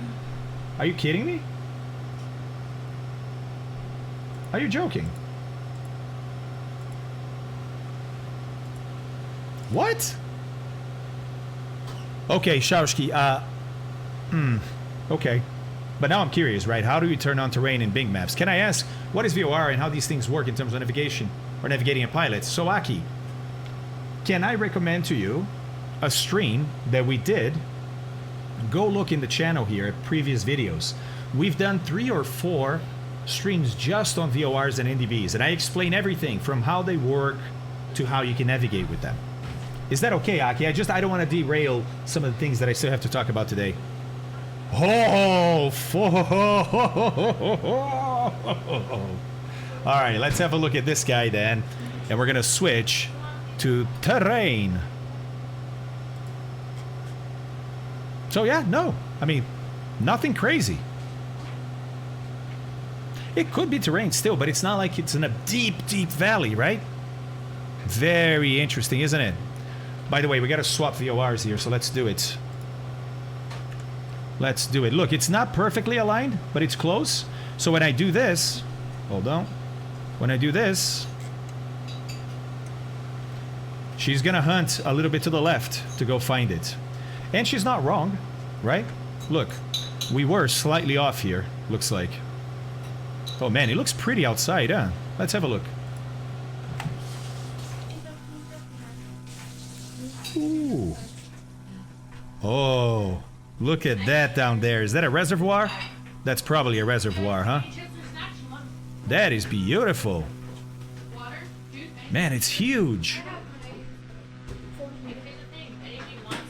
It is enormous. See? Wow! More there. Holy moly.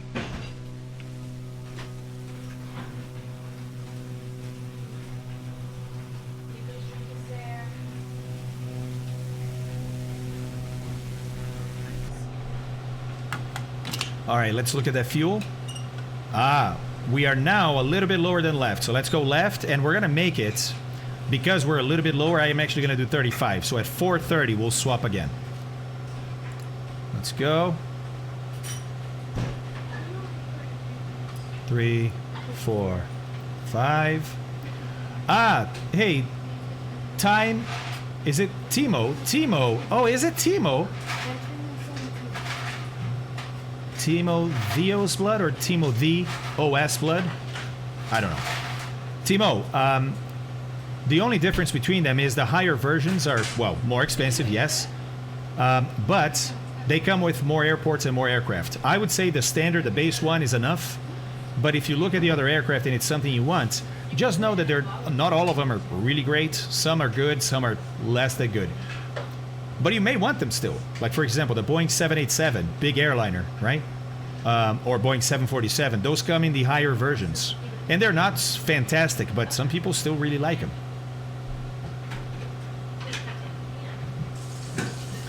Oh, you think it's temporary then, Merlin? Maybe they're doing some work on the VOR. That could be it. By the way, I'm 350 feet lower here, guys. Let's go. Let's get some up.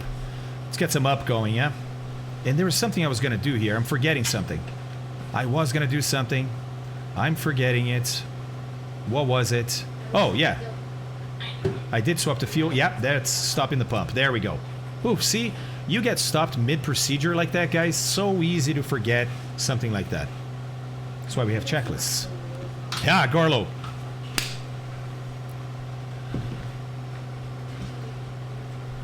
Ooh, Ranginator. Definitely the Amazon. Definitely the Amazon. There's some insane runways in the Amazon and some crazy pilots that will operate in them. There's some generic info about that in streams. What's that speed? That you can do free robots to improve the quality. Oh, you guys are helping. Yeah, are helping Timo. Oh, okay, got it. I see there. Yeah, okay. Timo, let us know, man. Welcome in, by the way, to this amazing hobby, and let us know if there's anything that that you still need to know, okay?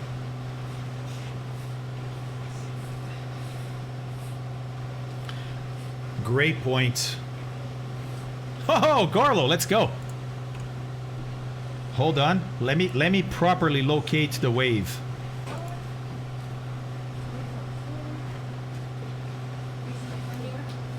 Greenville. Let's see if we can find Greenville here. Is that it? No. That's Garysburg. Looks like Roanoke Rapids. Hold on, we'll find it.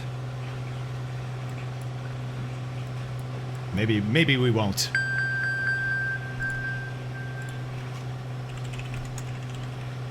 Greenville, North Carolina.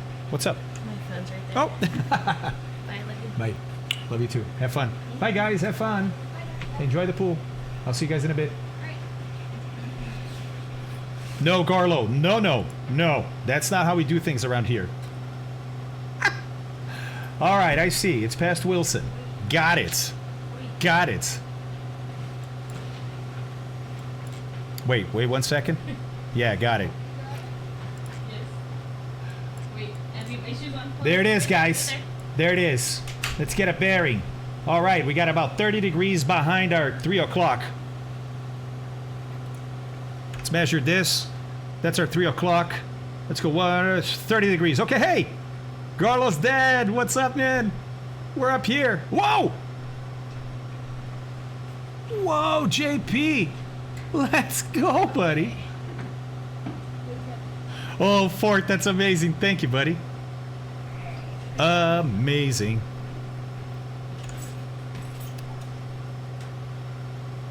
Garlo, you gotta do it. If you're gonna do it, do it right.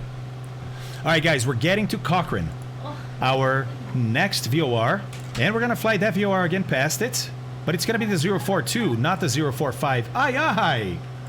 So nice. Look at that, Timo. We have an amazing community around here. I don't know if you already figured that out or not, but I just gifted a sub to you, man. So now you don't have to watch ads when you come back to the channel. Enjoy that. Thank you, I. Garlo, that's awesome. So back to that, SJ. I think having a brain fart, so I'm doing 144 knots ground speed and I'm burning 30 gallons per hour. Does that mean I can expect a range of about 165 miles or so? Or 165 miles per hour, so 310-ish miles range. So mechanical, let's see. 30 gallons an hour. How many gallons do you have, though? I don't know how many gallons you have.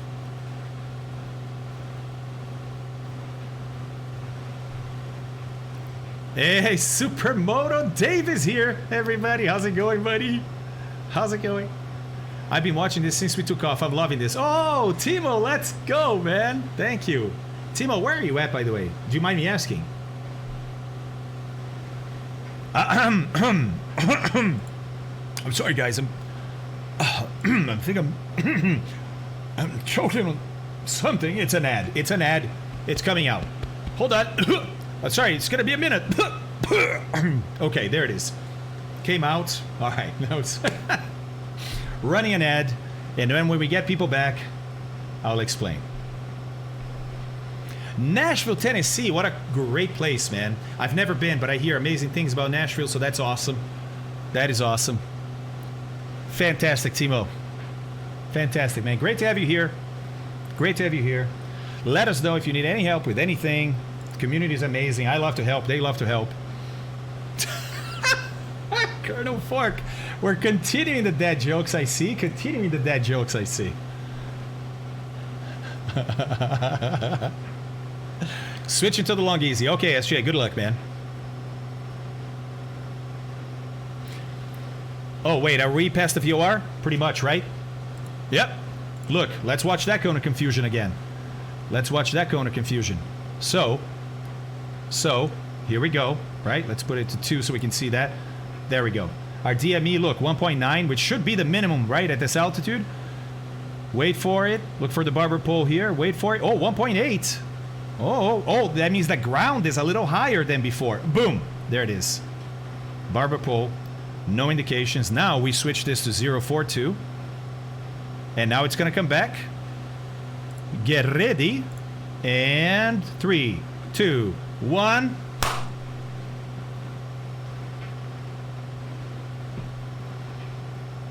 You're all very welcome. New spawns. Hey, by the way, if you're back from an ad, I'm sorry, I had something stuck. I started coughing. Turned out it was an ad that came out. Want to avoid ads in the future? Consider subscribing to the channel. If you already have a subscription, thank you very much. Enjoy the ad-free experience. I know, Garlo, it's almost as if. Not as if, almost as if. Hey, too old for this. How's it going, buddy? Yeah, I figured to pick one next up so you can load in, take off, and climb. That would make sense. All right, guys. We are, once again, on the right radial, right? We got from, because we're flying from. The viewer is behind us. We got the right radial, radial selected, and we're on it, right? Hey, Ford! Thank you very much, my buddy. I appreciate that. All right. Let's see. It's one step away from being sponsored with links like that. Yeah, Merlin, we're working on it. Jesus, Fort. Buddy, thank you. Whoa, Leo. Fala, mano, tudo bem? I know what it is. Fort already has the Oprah emote ready. He's attempting to see if I'm going to call him Oprah. Sorry, Fort. We got people ahead of you, buddy. We have a couple of guys, perhaps, ahead of you.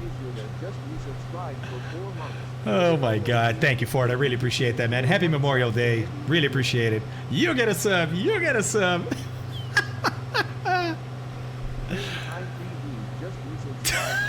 Speed nut. There you go. All right. I want to up the sim sound a little bit here. Aye. Don't worry. No. I think it's like music. You can use up to like 7 words, like 7 notes that are the same before it's considered plagiarism. So I think he stopped right at where he should have stopped. Evening there, Shoni. How are you, sir? Hey, thank you, man. I appreciate you stopping by. How are you? How's it going? Ah, Mechanical, I wish, man. We don't have it worked out for the Aero just yet. Remember I talked about using ran failures, and I'm still hoping to. Not using it today because ran failure still has some issues. Like, for example, we can't kill the engine. When we try to kill the engine, we use the failure in the sim that kills the sim of the engine. It doesn't kill this engine. It's probably because there's some custom code by JustFlight to make it work better, to have, you know, the issues we have with engine damage, turbo damage, etc. At any rate, right? We can't fail the engine. We can fail some other things. So maybe I should have done it. But I'd love to have the engine failure, especially when we're over water, as a small percentage chance that it will happen. To be more realistic, right? Going the distance, Sean. Yeah, we're doing it all today, non-stop. I'm not sleeping until we get to Europe. It's going to be amazing.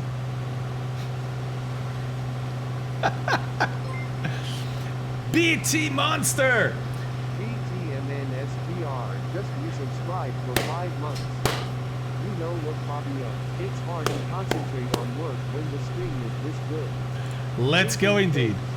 Thank you, sir. Appreciate that. Appreciate those amazing words. Oh, SJ, yeah, did you have a crash? Oh, no, it's just because you restarted, right? Just because you restarted. All right. All right. Hey, I think it's time to check our fuel log. See how we're doing. Now, we are still burning at about 10 gallons an hour, so it's looking good. Looking good. But let's see here.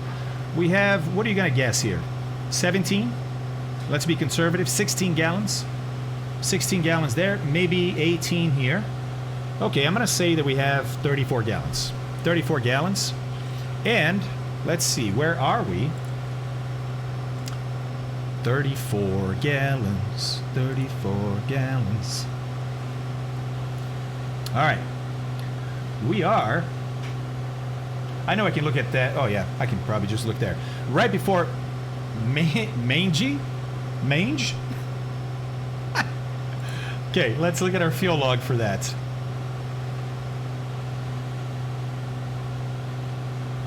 Here we go. Mange. Ah. Should have 31 left. We're doing better. We've got 34, guys. 3 extra gallons. Although before, I think we had 1.5 extra gallons from our previous calculation. So, I think we're going to get there with slightly better fuel consumption than the Navlog thought. Which is amazing. Which is amazing. Which reminds me, let's go back here. Hey, guys, we're going to use this profile that is being created, right? This entire time, real time, by Little Nav Map. But you guys did say, somebody said, I have to add a couple of things to this. Can anybody tell me what it is that I need to add? Yes, Marlene, exactly. No, Jay Weasel, I'm kidding, man. Come on, I'm kidding. This is going to take about 50 hours to get to Europe. So no, we're stopping at Teterboro, and we're going to basically just every Monday from now on, we're going to fly another leg, right? Until we get to Europe. Driver, I am attempting.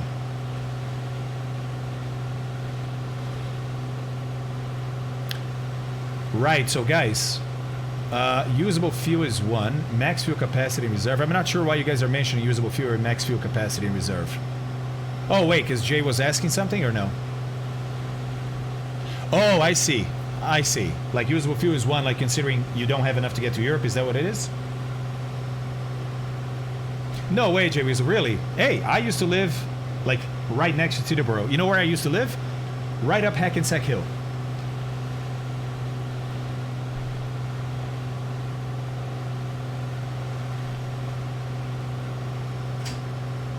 I was going to say, can you guys hear that going? Hang on. Hang on. All right, cool. So we got a little bit to go before we get to the next VOR. If we look right there, right? So I have time. I'm going to go close the door, and I'll be right back. And let's get a little, shall we get a little music going in the back? I like this, though.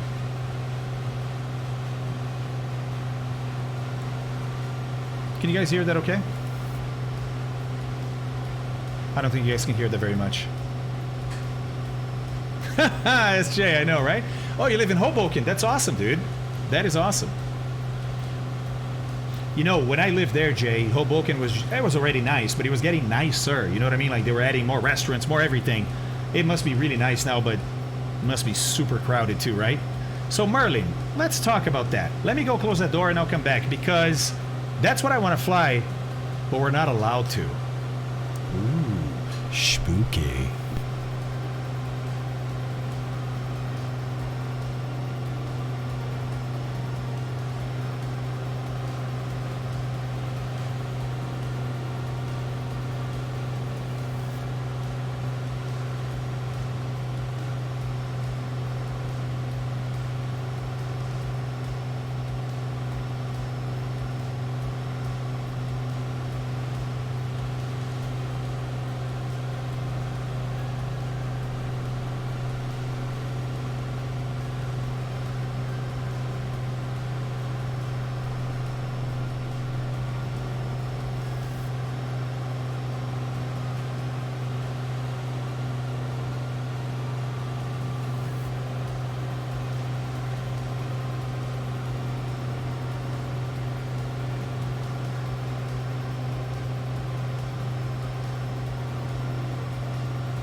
Hello. He opened one of the Monsters Inc. doors. Now, I actually went to the bathroom. You know, in an aircraft like this, in a flight like this, how do you go to the bathroom? Well, you don't do a number 2. And for number 1, I use Gatorade bottles. I would say most pilots have some sort of bottle system. Yeah, Nerdbark, exactly. Exactly. I use a Gatorade bottle.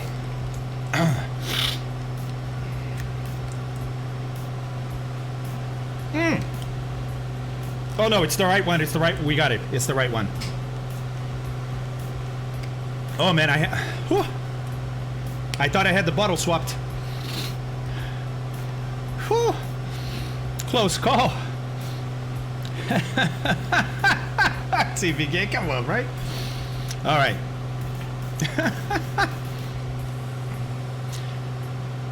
Merlin is not joking. Merlin isn't joking. Oh, Rock. Oh, Rock. Oh, Rock. Let's do an altimeter update. We got Richmond up ahead at 3030. 3030. 3030. Ooh, the other way. Oh, it almost corrected our deviation here. I always forgot to do this guy, didn't I? Gotta do the standby too. And if you have 2 standbys, gotta do 2 standbys. Whatever. All right. Little bit high. Let's go down. Oh, Speednut, do you bust the DC SFRA as filed, or just go to the Patuxent River VOR? Let's see, Speed. Let's see. By the way, the flight plan here, courtesy of one Navigraph. I just had the Navigraph calculator or algorithm figure out what we were going to do. And it looks like after Richmond, it's off airway. But that looks weird, doesn't it?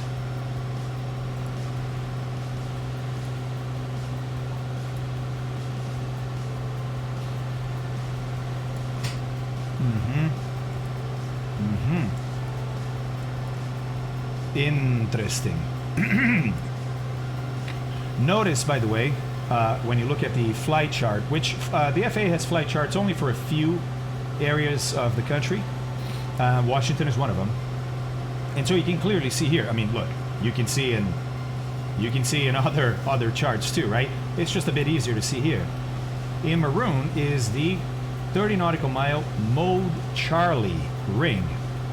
Mode Charlie ring. Then you have Class B, right?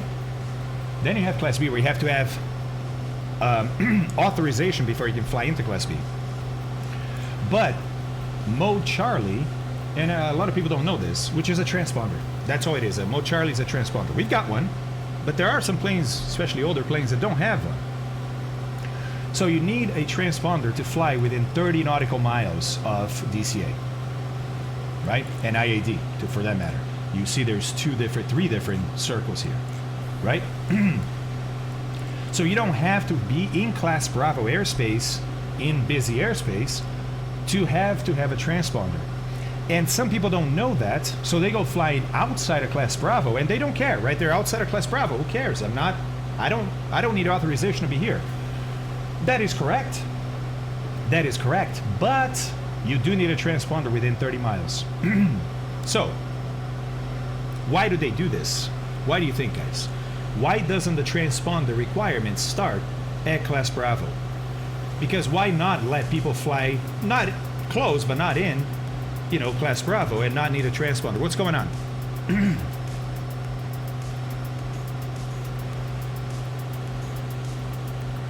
Oh, Dragon, that's awesome, right?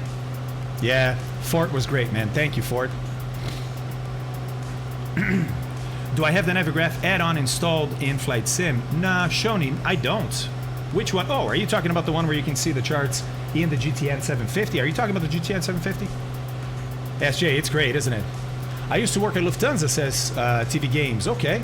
And we saw the maiden A380 flight land at Dulles. No, that's amazing, man. That's really amazing. Oh, wow.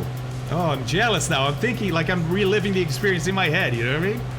That's amazing, dude. There we go. Mr. 90 nailed it. Gives the military time to react with fighter jets. That's precisely why that 30 nautical mile ring is there. Because it gives ATC time to identify that, oh my god, somebody's gonna fly in and they don't have Mode Charlie, right? Which tells them there's a lot of information that you cannot get without Mode Charlie. So yeah, it's a buffer, right? It's to buy them time. Okay. Okay, cool. So, there are no airways here. So I'm actually not sure why Navigraph did this, right? And because we're at 11,000, you can say here, oh, look, we're going to be above this class Bravo here, because this is from 3,500 to 10,000. This is 4,500 to 10,000. Oh, this is 3,500 to 10,000, right? And then we're out of there. True. True. So is this a problem, anybody? Are we okay doing this?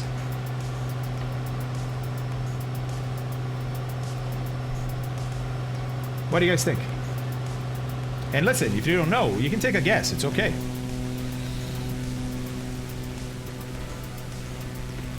Nice. Nice, Shashki. Not good because of that slice. What do you mean, Speed?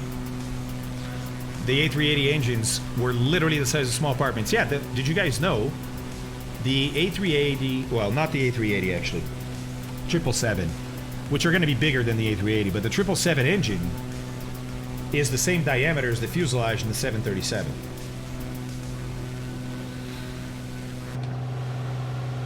Yeah, wish with 30 planes it would be a problem.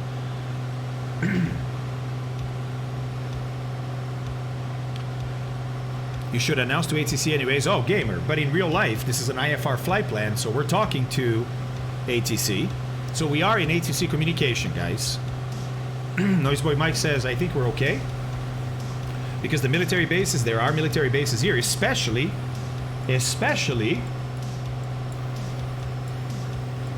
Oh, where'd it go? Especially Andrews. Why is Andrews so important? Ring with the block, says Speednut. Okay, we'll look at that. Yes, S-Ran. If you break into the airspace just a little, would they shoot you just a little? Kofu, that's awesome, right? It's awesome. Congrats on the subscription, man. Enjoy it. Hey, this is like a honey badger. Doesn't matter how high you are, says Colonel Fork. The Neon Tree, does anybody know good geographical maps online? With names of mountains, lakes, regions? I would say Google Maps has a lot of that.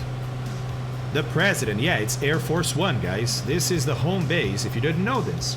Andrews Air Force Base is where both 747s, that's right, they're twin 747s painted in Air Force One livery. And they both live at Andrews. Ah, Kofull, that's awesome, man. That's awesome. So glad for you, buddy. That's it. That's it. 25 Alpha. Oh yeah, Neon, no doubt. But I find names of most lakes and mountains that I want to know about. I find them there. It's now called Joint Base Andrews. I think it's been called Joint Base for a while, because it's not just Air Force. I think it's both Navy and Air Force. Correct, Ninja. Correct. When the president is not on board, they have a tail number. The military uses numbers, no letters, just numbers. And so they'll have an Air Force tail number. Oh, nice, CV Game. Yeah, Colonel Fork. No, you're right, because this is also where Marine One is based, if I'm not wrong. And so then you have, look, you have the White House here, right? And so basically the president will fly Marine One, the helicopter CH-53, green, dark green, and white, top white, right? From the base or from the lawn right? Literally the lawn of the White House to Andrews, and then hop on Air Force One and go somewhere. Ah, thanks, Kilo. There you go.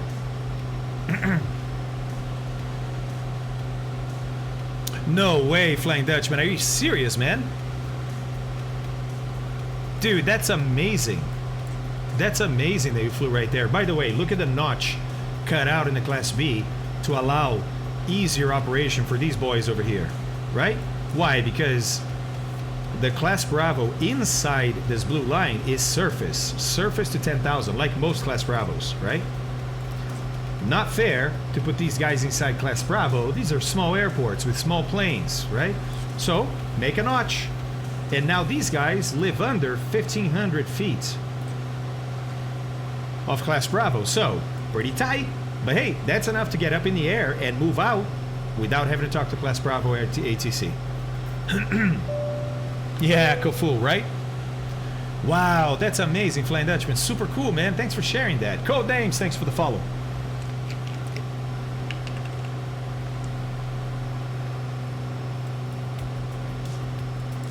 Uh-oh.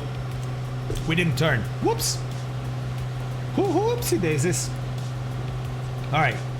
So, now, what do we do? There's no the way Navigraph planned this, right? Because look, we could take these airways here, couldn't we? Right? And we probably should in real life. But then from here, do you do that? No, you can just skip from here straight to there. You don't have to be on an airway to fly IFR. It's just easier and more organized that way. But you can go direct if you like, if they let you. So we could, I say we do, modify this flight plan and drag it over to here. That's going to be the intersection. Vipke, or no, Tapa is the low altitude one. There we go. It is going to be 048, so let me dial that in. So we start turning that way, right?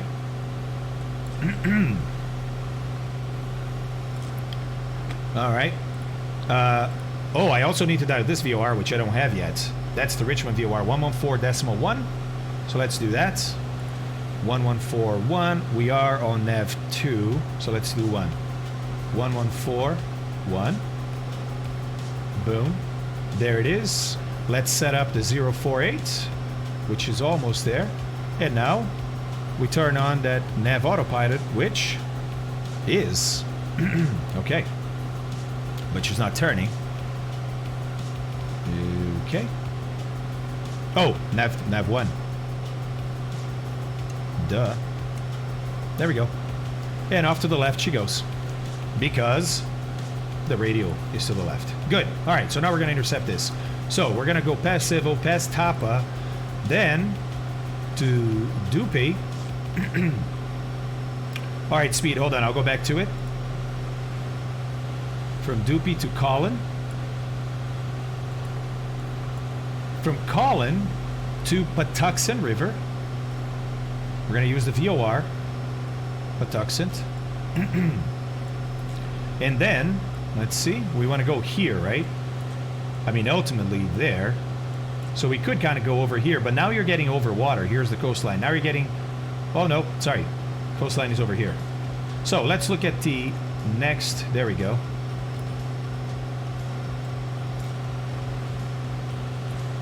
Yeah, okay, let's go. And Swan, I think, is gonna be one of the waypoints. I also have to think about our star. So you guys saw how Merlin was asking about the Jake 3 before, right? Okay, before we go any further here, let me show you guys what I'm talking about. So, let's go here. Let me get rid of this guy. Just check here, altitude, good. Looks like it's oscillating a little bit, but that's because of the turning. Getting a little turbulence. Weather looks good. Engine tight.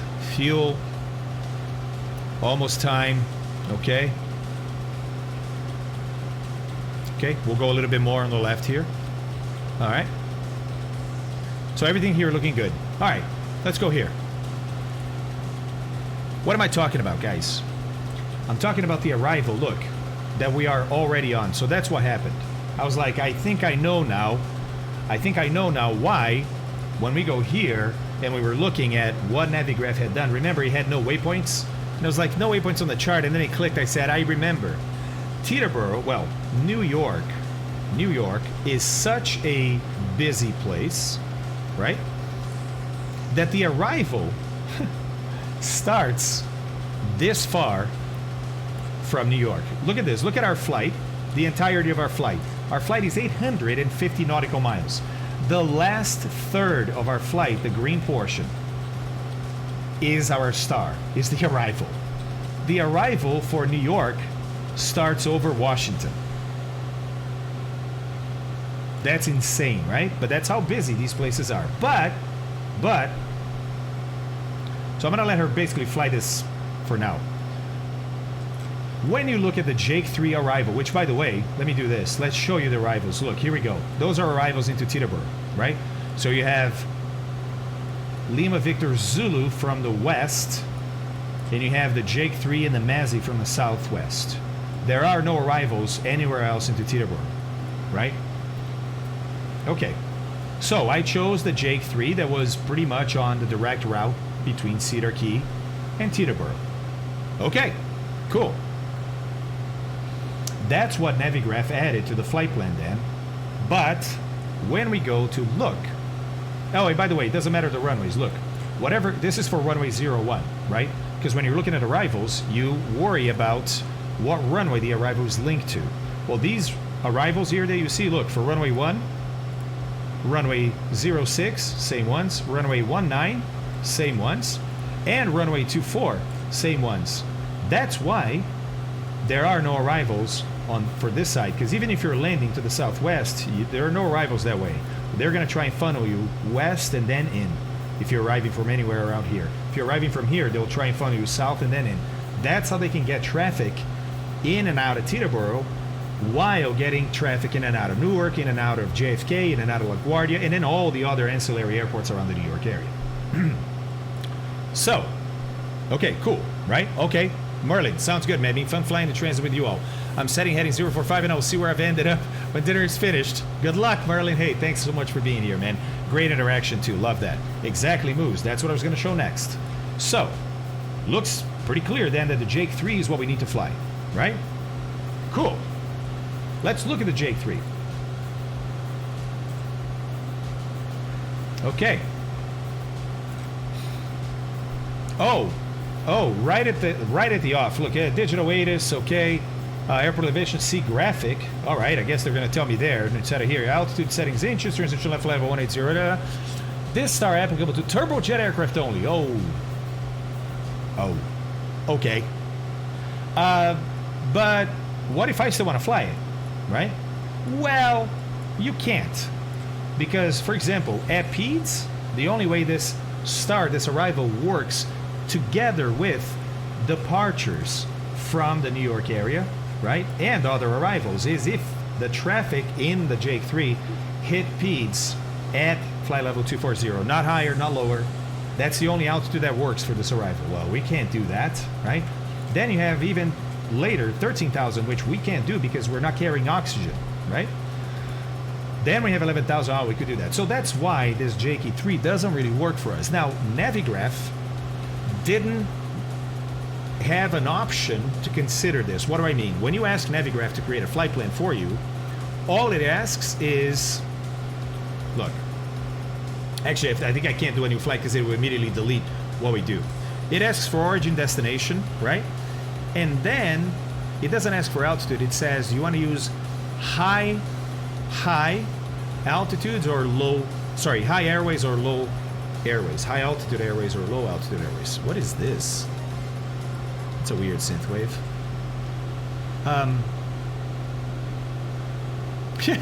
Mr. 90. Dude, that will never get old, right? Never. So, okay. It makes sense then, because, you know, it's thinking, hey, maybe you are jets. Maybe you can do these altitudes. It doesn't really know, right? So here we are, sort of on the arrival here. So we can't, in reality, we wouldn't get this. Now, what would we get in reality? It's hard to say. If you're not flying this on a regular basis, and I say regular basis because you can say, no, I flew this in real life last year. Well, things change in ATC, and they change depending on the seasons, so you can't necessarily use what you did last year. You have to be actively flying this route on a pretty regular basis with recent experience to have any confidence in saying, you know what ATC would do in this case? Blah, blah, blah, blah, blah, right? Only ATC knows what they want you to do with you at our current position and altitude and speed, right? They have a way to fit us in, but that's not going to be on the charts. So when you file a flight plan like this, you wouldn't fly the arrival or file the arrival. You'd fly maybe or file all the way to Richmond like we had before, and then leave that direct to Teterboro and expect ATC is going to tell you what to do between there and there, right? Does that make sense, everybody?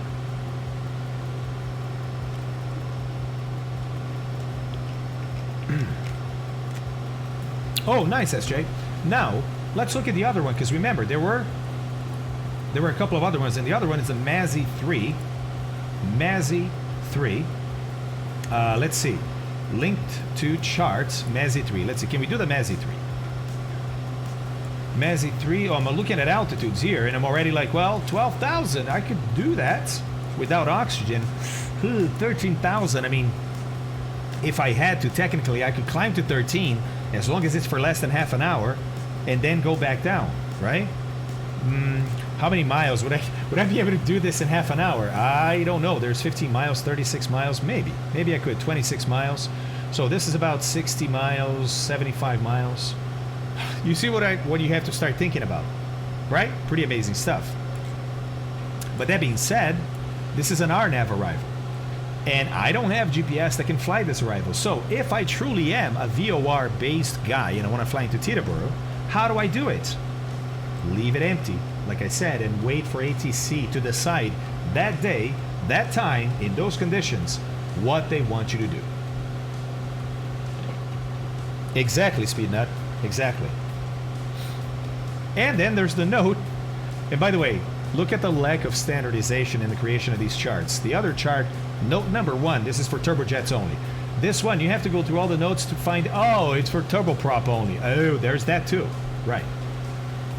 Now, why don't they have a prop one, right? A piston engine. Excuse me. Captain Arash, what's up, man? I heard you're flying an Arrow around the world. How's that going? Because, guys, well, it's still a piston, Rodopson. I know what you mean. It's a turbo and we got a prop.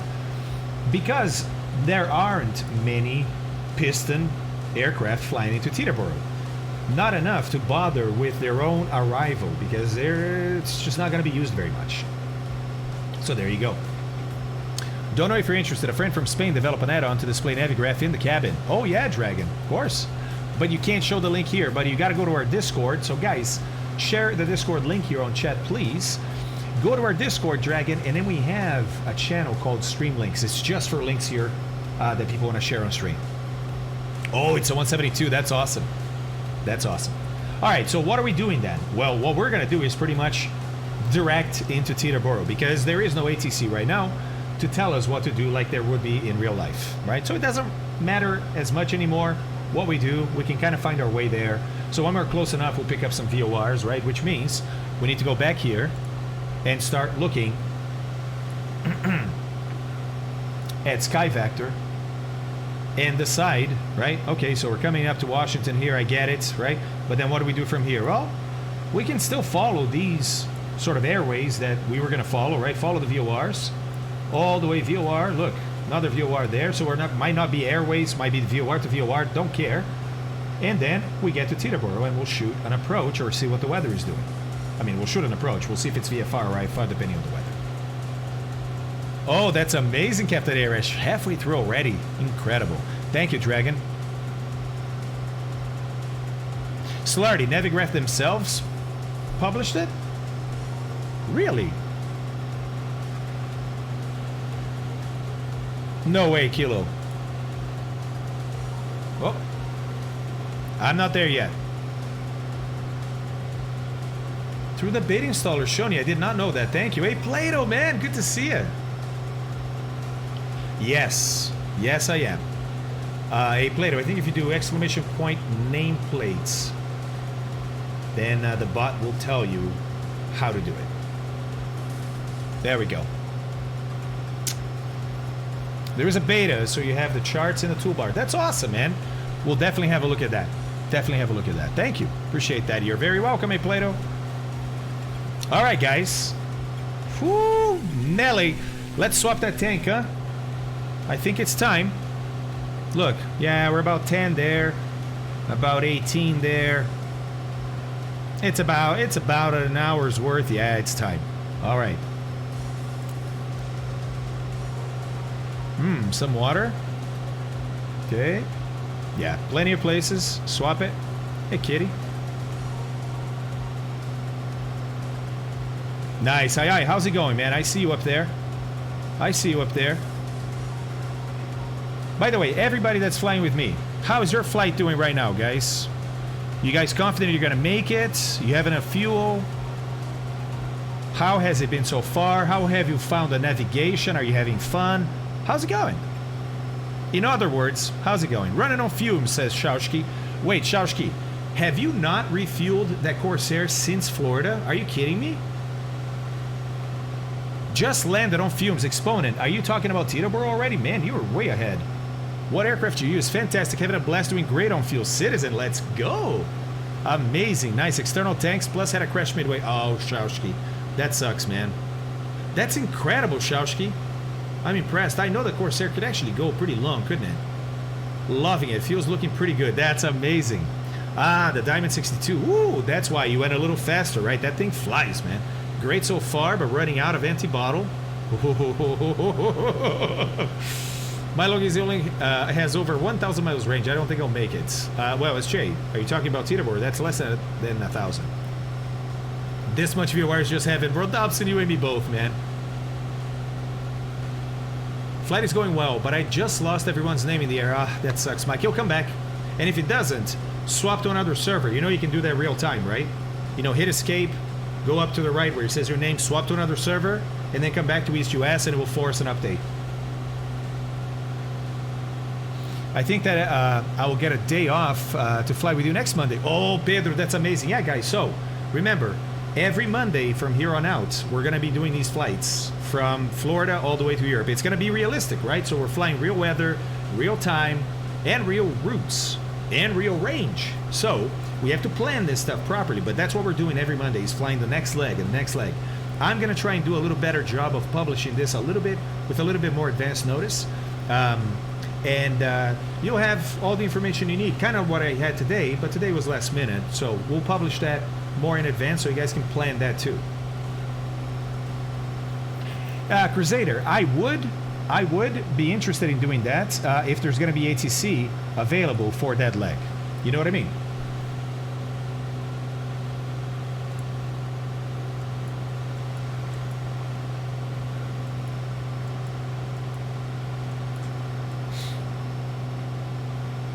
All right. Still trying to get a handle of your navigation. Don't have the flight plan loaded. Ah, Red, okay. Listen, Red. Were you here for the VOR streams that we did? Whoa, thank you. Thank you. By the way, has any pilot ever forgotten a fuel pump on? Oh yeah, happens all the time. They typically, nothing happens. They don't burn up or anything. They're made to work for a long time, typically. Guys, for virtually everything that you hear in aviation, there are exceptions. Yeah, Speed, so let's go back and figure out what we're going to do. Because at the end, we said, yeah, let's just go to VOR to VOR, but we still need to determine what it is we're doing, right? So here we go. We're approaching Patuxent River, right? So we don't have to worry about going to Patuxent River. We're pretty much there. Let's just worry about the next one. So next one, if we went direct here, it looks like there would, I mean, Class Bravo, but this Class Bravo is up to 10,000, I believe. So yeah, we could fly over this, right? Is there a VOR there? Nah, but there's a VOR here. Look at Dover Air Force Base. Let's just go there. Let's just go to Dover. Smyrna VOR. There we go. That's what Speed was saying. I agree. 111.4. 111.4.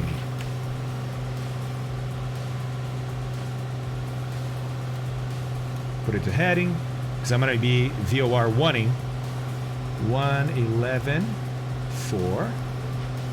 Hey, welcome back already? Oh, it's cold? 111.4. Not receiving it just yet. It may be a low. Let's look at the map. See if it's a low VOR or not. Here we go. I got to turn on VORs. There we go.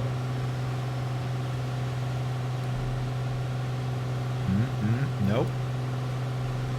There we go. Actually, now I got to show you this. And we look down here. Let's see. Oh, it doesn't say? What? Oh, it's a TACAN. Sorry. It's just a TACAN. No, I thought we had a VOR there too.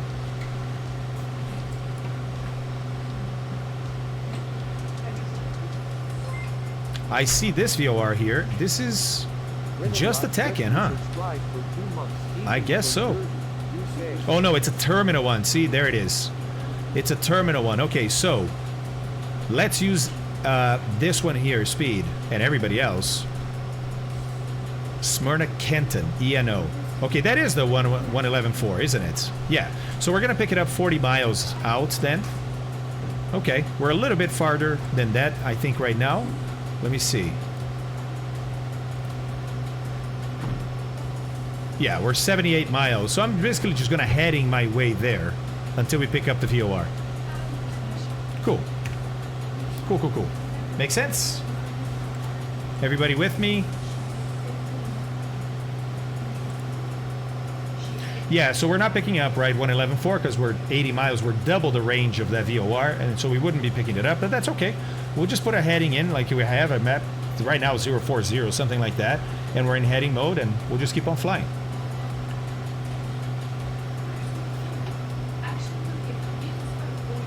Time to go get lunch. Okay, SJ. Enjoy your lunch, man.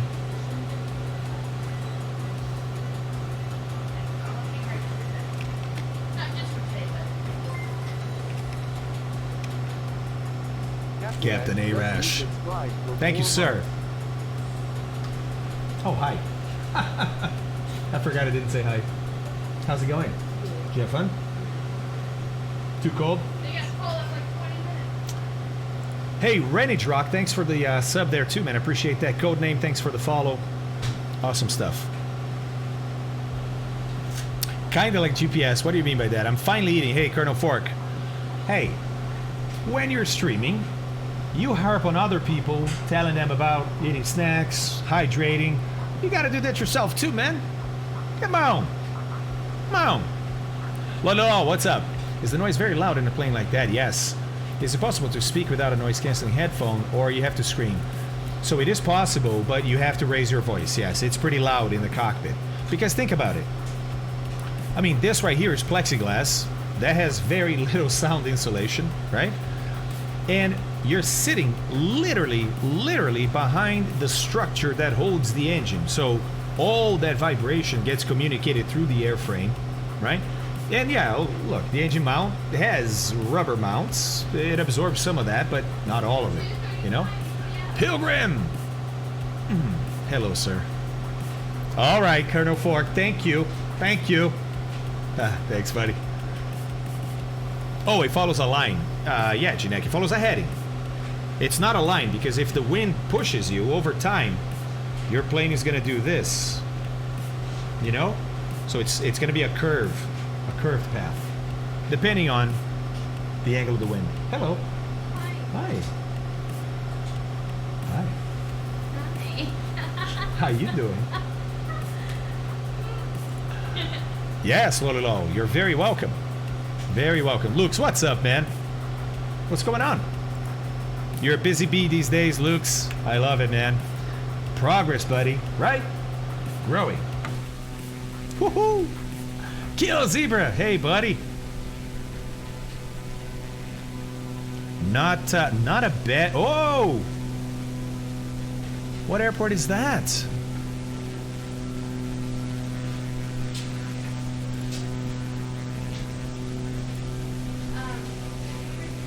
It is Patuxent River.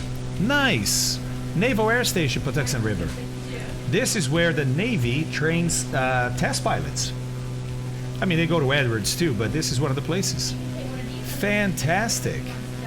Fantastic. Naval Air Station, Patuxent River. Very historied place. Lots of amazing stories have come out of here. Full-time streamer? Will you go back to real flying? Nah, Rennie Drock, I don't think so, man. I am now a full-time streamer. That's what I do. It's a privilege, really, right, to be able to do this. So, yeah. I've been in aviation for long enough that I feel now like passing on the lessons that I learned. You know what I mean? And there's no better way to do it, I have found, than this.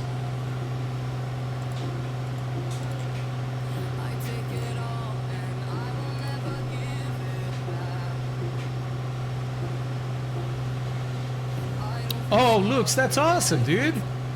That's awesome, man. I didn't know you liked working out. I'm out for work 11 hours a day. Oof, do the commute plus uselessly long lunch break. Oh, buddy. That's a grind. That's a grind. But hey, man, we all got to grind. That's how we get... It builds a lot of things. Builds a lot of things. A lot of good things.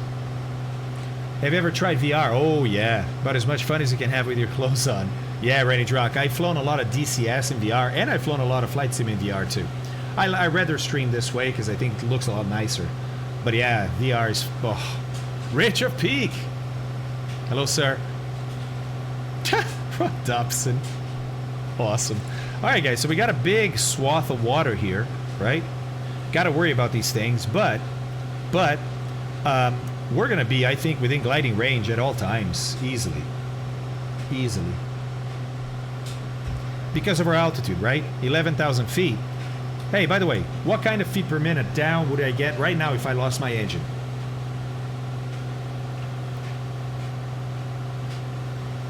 One time I tried VR at a friend's house. It was the hottest day of the year. I just about... Ooh, yeah. That's probably not a great idea. Oh, yeah, Gorlo, you have to. It's like, you know, it makes VR better, man, if you have the googly eyes. More than 1 foot per minute. Correct answer. About 300 to 400 feet per minute, I would say. If you trim well, 500, 700, 900, 1,000, 1 billion. That escalated quickly. I don't know. It's different in every aircraft, but I'm gonna guess with this aircraft about 1,000 feet per minute. Right? So let's say 10 minutes gliding at, it's probably 80 knots or so is best lift over drag. So that's 1.1 mile a minute kind of thing. 1.2 maybe. So you have about 10 miles, right? 10 miles range if you lose your engine at this altitude before you have to put it on the ground, which again makes it pretty safe to cross a body of water this large at this altitude.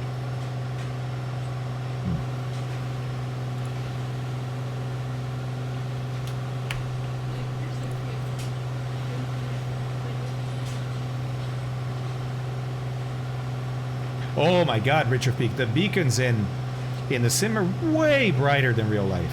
And they never vary. You know, there's no, like, they always look the same intensity. Dude, you go to different airports, man. There's airports with, like, rocking beacons. And then there's airports with, like, you're a mile away and you're like, where's that beacon?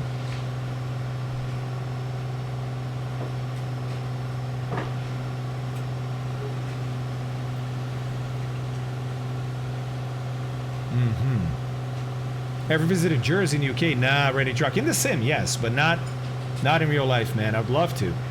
DNH, what's up, dude? Garlo. Flight formation with rock. Larger, I think it's about 2 hours, man. Maybe an hour and a half. Let's actually figure that out. Yes, Luke's, for sure.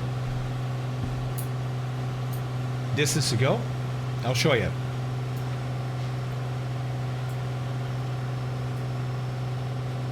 Should I? Okay.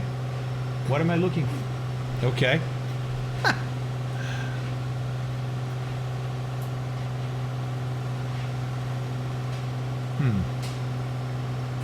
Hey, Frank +1, I use FerryFlight to keep an eye on gliding distance. Exactly.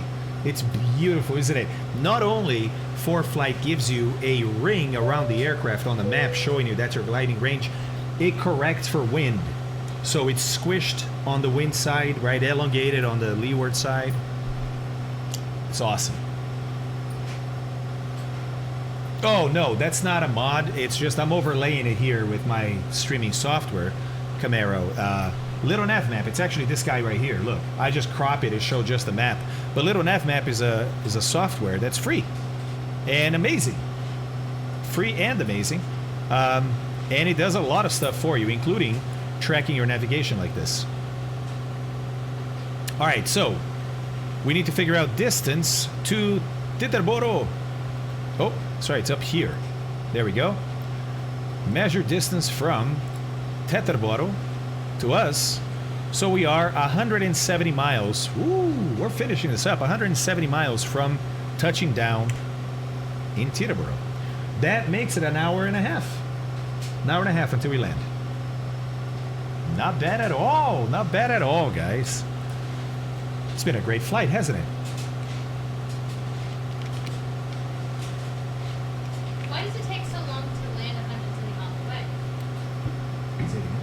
Like, when I would fly to, like, Florida, which is like 800 miles away on Allegiant, it'd take me an hour and a half. So why is 170 miles taking you an hour and a half? Because I only fly at about 160 miles an hour. Versus the airline that flies at like 550 miles an hour. Ah, okay. Yeah. I just was curious. Yeah, big speed difference. That's why having a small plane like this is great for you to fly around, but it's not very efficient. Shadow. No. Shadow. Whoa. We got cats and kids not getting along. Feel. Somebody got sprayed. There we go, Colonel Fork. Kid. Oh, I see. Simulator aircraft. You'll find the distance on the Progress tab. Okay. Window. Simulator aircraft. After you eat lunch. Oh, I guess I already had that. Yes, there it is. With some rice. In the Progress tab. Okay, cool. I didn't even know there was a Progress tab. Look at that. Boom. We're talking about this right here. Look at this Progress. You had it twice, kind of. Destination Teterboro. Distance, time, and arrival 187. It's along the flight plan. It's a little shorter for us because we're not doing that little turn, right?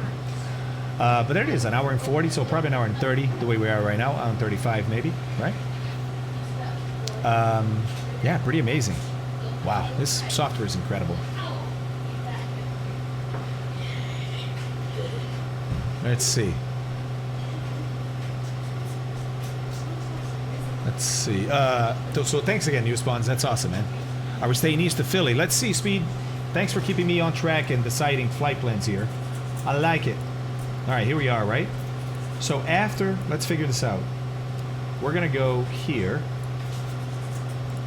Okay, cool. Cool. Then, look, there is an airway basically straight to where we want to go. Right? Straight to where we're going to go. Looks like it cuts through Philly's Class B, but again, we're at 11,000. We should be above it, should be just fine. Even if we were within 10,000, we could get approval for this. We just have to make sure they approved it, right, when we filed. So yeah, I would say we'll go from there, from Smyrna to Skippy, New Smyrna? Bessie, Edger, Davis, and then shall we come down here? Yeah, maybe.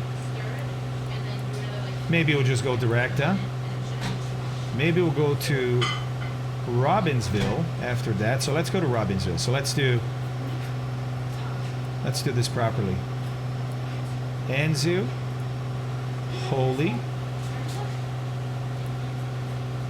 Brand,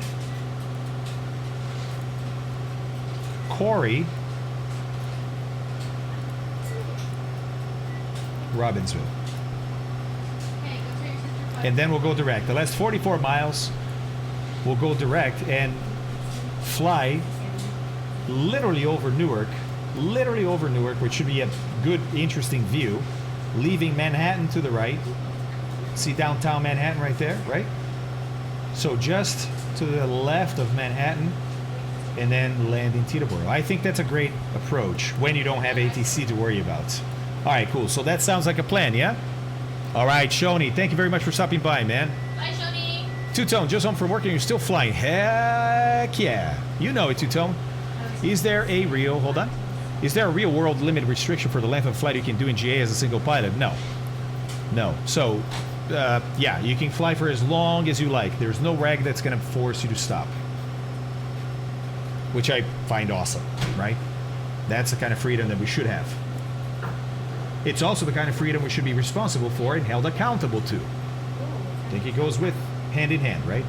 All right, cool. So, let's see. Are we picking up Smyrna just yet? When we're 40 miles from it, sure. But I don't think... Yeah, we're just at 40... Maybe, yeah. We're getting there, like, literally now. Let's see. Not receiving it. But almost there.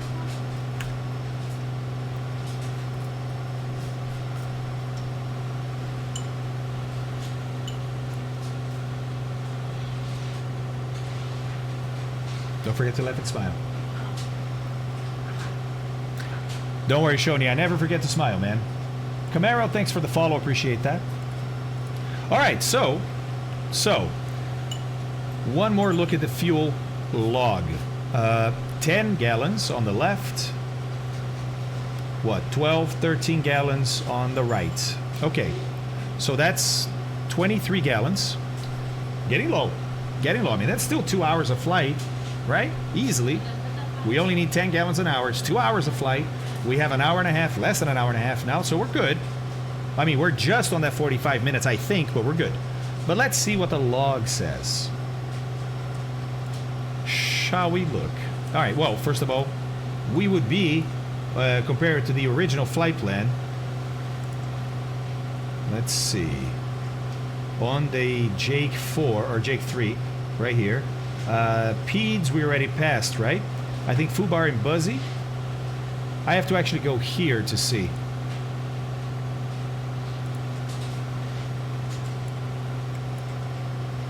Interesting that it's not... Oh, we're not that close yet, I guess. Okay, so we would be towards where all three Jakes intercept here. I'm going to show the waypoints. No, not for the Mazzy. For the Jake 3. Yeah, so Pete. So we are, look, we're almost where Paleo would be, right? So that's what we're going to look for in our log. All right. Where is Paleo? Peeds, Fubar, Boozy, Spencer, Jake. You didn't have it. Okay. Okay, hold on. Back there. Do we have anything else that we can see? Hold on. I'll get to it. 1 sec. I got a note for my son. I think it's because... Oh, yeah. That's a different one. This is the Jake 3 that we were going to do it. So, Valley... Okay, after Valley... Between Valley and Peeds, I would say, right? By the time we checked the field, we were at Valley. Okay, got it. Took a little bit, but we got it. Valley. There we go. We would have had 23.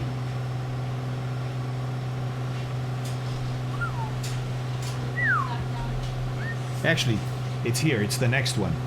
From Valley to Peeds, we would start at 20.4. So again, we're 2.5 gallons better than our Navlog, but it's close, boys. It's close.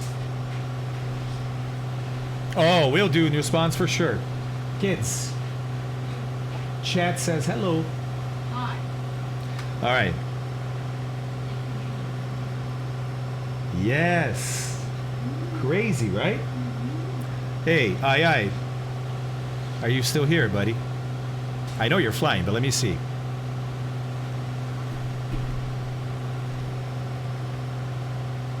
Thanks, Lililo. Ah. So, aye. My son just wanted to recognize you because he saw how many subscriptions you've donated to the channel, and he was really impressed by it. So, he's thanking you for your amazing, amazing support to this channel. Thank you. Thank you, Nico. That was great.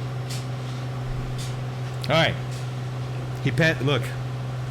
He passed me a handwritten note. Can't really read it.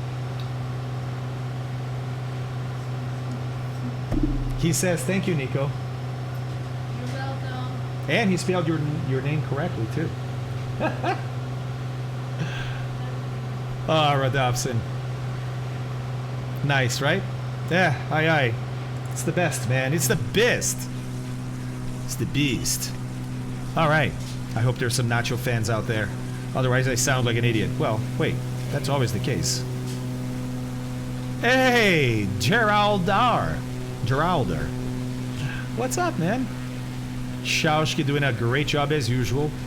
As usual.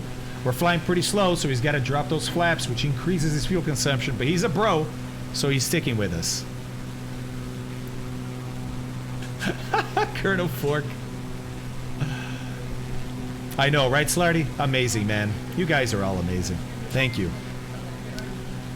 New spawns. Thank you, buddy. Storm windows open, getting wind in my eyes. I hear you, Dubson. I hear you, buddy. New spawns, unbelievable, man. Thank you.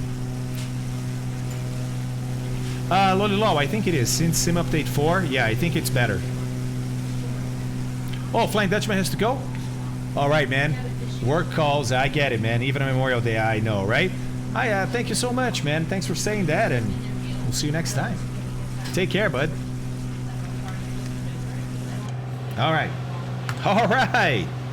So, I want to be on the right tank, and I am. Just checking, making sure. No fuel pump. Altitude is a little off, so let's correct that, right?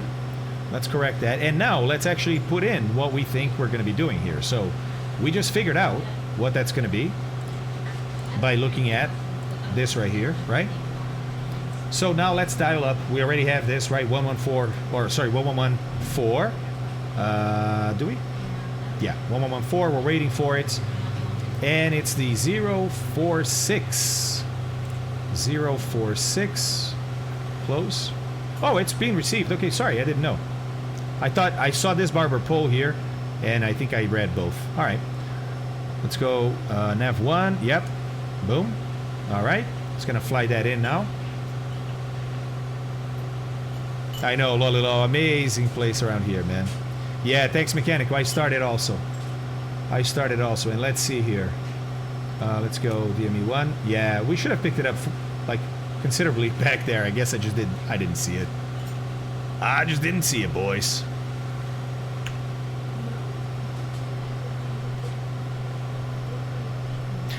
Simply, SJ, because some people flew planes that only had miles per hour when they learned to fly. Old school planes only showed miles per hour, not knots, when they were flying slow, especially. And so if you learn in a really old aircraft, it's possible that you just know miles per hour, right?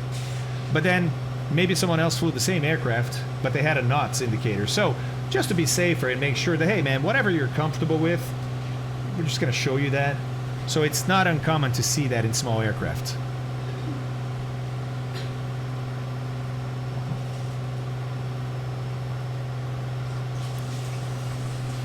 All right, trying to correct that altitude. Oh, SJ, I see you up there, buddy. Nice. Nice. Man, what a flight, huh, guys? Up the entire east coast of the U.S. This plane, it can go anywhere.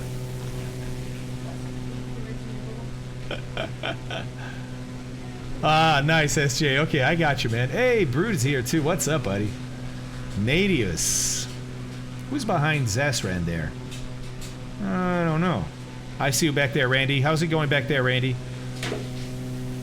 About such a long flight in GA, but I'm really enjoying it. Hopping from VR to VR. So, new spawns, do you see how, like, entertaining and busy a flight like this can be? Guys, I didn't even look what I wanted to talk about. Look at the stuff I wanted to talk about, right? We didn't even finish talking about Hypoxia. We talked enough, but we didn't finish talking about it. Then I wanted to show you guys this. Look, this is a forum for, it's just real pilots, people that own airplanes, right? And this guy posted turbo versus non-turbo Piper Arrow.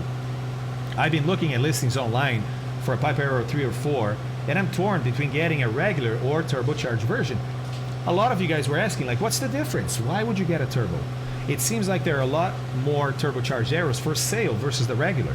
I know that the turbo engines would be more expensive to maintain, but that's pretty non-specific.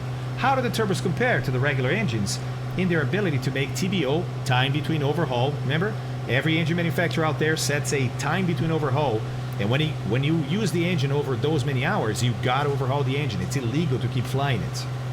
We have to force these things in aviation to maintain aviation safety numbers, right?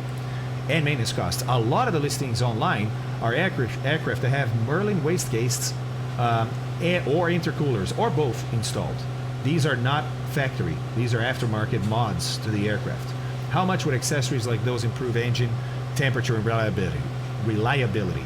Camaro, we're doing about 148 true airspeed, and ground speed about 146, 145. Oh yeah, Citizen, of course. Let me, I never wrote them down though. I never wrote them down. Let me just show them to you. Is that cool? For those, yeah, sorry, I forgot some of you guys are probably gonna type this into a GPS, right? Oh, here, I can copy from here. Look, what if I do this? What if I do this and then paste that here? It doesn't have all the waypoints, but it does have the airways. Safety to run those engines on condition. Safety to run those engines on condition. Safer to run those engines on condition beyond TBO. I don't know what you're saying, Quayloop. You're saying it's safer to run them beyond TBO.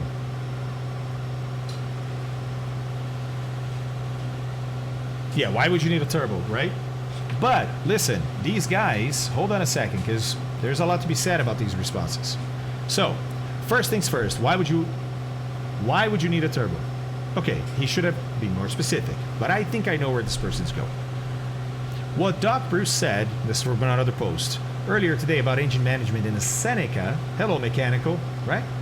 Holds true also for unmodified turbo arrows. Unmodified meaning coming straight from the factory, without the wastegates, the intercooler, okay. Plus, the turbo arrow engine is a 6-cylinder Continental. Don't get me started on Continental quality control right now. They do say right now, it's not that Continental has always been a bad engine, but they had some troubles for a bit. Versus a Lycoming 4 in a normally aspirated arrow. Okay. All right. Yes, Mike Bush is a big advocate of running on condition. What do you mean on condition? I think his engines are past 4,000 hours now. Oh yeah, Quayloop, nobody's going to say that engine's going to blow up 1 hour past TBO. I'm just saying the regulation says you have a TBO and people have to follow the TBO, right? All right.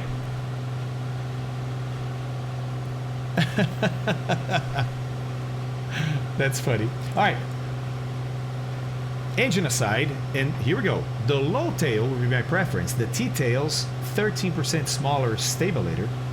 Located, it is smaller because the entire tail moves, right? So it's not like it has less pitch authority, but located out of the energized prop slipstream, that is true, right? The slipstream of the propeller actually goes around the fuselage. The T-tail, remember we talked about this, and we go on the outside, we look at the side, and we can see it. Look right here, right? The air, when I'm static on the ground, I'm stopped, or I'm about to start my takeoff, and I go full power, rah! Well, there's a huge column of air being thrown back by the propeller at that point, but it misses the T-tail. If you have a conventional tail, that conventional tail is within that tube of air. All right, cool.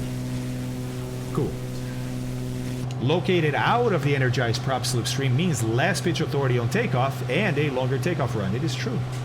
The T-tail seems to me to have more tail wagging turbulence. That's subjective as well. Looking at the aerodynamic gimmicks, slots, fences, etc. on an Aero 4 stabilator makes me think Piper engineers had a heck of a time getting it to fly right. I wouldn't say heck of a time. That's another exaggeration. It's just that sometimes you have to add some of those things to make a surface work the way you want to work. It doesn't mean it's a terrible design, not at all. Aerodynamics can behave in very unpredictable ways. So sometimes even a good design needs some TLC to make it efficient or to make it work like the designer wanted. Here's another one to really get your money's worth from a turbo. This is the best response so far. to really get your money's worth from a turbo, you need to be regularly flying heavily loaded out of hot and high airports. It's true. Or flying out west, Rockies, yeah. Or making long trips with passengers who don't mind sucking oxygen. True, because if we were at 17,000 feet right now, which we could be, on oxygen, we'd have a much better ground speed than now, right? But oxygen is a bit of a pain. Unless you truthfully fit into one of those categories, normally aspirated is the way to go. Below, here's the crux of the matter is right here. Below 10,000 feet, there is no difference between turbo and normally aspirated performance-wise.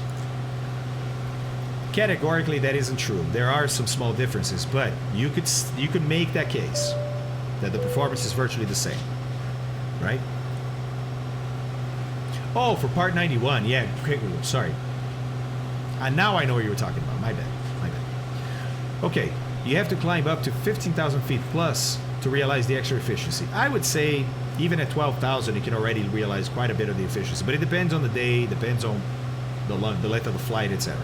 A turbo that has an aftermarket wastegate and intercooler fitted would make a noticeable difference in terms of performance up at altitude, but you need oxygen and a trip that is long enough to justify the time spent climbing up there. All true. Indeed, I have the cruise performance charts for both the turbo and non-turbo aeros. There is no difference there until you get to oxygen altitudes, which is about 13,000 feet. The turbo aero was designed with a fixed wastegate. Seems like a really crappy idea, hence the popularity of aftermarket wastegates. This is a true statement, but I'm not sure technically what the efficiency difference would be here in a fixed wastegate versus a aftermarket. I get it. A fixed one only works for a certain condition, that exact condition. Anything above or below that, atmosphere-wise, temperature-wise, pressure-wise, whatever it is, it's not going to be perfect, right? But I figured if you get a sort of a decent, halfway point, then as long as your flights are not all over the place, it's going to work. A wastegate, good question, Commander Decode. A wastegate is basically an overpressure protection in an engine that has a turbo, right? That's why it's called a waste gate. So it's a gate that opens when there is waste, meaning pressure you don't need to use right now. So when you're stepping on the gas, when you have an engine that's turboing, right? Meaning you got a lot of power being asked of the engine. That turbo is spinning, blah, blah, blah. And then all of a sudden, the car example is easier. Yeah, new spawns. The car example is easier to think of than an airplane because you're varying the throttle in a car a lot quicker, a lot more often. So you're stepping on the gas, and that turbo is working really hard and pumping a lot of compressed air into the induction system. And then, because you're driving a manual car, you step on the clutch and you take your foot off the accelerator for a second, split second, and you shift into the next gear, right? And then you let go of the clutch and you step on the gas again. But for that split second where you took your foot off the gas, yeah, exactly, Whoosh. Whoosh is a big turbo fan. Just look at his name. For that split second, when you take your foot off the gas, the engine is now no longer working hard at all. It's going on inertia, but it's no longer working hard, right? So it doesn't need a lot of... Interesting.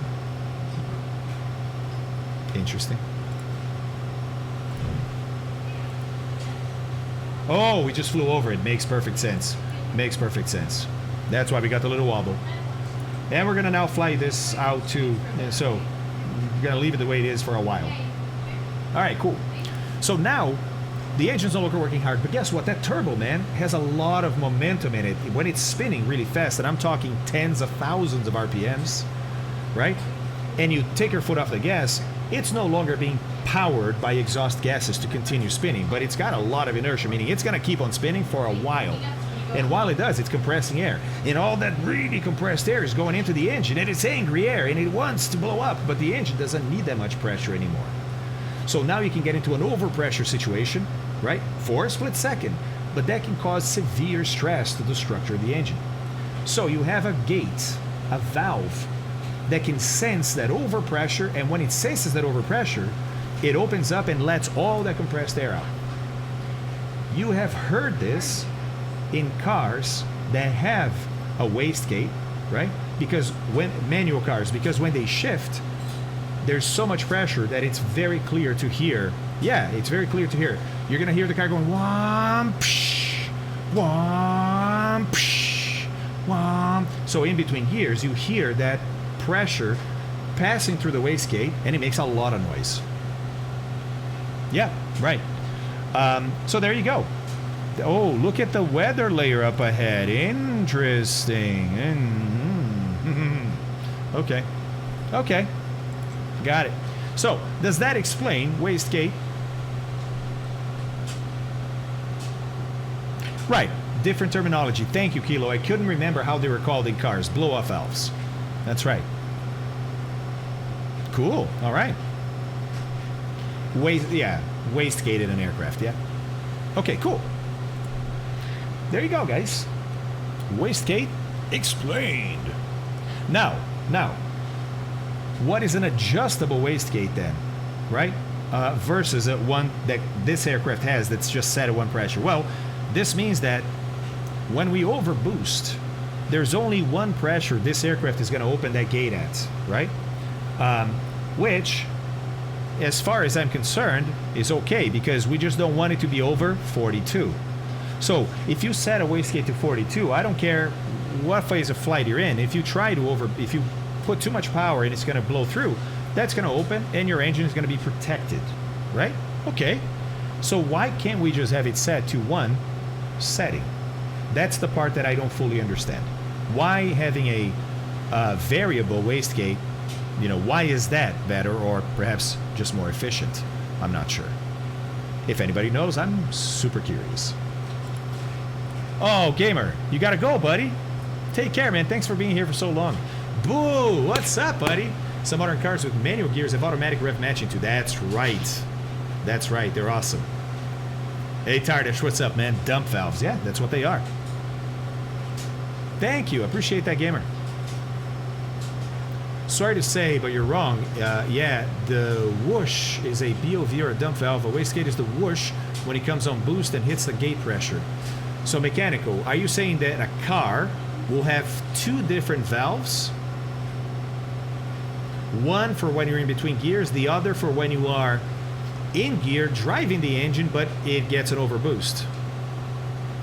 Okay, so then my question is, why do you need two different pressures in that case?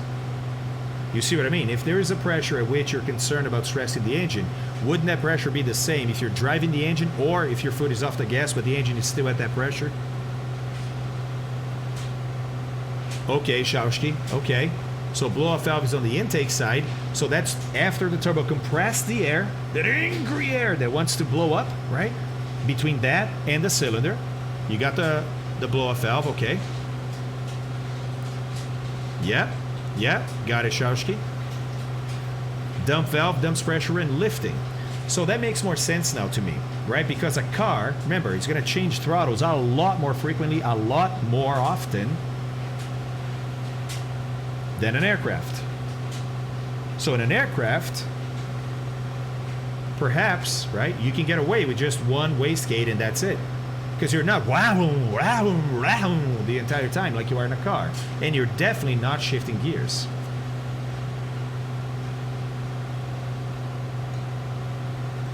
Oh, Dennis, that's another interesting idea. That could be too. That could be too. The wastegate can be open if it's wants to limit the RPM on the turbo. Some cars you can hear it, right? Yep. That's what we're saying. All right, guys. Well, where are we? Well, we're getting there. We're getting there.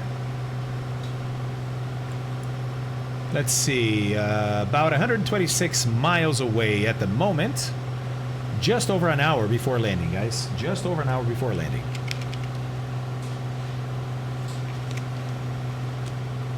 Let's have a look at our fuel. Fuel situation. Listen, it's going to get low. It's going to get low. We know that. Okay, cool. So about 10 or 10 and a half on the left and just about 9 or so on the right. So now I got to be very careful to not forget this and let one of the tanks go dry. Don't want that at all.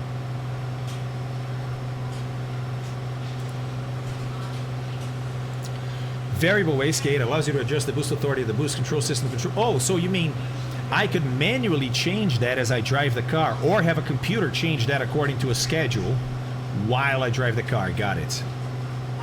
That is very interesting. That is very interesting. Yeah, so it sounds like the implementation of a turbo in a car engine, slightly different than how you implement a turbo into the engine of an airplane. The idea is the same. You're just compressing air, throwing it in that engine, right? But because of the way you use the engine is quite different, meaning, look, guys, this engine has been running at the same exact RPM for 5 hours now, right? 5 hours? I don't even know. Yeah, 5.5 hours. There is almost no car engine that can match that in operation, in how they're used. Fozar, animal, cara. Valeu. Oh, Bush Plamo is right there. Nice. On an unrelated note, did anybody see Carinato is doing a Cessna 170? Yes, I did. It looks amazing. So yeah, guys, the weather is definitely closing up compared to what it was before. Let's get a weather update in Teterboro and start looking at the airport. Yeah, we should get familiar with the airport. Manuel, thank you very much. Gracias for the follow, buddy. Thought a BOV was driven by vacuum pressure, should only operate when throttle is closed. That's what I thought too, Cousteau. Could be that we're talking about the waist gap, I'm not sure. Oh, Kilo Zebra. Oh, I like it. You know, you guys know me. I like some bad weather. I love me some bad weather. Whoa! Speak of weather, is that... Did this just happen? Did you just see this? Did you guys see what just happened? I said I love bad weather, and live weather said, oh, really? Okay, citizen, so it wasn't just me. It didn't just hear me. Got it. Got it. Wow, live weather. Way to be smooth on the transition there. And then people complain about wrecks, right? Nah, SJ, it was just loading up the new live weather, and it should have smoothed it, and it didn't. That was awesome, right, Cyberdam? Yeah, I know. Oh, Gerald there, the same for you too. And Gamer. Alright, Gamer. Oh, Randy too. Everybody. Everybody. I don't think it was turbulence, Commander. I think it literally was a weather update that just was ham-fisted in. Shawsky, okay, everybody got it. Well, at least the sim is consistent. Consistently weird in this sense, but consistent. Or consistently broken in this sense, but consistent. Zastran, I'll show you in a second here where we're headed to. In a sec. I mean, ultimately, it's Robbinsville. Let me just trim properly. And you don't have to worry about this, you terrible pilot, you. Alright. So, we are off of the Smyrna VOR, right? I'm a little bit off here because I don't have 044, I have like 046, so I'm a tad off because didn't even pay attention. Whoa! It's got a big update again. Big, oh, and nose all the way up because she got some extra speed, but we're gonna hold her. Hold her right at the 11 there. Oh, and some more updates. Whoa! Hey, this weather is getting interesting now. Sorry, Zestran. Yeah, Robbinsville was the final one, but I don't know if there's one in between. Hold on a second. No, because look, it was just to Anzu or Davis, right? And then it was Robbinsville. So yeah, Robbinsville 1138 is our next one. Let's dial that in. 1138 is going to go in 2 here. There we go. Boom, there it is. And we're going to need the 238 from, which is the 0582. Correct. So 058.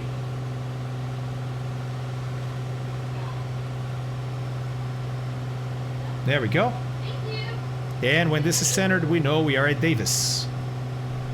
Oh yeah, Steven, it's been amazing though, man. I feel great. Feel great. It's been so engaging. We've been talking about so much stuff, you know. And I had more to show, but you know how it goes, right? You know how it goes. Oh no. Kilo, are you in live weather, bud? Oh, really, Mike? New spawns. No, we gotta get ready for landing, man.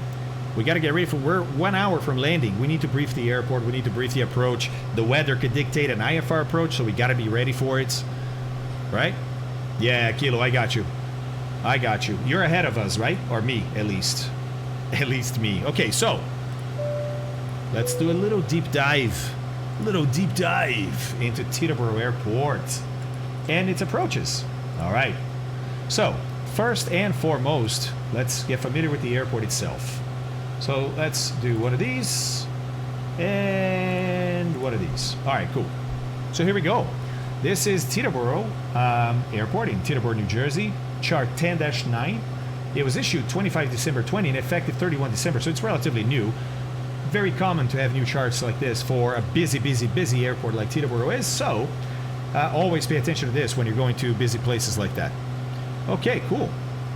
The airport elevation is 8 and it's KTEB. That makes sense. Perfect.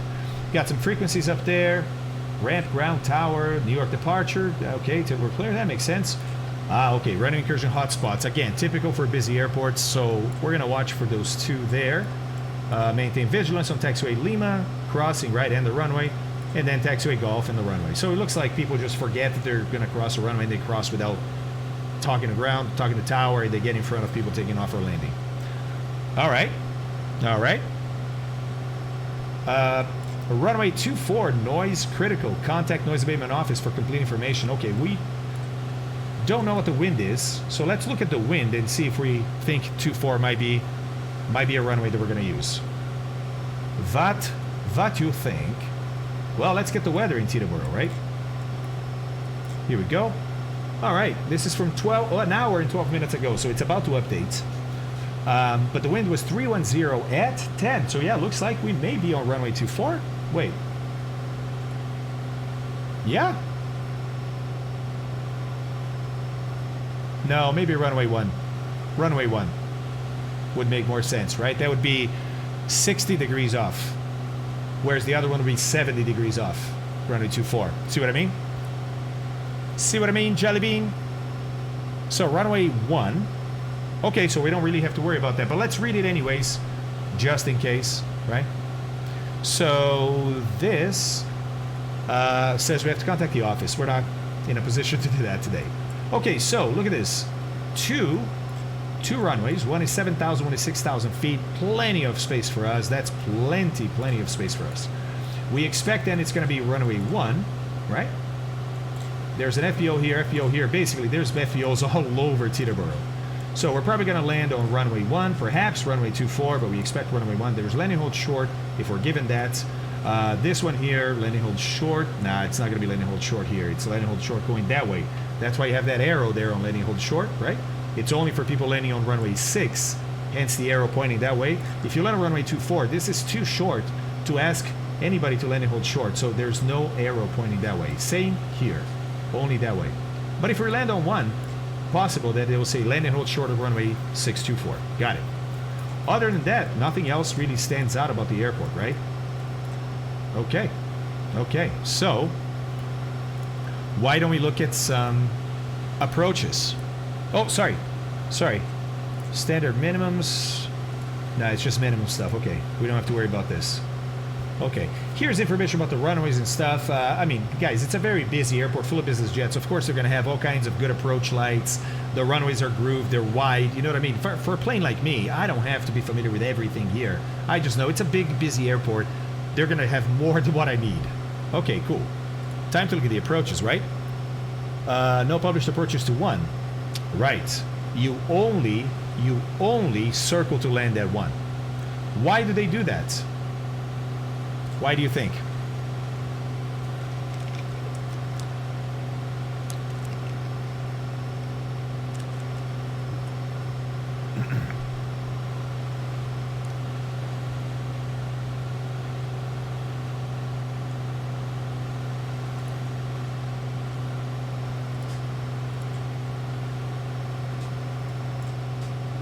Runway 1, you would have to start over here, right? And fly north 1 to shoot an ILS or anything like that. Exactly. It's to deconflict with Newark, deconflict with JFK and Manhattan, right? So you can only approach runway 6, which is the direction that we're coming, so that's easy. But then we have to do a circle to land, which is fun. It's always fun. So let's look at some of these charts, right? So here we go. There's an ILS for runway 6. Cool. I expect that. It's Teterboro, right? Busy airport. And I expect this is what I'm going to fly if the weather is really low. Is the weather low? I mean, look outside, guys. It could be. It could be. Look at it. It's closing up fast. Oh, I love that. Look at that. Oh, man. Oh, we got some rain. Look at that little bit of a rainbow down there. It's because there's precipitation under there. Yeah, we're going to prep for an ILS, boys. We're going to prep for an ILS. Oh, I didn't actually finish checking the weather in Teterboro. Let's see what it was. So with that wind, right? Oh, it just updated. Look at this. 15 minutes ago. Oh, the wind is now 340. 10 gusting to 20. So we're definitely landing runway 1. So we're circle to land runway 1. Broken 4,300. So it's not like overcast, but there's lots of clouds, right? Temperature 18, which makes a freezing level 9,000 feet. Not great. I may want to get below that freezing level before we get there, before we get to the clouds, yeah? You see what I'm saying? Because I don't want to be in the clouds at the freezing level. And if you didn't understand what I just did there, you can ask. Okay, got it? Definitely ILS into runway 1 then. Okay, cool. So, let's brief this ILS then. Hey, by the way, Paul, thanks for the follow, man. Spoderman, appreciate that follow too. Any chance to become a flying instructor? Would love to do my PPL with you. Hey, Oystick. You know, I actually thought about that. I have been thinking about that, to be honest. Yeah, thanks, Paul. Okay. Cumulus bad, exactly. Exactly, Martin. So, let's look at this, guys. This is the ILS localizer runway 6 for Teterboro. Chart 11-1. It was issued 12 June 2020. It's for Teterboro KTEB. Okay. Let's go look at the conditions. Altitude setting is in inches. I expect that. Transition level level 180. There's going to be a local altimeter already, right? DME or radar required. We got DME. When circling, there's radar, not weather radar. That's ATC radar. So ATC has to have their radar working in the area, or you have to have DME. When circling to runway 24 at night, we're circling to 1, but 24 at night, operational visual glide slope indicator required.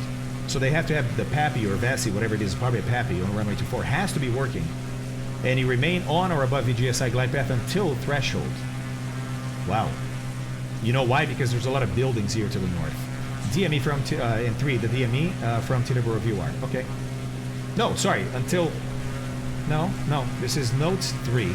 DME from Teterboro VOR. Okay. Weird. Okay. I've never seen a note like that. Hey, Try, what's up, man? Harold, thanks for the follow too, buddy. Appreciate that. All right, quickly, because we're getting closer to the clouds, right? So, what is this approach? Well, it starts at, let's see here. Starts at Soberg, actually, right? Which is not the VOR we're going to be at. We're going to be at Robbinsville, but that's all right. We'll find a way to find this localizer. We'll use the map. It's not a big deal, guys. Okay. At Vings, we should be at 2,000 feet. Good to know. Good to know. That's DME 12.5 from the Teterboro VOR. Okay, so we'll have that dialed in, right? We'll figure out, actually, hold on one second. My top of descent is actually coming up. Look at this. I was going to say, I think I'm getting close to my top of descent, guys.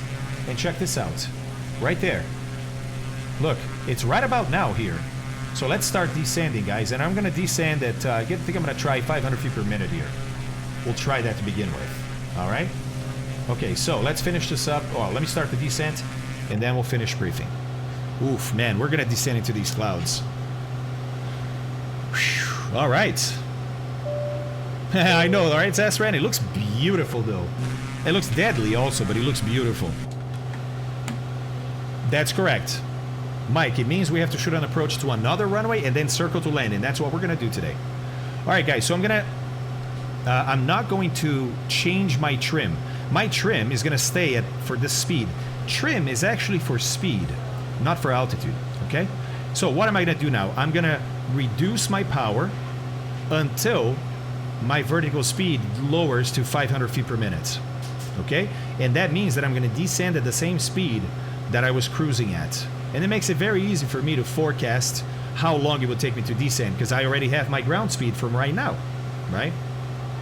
See what I mean? Little less power. Look, it's 300 feet per minute there. Yeah, Paul, I think so too, man. I think so too. I'm really interested in going below 9,000 before we get through the clouds, but I don't know if that's going to work. Taking more power out. Okay, I'll keep watching this. Let's keep briefing the approach as I keep adjusting that. All right, cool. So, at Vings 2000, then mandatory 1500 at Dandy. This is because there's Newark traffic above you, so you have to be at 1500 by the time you get to Dandy, which is DME 6.4 from the VOR. Now, I know I'm going to be on the localizer here, guys, but the DME is from the VOR, so I think that's what they say here is, hey, pay attention. The DME is from the VOR, not the ILS. This ILS does not provide DME. It's an ILS, not an ILS DME. Pitot heat? Yeah, Frank, thank you so much, man. Didn't even think about that, and you're completely right. Completely right. Let's turn that on right now before we lose it. Right? Before we lose our indication. And look, we got about 500 feet per minute now. Looking good. What's not looking good is that it looks like I'm going to hit 9,000 right as we get into the clouds, but hey. All right, then look, 1,300, so we keep going down. And then we're going to intercept the glide slope at 1,300. That's the final approach fix. It's going to be the outer marker. So we should hear that do, do, do, do, do, and see a blue light in the cockpit as we pass over it. That's right. Where do you see the light? See the light. Right there, boys and girls. It's that blue O right there is the outer marker.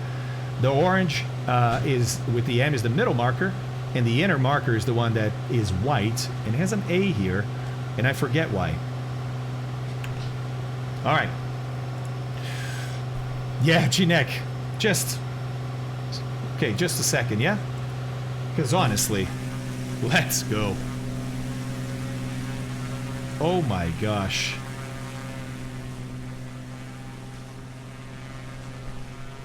Hey, Farinox, what's up, man? Amazing.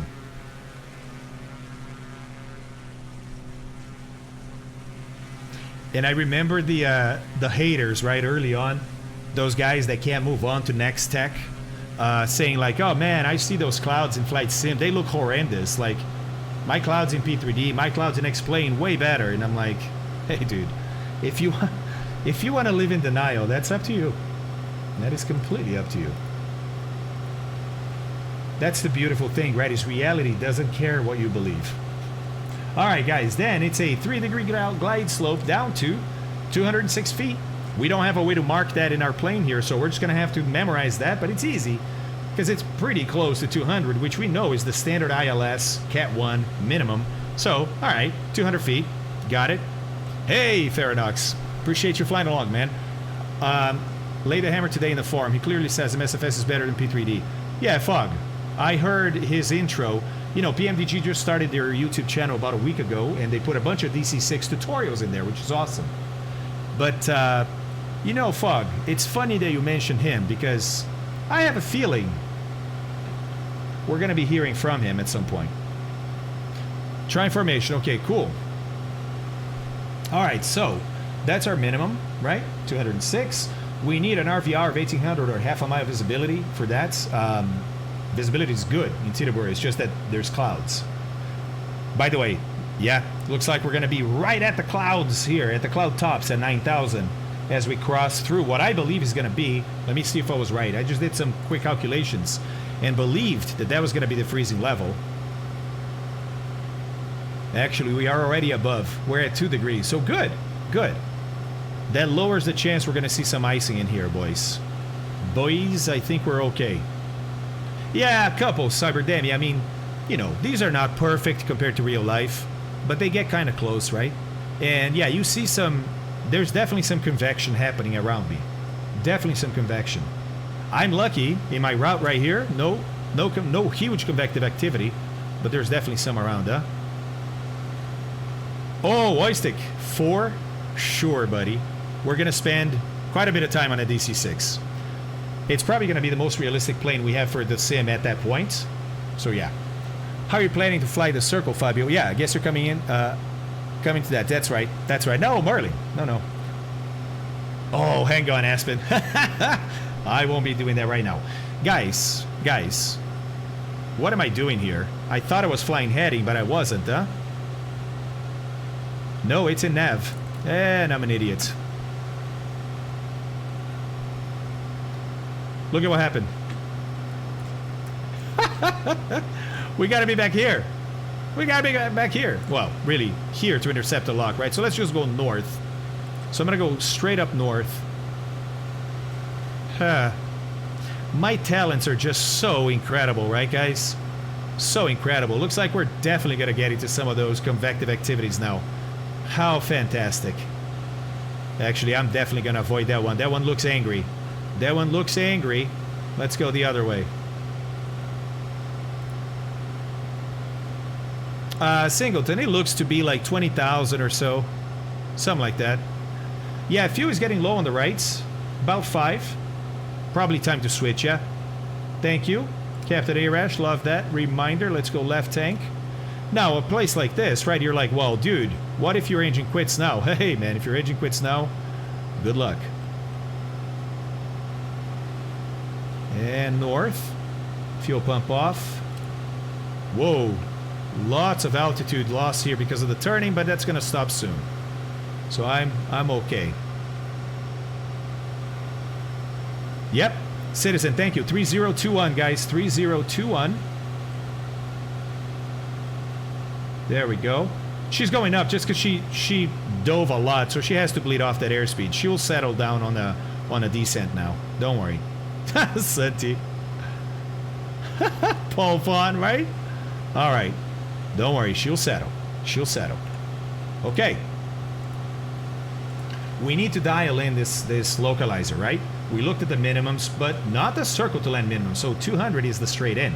Circle to land is, look, this is us here, category A. Maximum speed for the circle is going to be 90.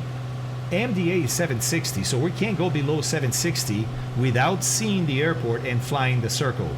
Right, because obviously if you're not landing straight into the runway you're shooting an approach to, you got to be visual. You got to look out and see the other runway and then visually fly around. So what are we going to do when we get there? That's exactly what we're going to do. Hold on, this is going to look good right now. It's kind of weird actually the way it looked, isn't it? But I want to check for icing right away, right? So this would be the first time we'd be accumulating icing if there was icing. We're at 4 degrees. 4 degrees. Icing could be forming, but it's not. Oh, we got a big, do you see that?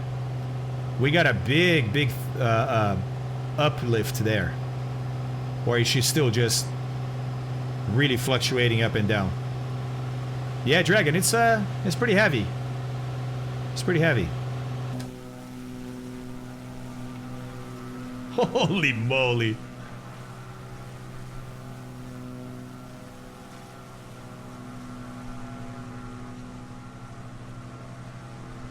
Yeah, P3D and X-Plane clouds definitely look better than this. Yeah, Kilo, they don't know what they're talking about, man. Unless you have different weather than us. Unless you have different weather than us. Okay, so, finishing this up, right? So what are we going to do? We're going to shoot the approach to runway 6. Now, I can't, this is not to scale, but far away enough from the airport that we see and can maneuver. Then we're going to turn right visually and then do a visual base to final on runway 1 and land on runway 1. Everybody got it? That's the circle, guys. That's it. That's it. Look, she's settling down on that descent now. Right? 700 feet per minute. Looks okay. Looks okay. Let's check our map. Am I going the right way? Yeah, I am actually. I am. I have to be back here somewhere to intercept the loc, right? Okay, cool. So let's dial in that localizer now. So if you go back here, let's have a look, right? I'm going to pin this too. So that's, ooh, hello. So that's 108.9, and then we have an NDB here for the outer marker is 214. So let's go 108.9 first, and that's going to be nav 1. My heading, yeah, nav 1, 108.9. Okay, and the course, by the way, is 060, so we're going to dial that in here already. Oh, it's being received already? No. And the indication is not correct, so I don't think it's being received properly. Oh man, here we go. Getting some more updrafts here, I guess. Oh, 109, sorry. Hey, nice. Thank you, guys. That didn't make sense, right? I was like, how am I receiving it? How is that, you know, southeast of me? It's not. So there we go. It's not being received. That's normal. Okay. And let's put 214 here. 214. Whoop. 4. And it's in ADF. And we also don't expect that to be received right now, but that's where we're going to check here when we get there. Thank you, cargo guy. Appreciate that, man. All right, guys. Any questions on this approach? Oh yeah, we got to look at the mist. Sorry, because if even though we're doing the circle, if we go mist, you got to fly the published mist. So the published mist. So we need VOR Teterboro in VOR or NAV2 because we're gonna use the 335 radio to find pattern.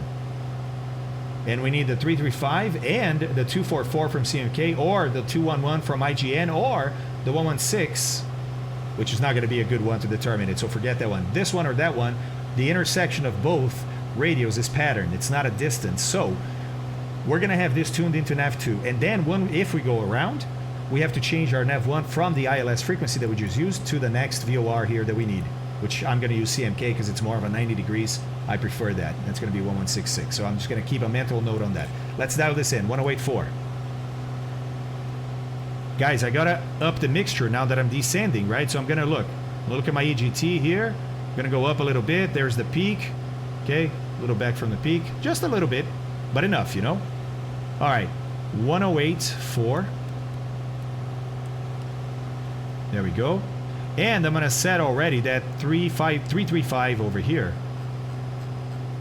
So we're ready on this one. We just have to tune in VOR1 to CMK 116.6 and put in the 244 radio from there.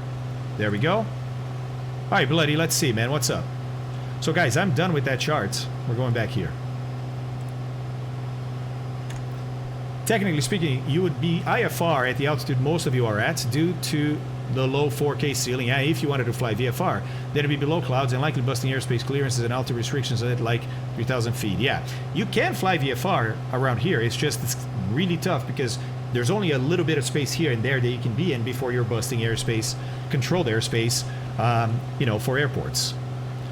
All right, cool. I'm going to get rid of all your names to make it a little more realistic, guys. I can see some lights, right, but that'll be it.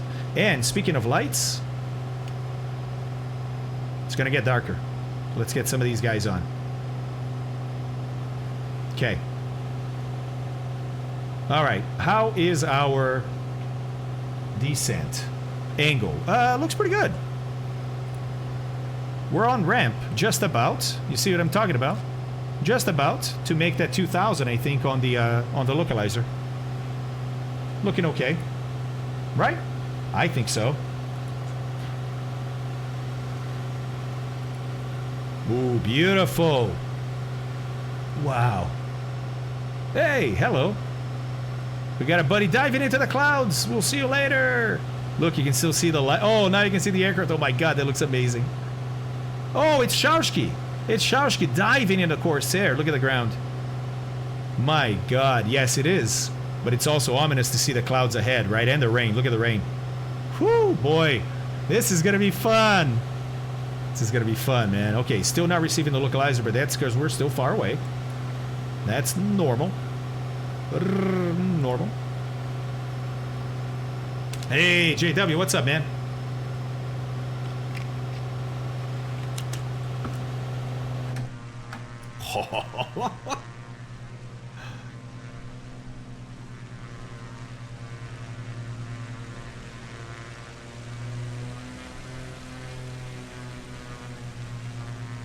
Unbelievable, huh? Yeah, Paul. Here we go indeed, man. Here we go.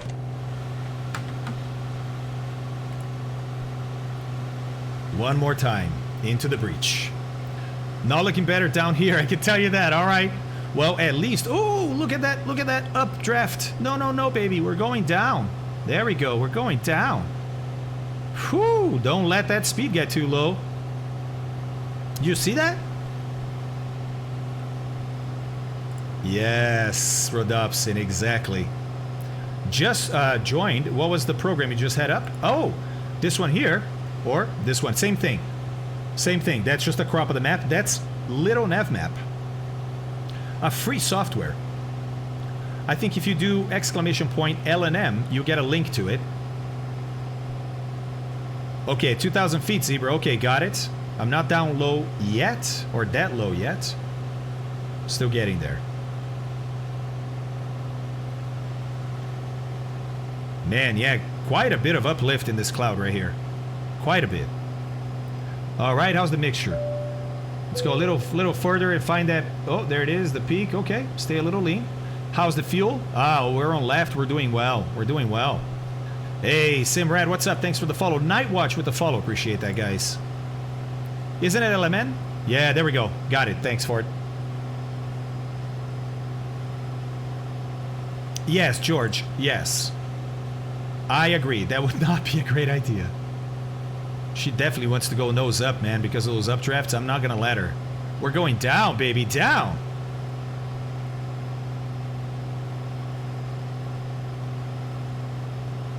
Okay. So look, we're still pretty much en route, I think, to intercept the localizer. You know, pretty far out. I'm gonna go like 10 degrees to the right. I think 15 degrees to the right. I think will be enough. Let's go about there. Maybe there. And just about to pick up the localizer. All right, Merlin. That's it, man. That is it.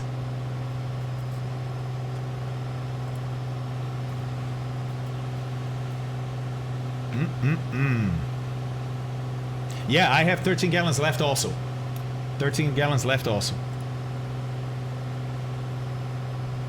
Oh no, Sertlo, are you kidding me? Oh, you're right. Oh, I'm not gonna make it. I'm a few minutes behind that, Sertlo. That stinks. Alright, pretty much. Eu acho que sim. I'm so illegal right now, says SJ. SJ, I guarantee it, he's scud running down there somewhere. Oh, 1500s, that's Ren. That's not bad at all, buddy. We should already be on the localizer and... No, not glide slope. Remember, glide slope is 1300. So we're going to stop our descent at 2000, right? If we get there beforehand. Or if we get to 2000 before we get to the localizer. And then, are we already receiving Teterboro VOR? No, not yet. Not yet. We got to fly some more. I'm going to go another 10 degrees. To the right. I'm just cutting the corner a little bit. IFR only based off of GPS. No way this is legal. Yeah. Well, SJ, actually, yes, it is. Yes, it is. No, not for every GPS, not for every aircraft. But yeah, for a bunch of planes nowadays, GPS only. You don't even have to tune in. Actually, the nav 8 itself, unless it's an ILS, right? But if you're doing like a VOR approach or an NDB approach but using your GPS, the nav 8 can be even turned off, can be broken, out of service. Doesn't matter. You can still shoot the approach with just GPS. Yeah, Shaushki, it's called I Follow Roads. IFR doing that is I Follow Roads. Yeah, Fog, I would never ever do that in real life, man. That is a great way to die because that terrain database, even though it is pretty accurate in most places, it is not 100% accurate. And we have seen examples where it wasn't accurate and resulted in CFIT because of that. Getting rain. We're just getting some rain now. Oh, this looks so beautiful. Look at this. Seriously. Oh my god. Alright, 3,500. Looks like we're going to get to 2,000 before we get there. Yep, and it is. 060.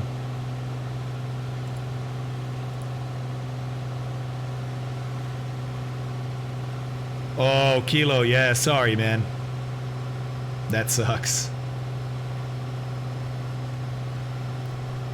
Rodopsin, it's so amazing, isn't it? Isn't it? Seriously. Seriously. Let's go. GDA. ETA? 22 minutes. So I was quite off. I was off by 20 minutes on the ETA before we left. But to be fair, I did not fly the flight plan here. I wandered quite a bit left and right. To be fair.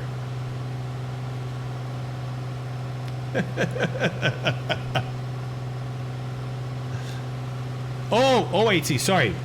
Jesus. Yeah, 7.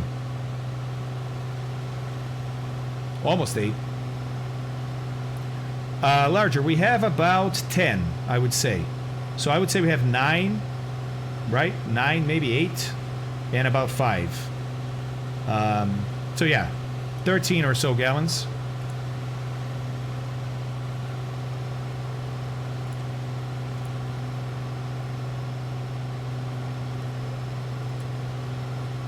Now remember, we want to get there. We didn't count an alternate for this, right? And that's a different discussion, is when do you need an alternate? You don't always need an alternate. But we didn't have an alternate today. So the fuel calculation we did was to Teterboro, no alternate, and then 45 minutes reserve, right? Well, if we do 10 gallons an hour, 45 minutes reserve is going to be about 7.5 gallons, right? Yeah, but at lower altitude and you're changing power because you're going around and stuff, it's not going to be 10. It's probably going to be a little more like 15. So you'd like to land with about 10, 11 gallons, maybe. I think we're going to be just under that. Just under that. So, well, but that's okay. This is the trip where we wanted to find that out, right? So we think... Oh, whoa. I passed 2,000. Sorry. Sorry. 1,500. No, no, no, no, no. Back to 2,000. That's a big no-no. Sorry, got distracted, right? So, adding power now. Because I want to climb back up to 2,000 as soon as I can and maintain my forward speed here. Whoa! No! Okay, that was just me. I overboosted for a second, but it was just under 10 seconds. That's okay. That's okay.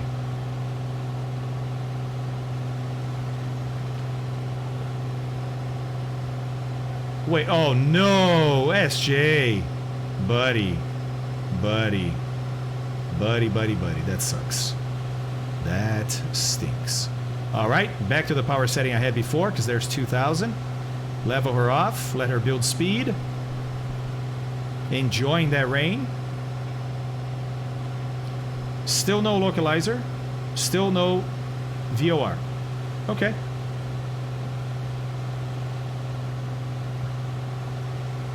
Well, Rock, why'd you drop the hamster? I mean, seems pretty simple to me. Don't drop the hamster. No DME yet. Oh, DME is set to 1 though. Hold on. Yeah, not receiving yet because we're not receiving that VOR. Okay. That's all right. All right.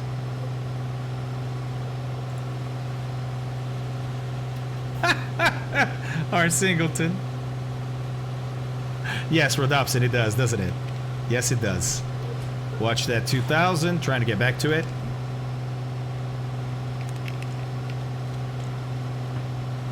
So, what it's looking like is that we are going to make Teterboro, but we're not going to have 45 minutes reserve.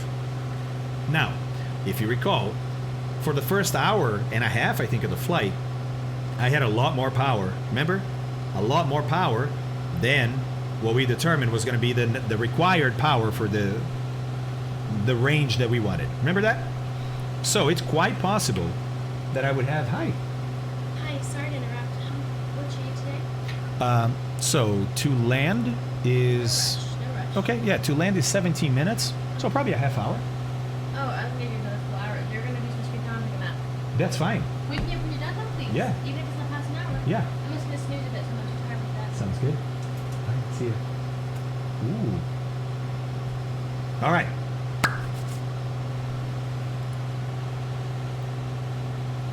Glide slope live at 16.8 DME from Teterboro. Thank you, Merlin. I'm not picking up Teterboro yet, but soon we will. Soon we will. So, what is... I think if I had that power set as soon as we got to cruise, we may have had 45 minutes left when we got to Teterboro. So, everything is telling me I'm going to be able to count on this aircraft doing about 850 nautical miles on a day like today, where we had ISA plus, I think, plus 12? Oh, all right, JP. Sounds good, man.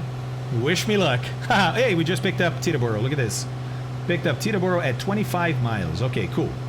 There it is. So we expect at about 16 then we should see that the localizer activate, and then we can capture that, and we're going to have a glide slope indicator too. The glide slope, guys, is going to be here on the side. See how it says GS there and GS there? We're going to have a little yellow indicator, and these lines here right in the middle at the 3 o'clock position and 9 o'clock position, that's where you want the indicator to be. That means you're on that ramp coming down on the ILS. Oh, Speed Nut, let's go. Hey, congrats on the landing, man. Congrats on the landing. That's awesome.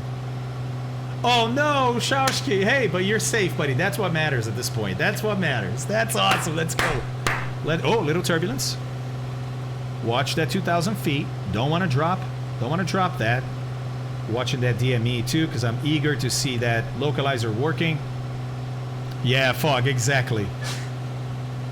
Yes, Mike, absolutely. So you can't see. Oh, my frame rate. Oh, my frame rate. Ooh. Ooh. Hold on.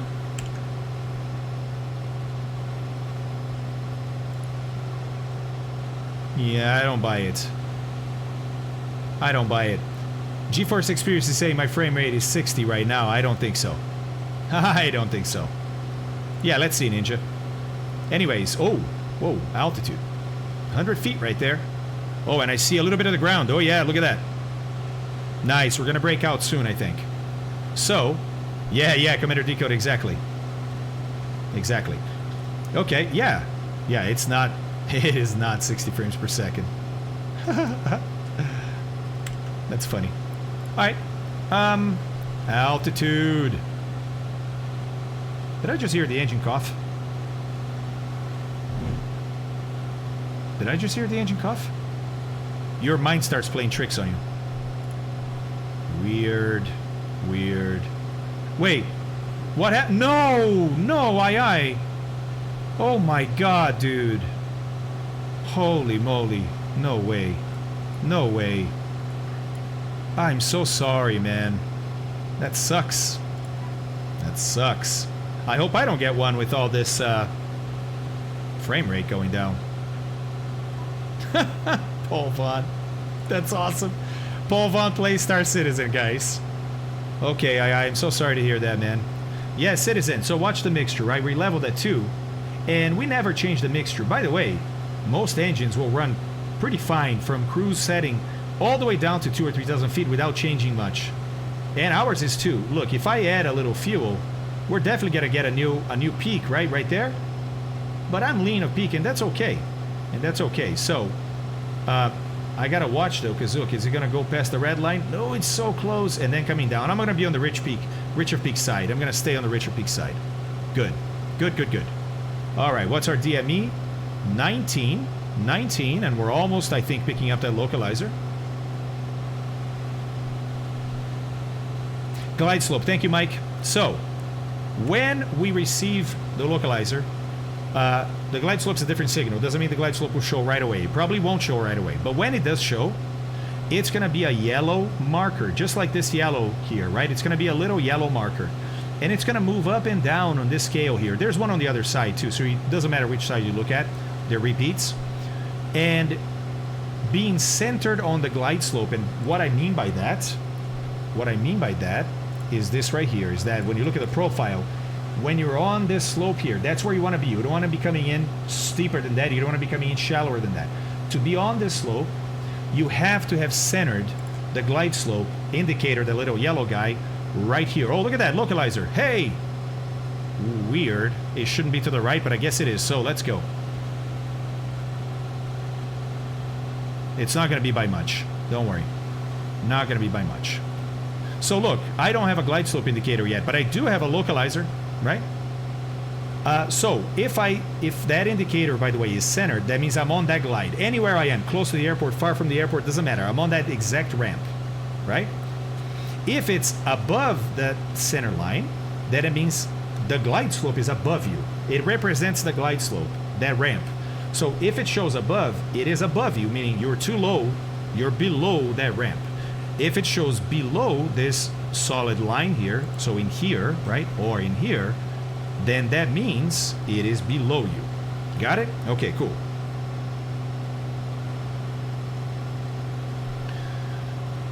All right, fuel is getting damn low, but still better on the left, so we're going to stay on the left.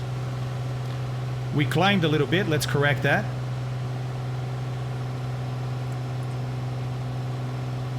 Oh, you know what? Yeah, I shouldn't have flown. I flew too far to the west, guys. Too far to the west. I think 060. Well, let me do this.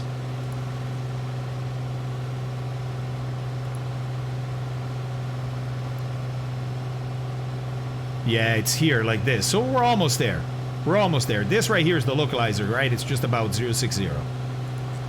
So we're almost there. Okay, cool. Cool, cool, cool, cool, cool, cool, cool, cool, cool. You're very welcome, Mike. Eric, you usually capture localizer up to 25 nautical miles out and glide slope 10 nautical miles out. So it really depends. I mean, I'm not saying you're wrong, but it really depends on the equipment used at that airport, what country you're in, what the weather is doing that day can also alter that a little bit, right? And how good the maintenance has been lately. By the way, my frames, guys. Oh no. Oh my God. I thought it was a CTD. My frames suck right now. Oh, new spawns. Still have a bit of fuel in the tanks. Nice, buddy.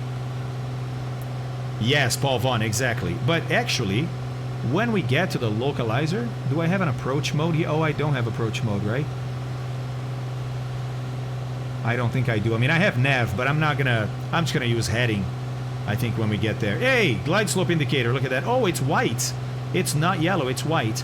But here's an interesting thing. Until the localizer starts moving, meaning you're within the deviation of the localizer, you cannot follow the glide slope because you're outside of the obstacle protection corridor of that ILS. So never ever follow the glide slope before you see movement on the localizer. If you don't have to be centered. If it's moving, that's okay. Then that's okay. Oh, there's a lock normal. Okay, Santi, I didn't see that it was lock. Hold on. Flashlight. Okay, lock normal. I got it. Oh, and there's lock reverse for back course. Got it. Now, will it follow the glide slope or it's just localizer? I think it's just... Oh, it doesn't have a pitch mode. It's just localizer, of course. Of course. All right. All right.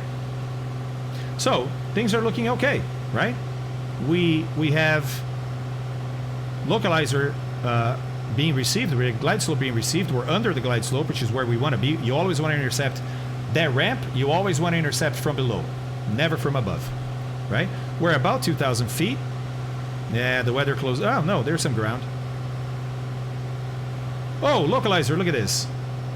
All right, let's go to lock. There we go. And she's turning. Nice. I'm going to help with pitch here to maintain that 2,000 during the turn. Yeah, 2.5 per wing, right. For a total of 5, so it's 77 that fills the tanks, and then it's 72 that you can use. Hold that 2,000. We're still considerably under the glide. But, look, we are on that localizer that we drew up, so we are where we thought we were going to be. You can also see it here. Check this out. Look at that. See our aircraft position there? Pretty awesome, right? Soki Fellow, thanks for the follow. The Zur experience. Hey, man. Thanks for the follow. Oops, altitude. Now, I don't have to arrive at the glide, like when it's almost centered. I don't have to be doing 160 knots, right? I can slow down from there, or 140 knots. And I will. And I will. But for now, we're still under the glide, so we keep on driving. Nice. Make it look good, guys. Nice. Hey, G-Nice, I'm going to need to go back and watch the VOD for some of this to create knowledge to sink in. Yeah, that's awesome, G-Nice. That's the way to do it. That's the way to do it. All right, guys, let's set our heading bug. Whoa, whoa, whoa, whoa. To the heading that our course is going to be, right, which is 060. Oh my gosh, my frame rates are getting worse and worse. Asabo, what are you doing to me? What's going on? All right. Nice, Merlin. Holy moly, man. Oh, did I see some... We're under the clouds, but we're in the rain. Whoa, watch that altitude. Glide slope coming in. That could be the airport blinking there, guys. Could be an airplane in front of us, too. Not exactly sure. Okay, here comes the glide. I'm going to slow down. Prop's going to go full forward. Mixture is going to go full rich. Fuel pump. High. We're going to stay on the left. I'm going to stay on the left tank. Whoa! She just took a bit of a nosedive. Man, this frame rate. What is this? Oh yeah, JW, I find it way more interesting and rewarding. More interesting and rewarding than that. Okay, we really need to get the gear down. So I'm going to put up with that alarm because I'm going to bring the power all the way back until I'm slow enough to deploy the gear. Because that will help me slow down, and then I can start feeding in flaps. Right? I'm still at 1,500 feet. I'm just going to follow the glide all the way down from 2,000, really. Instead of that dive and drive. Remember the mandatory 1,500? I didn't do that. Alright, gear down.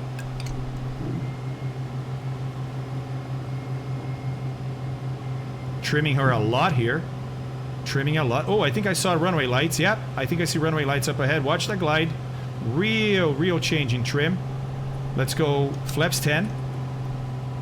Almost back on the glide. Man, I can't believe this frame rate. This is a shame.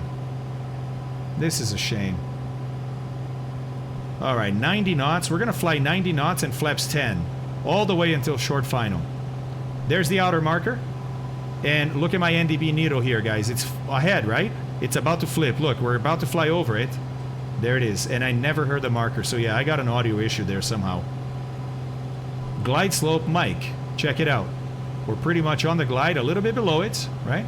But pretty much there. I can't even adjust my zoom to the level that I want because the frame rate is so bad. No, Santi, it's not that, buddy. I mean, I've flown around here before and had no issues. Okay, still on the glide. We're passing 1,000 feet. Remember, my minimum is 760, right? At 760, I have to be visual with the airport to do that circle to land. Phew. We're gonna cut it close.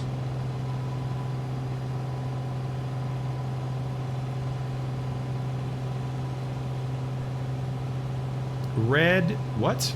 Red pinky switch on the stick. On my stick, now I have everything remapped. Hold on, I'm under the glide, let's correct that. Let's correct that. I need to be on the glide in 760. Oh, this is not looking good, boys. I may have to go around. Oh no. Oh no. Just below the glide, so stay on the glide a little bit longer. I mean, I have that light, but I can't do the circle. No! There's 760, guys. I can't go below this. And if I don't stay on the glide, it's not going to be a normal approach to landing. That's a go around. Okay, let's go around. Watch the overboost. Gear up.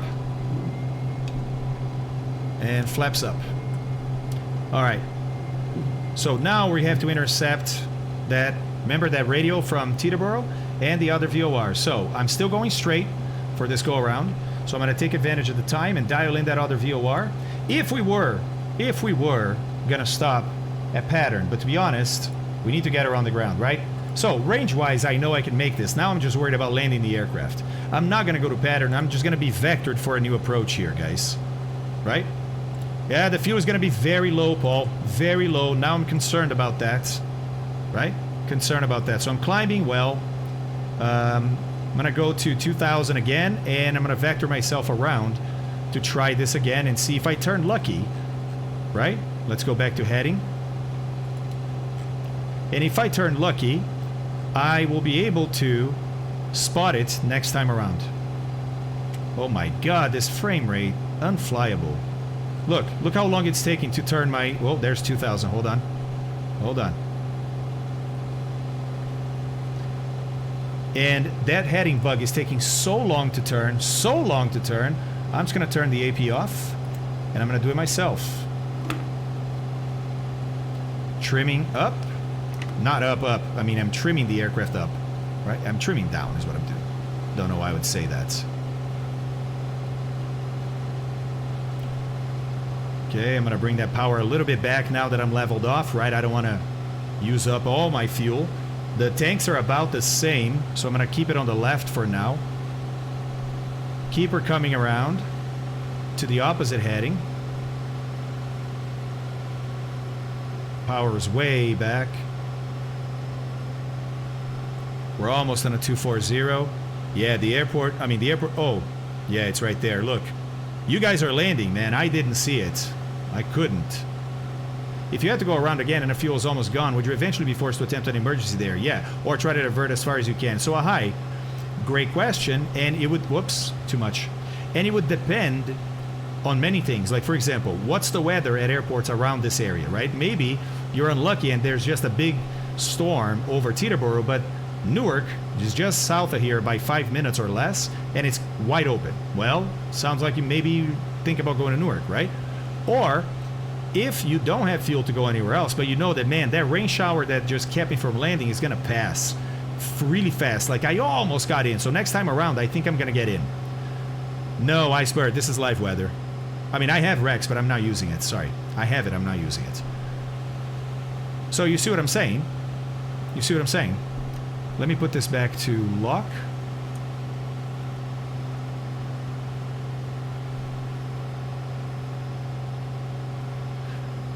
So, Frank, if you're landing on runway 6, yes, but we're not. We're landing on runway 1 because of the gusty weather, but man, this isn't looking fantastic for another approach, is it? It's not. Wait a second. Don't go too shallow there, buddy. You're too close to that localizer going opposite direction. Oh my God, Fort. It's horrendous, horrendous.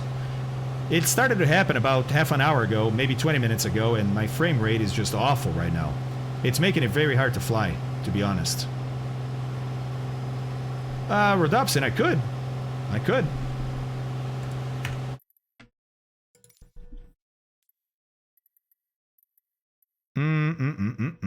Data. Is it data? Yeah.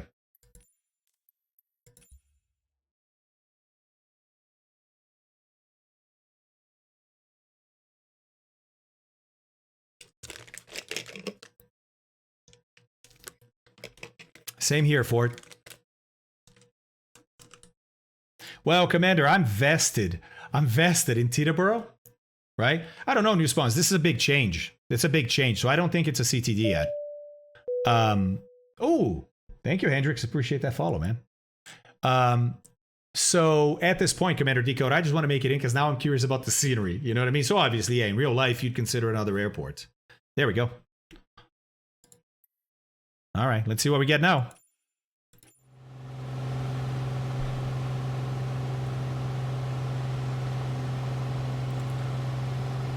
Yay. Hey. Okay. Do I have a glide slope? Oh, I'm below the or I'm above the glide slope, so I have to fly further or go down. But I'm gonna start turning in soon because I'm almost. Look at the glide slope coming up. You see that?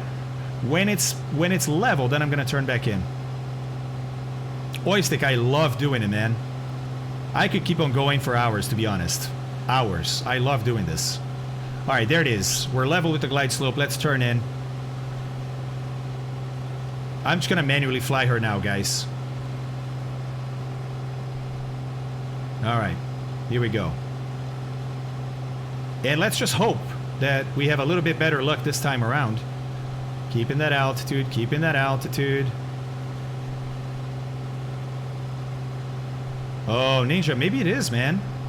But I thought I had tested out, you know, New York after the rig upgrade, and I thought it was fine. You think it's just the approach and not perhaps New York, fog bound. So remember, guys, look, I gotta get that localizer to move before I can follow the glide slope down. So I'm being a little more aggressive in my heading here to be able to do that, because the glide slope is almost there. Glide slope is almost centered, and I'm slightly below 2, so not fantastic, but I'm almost there. Luck's gonna start moving in seconds here. There, localizer's moving. Great. I can turn and start descending, gear down, flaps 10. We're gonna go for 90 knots now.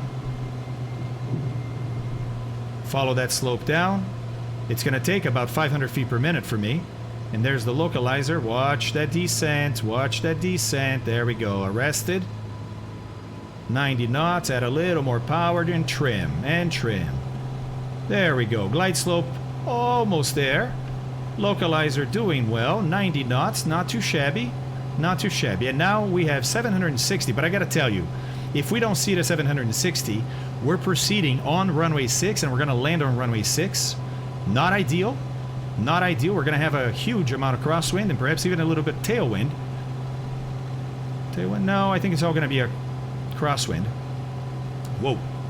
Whoa. Forgot about the lock for a second there. Gotta correct. So, because I gotta get this thing on the ground, man. She's gonna run dry soon.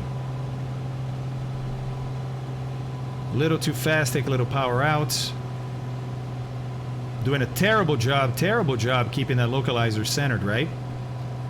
Look, runway approach lights, but they're in and out because of the rain. We've still got a little time here, so correcting that lock before we get to 760 is what I'm saying. If we get 760 and we can see, we will circle to runway 1. But if not, we'll just land on runway 06 as we are set up. Yeah, nerd, it is, huh? It is, and I gotta be honest, with this kind of frame rate, it is hard to fly a good approach. A smooth approach, you know?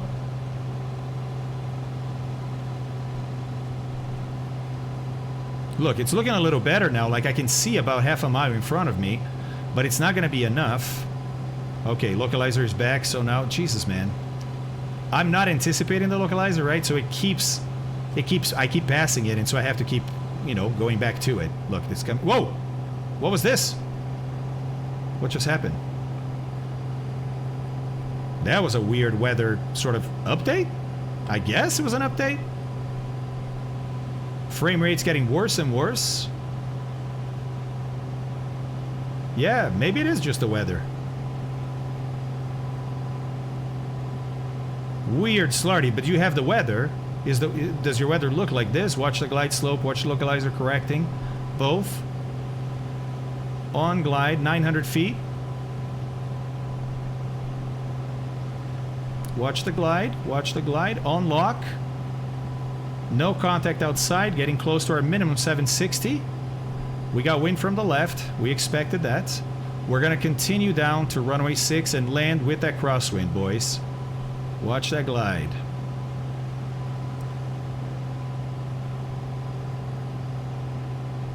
Okay. Localizer a little to the right, correcting that. Now remember, our minimum now is 200 feet then, right? Get that turn, man, get that turn. Watch the glide. There we go. Okay, I got runway or approach lights. Stay on the glide, don't look outside. Don't look outside, stay on the glide. And stay on that localizer. There's 500 feet. If my altimeter is correct, it looks like I'm a little lower than that. Glide is still below me. Okay, now I'm going to start slowing down, transition to visual. I'm going to land with flaps 25, not flaps 40. So we got flaps 25 in there. Whoa, that crosswind is getting interesting. Getting stronger. I almost lost, look, I almost lost the field. That's why you want to stay in the instruments. I still got the approach lights. And I'm not at my minimum yet, but I'm close. I'm going to continue. Oh, this frame rate is killing it. This is so hard with this kind of frame rate.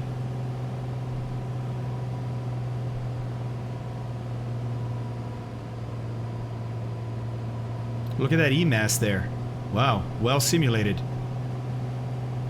Guys, I'm going to try and make this a gentle one, but it's not going to be because this frame rate and the gusty weather make it almost impossible. And I don't want to stall her this time, so get that crab out. There we go. Get her down. Wind veining. Ooh, control that weather veining. Yep, yep. There we go. We'll go flaps up. Whew. Seriously, it's like 8 frames per second. Oh my god. She's weather veining a lot. It's worse than 12, I think. I think it's worse than 12. Okay, we definitely want to vacate to the left here.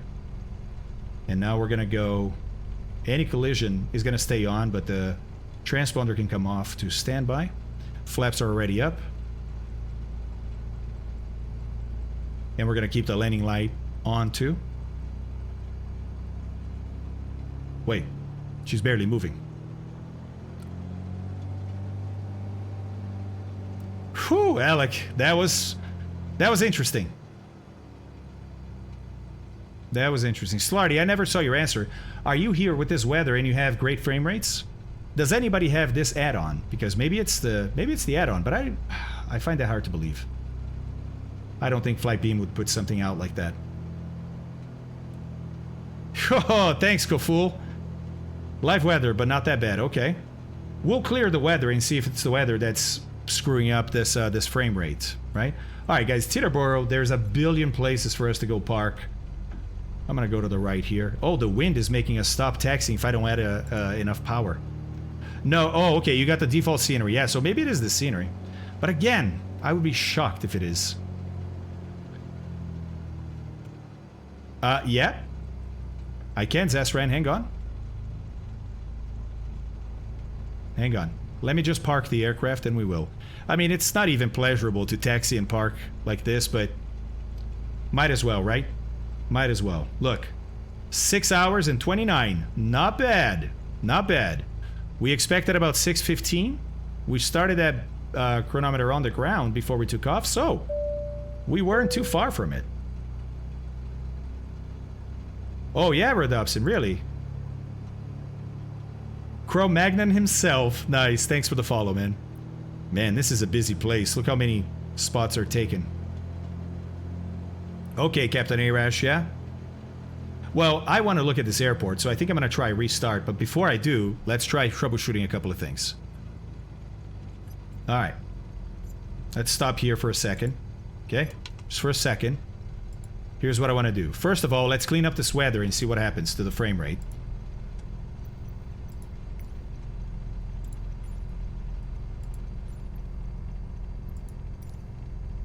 Yeah, so definitely not the weather. Definitely not the weather. Now, let's go to dev mode.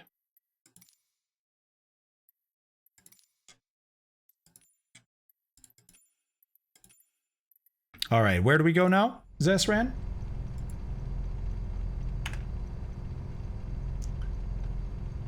So larger, the glide slope was shown. Whoa, sorry.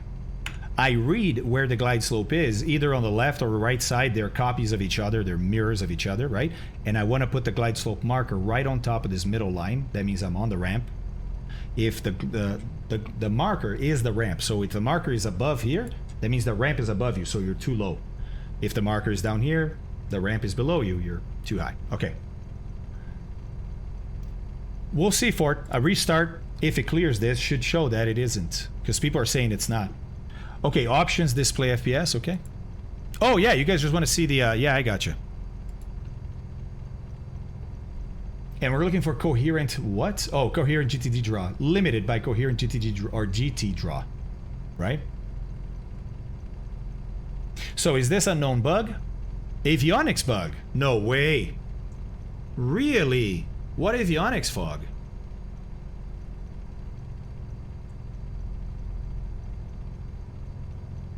Yeah, that's correct, Merlin. Thank you. I thought it was 8. It's 10 frames per second, but it's exactly 10. I don't know, Bloody, but yeah, coherent GT draw tanking. I had that super low FPS, and then it just went back to normal by itself. Interesting. Interesting. Hey, Mechanical, thanks, man. Appreciate your flight with us. That was awesome.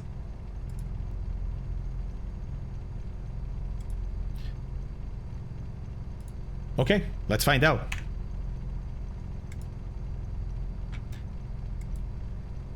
So first and foremost, oof, so slow to respond. Let's just kill it and start over, yeah? Oh, I didn't look at the oil. I didn't look at the oil and I killed it with the X, so it's not gonna remember. God, I wanted to see the oil consumption. That stinks. Gotta do the flight again, boys. Yeah, exactly, Commander Decode. So, Arthur Fonzar, next flight, próximo voo, It's going to be every Monday. Toda segunda, nós continuamos essa viagem. Every Monday, we're going to continue this trip, guys. Right? Oh, Zesran, thank you, man. But hold on, because this, if you guys are into scenery, I think this is one of the best sceneries I've seen for the sim. Timo, that was awesome, right? It does save at points because it state saves in flight when I've crashed. Interesting, Rodopsin. Okay. Okay. By the way, what a bad system, right? That if you use the X up top to just kill your sim, you know, it doesn't give the add-on a chance to save anything before it just kills it. That's bad game design. FCGB. CTD. Thanks for the follow, but I just got a CTD. 0.4 quarts. That sounds about right, Rodopsin, for this engine.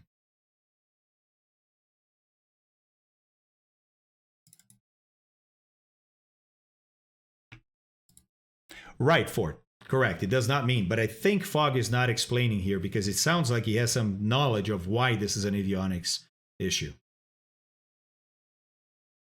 Right, Speednut. Did you have enable at the very bottom? There's a little checkbox at the bottom of that little, you know, engine monitor thing. And if you don't have that enabled, it has no oil consumption. You know what I mean? So everybody's saying you had zero consumption. If you do not have that enabled turned on, you have no oil consumption. Ah, see, that's what I'm talking about, Ford. I figured Fog couldn't exactly explain it, and it's because of an NDA. Got it. Paul, anytime, buddy. Anytime. Oh, whoa. 1.1 is out for Aero Turbo. Moose, what did they fix? CRJ patch, finally. What did they fix? On the Aero, Turbo Aero. Whew. No, not that one. This one.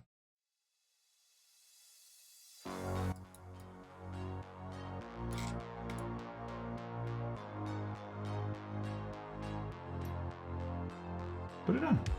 No, the mic is here. They can't hear you. Just put this on and listen to the music.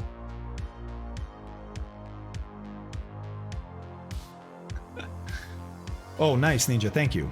Okay, so 0.3 to 0.4 quarts a burn. Yes. Okay, nice. Thanks, Speednut. That's awesome. That's awesome.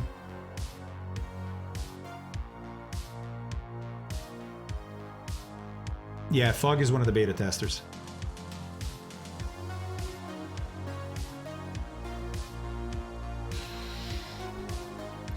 All right, well, let's update and see what happens then.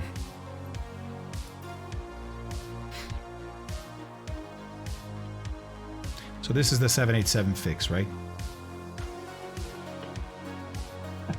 I think Nico likes synthwave.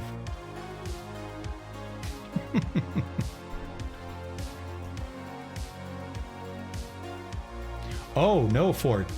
All these guys are still under NDA. Oh, yeah. I know a few of the beta testers for Microsoft, and they're all under NDA still. Not about what has happened, but what they're testing now and what's coming.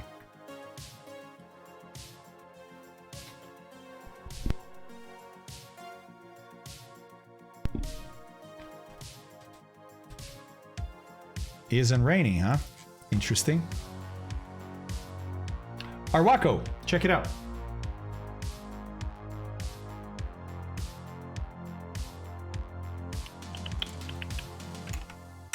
There you go.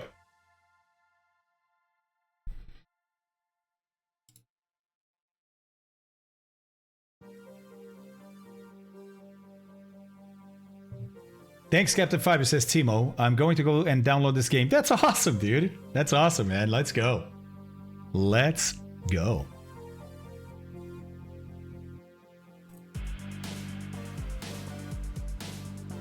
So, just want to show that scenery. It's a beautiful scenery. I thought we were going to arrive with less rain than we did, so we didn't get a chance to see it. Plus, the frame rate's tanked to 10. Awesome, right? Oh, man. So, just want to load it up again, turn on photogrammetry, just to be sure, and take a look. Let's see. Findo says, I flew the Arrow from Virginia to Cleve. Cleve, BKL. Is there an airport in Cleveland that's BKL? Maybe. No, I had the same thing. Smooth as silk, no live weather. Then got to within about 5 miles of BKL. Yeah, there we go. And suddenly frames per second drop. Cleveland. Yeah, Burke Lakefront. Got it. Super famous airport. Can't believe I didn't remember that. Yeah, thanks, Steven. I hope so, man.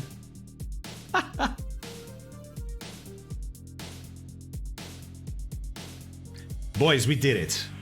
We did it. No CTD, horrible frame rates, but we made the landing into Teterboro, which guarantees us that 850 nautical mile range that we thought we were going to have. And we do have. So congrats once again to Just Flight for nailing the performance of the aircraft against the real book. That's right. Real book is what we use today. Real performance charts. So that's great. And we learned a ton about the autopilot too, right?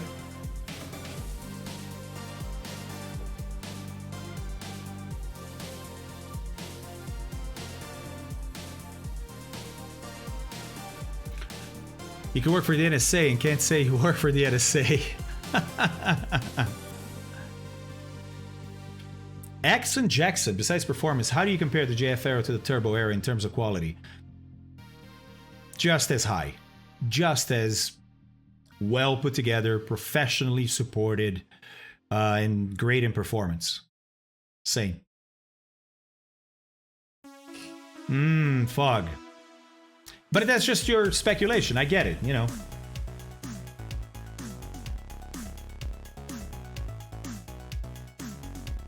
Oh, interesting, Kirkness. Okay. Okay. All right, Shaushki. Thanks for that, man. Huh. Okay. Good to know. So from the toolbar. Got it. Yeah. Okay. Haha. Citizen. Me too, man. That was pretty awesome. That was pretty awesome.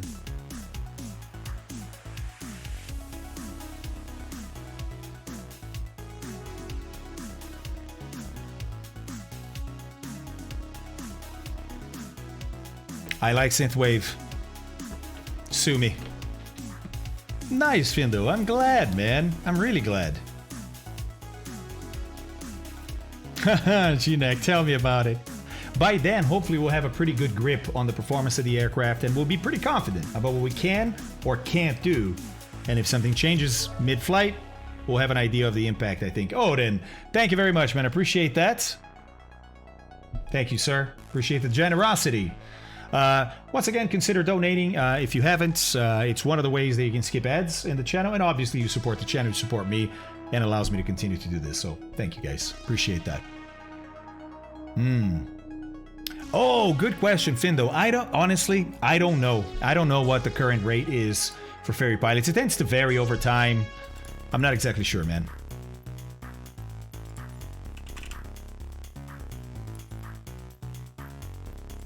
All right, let's load this baby up and see what we get. Live weather's on. We'll see how it loads up. We can always clean it up, right?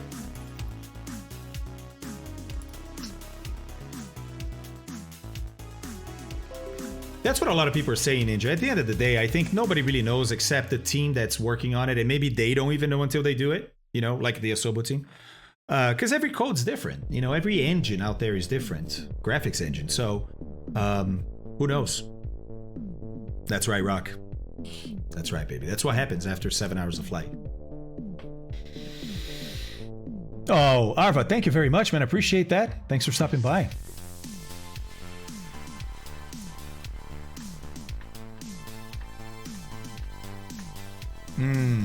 I see, Santi. Fog is agreeing. Or he's agreeing to Findo. Oh, I see. He's agreeing to Findo, yeah. Rocco, what's up, man? Oh, Axon Jackson, there's no question. We love those guys. We tell them all the time, you guys are incredible, you're blowing our minds. We hear the same thing from all the developers that say Asobo is amazing, right? Robert Randazzo from PMDG said, I think this is the first time in my history developing that we're working with a developer where you ask him to do things and they never say no, right? Now, often it's not like, oh, sure, we'll add it in the next update. No, it's like, okay, we get it. Let me think about it. They come back and say, okay, we can implement it this way, at this update, and it's going to be a multi-phase thing, whatever, right? But he said it's the only team he's ever worked with that does that every time. Amazing. Amazing. All right, so we're getting about 30, right? Yeah. It's definitely not at 60, but I mean, guys, this is, I mean, look at this airport, right? Look at this. I love it. Oh, Flight Beam. This is actually not from Flight Beam. It's sold by Flight Beam, but it's made by another developer. I want to give him proper credit. So let me get their name up here. And by the way, look, these are high quality models. Look at that.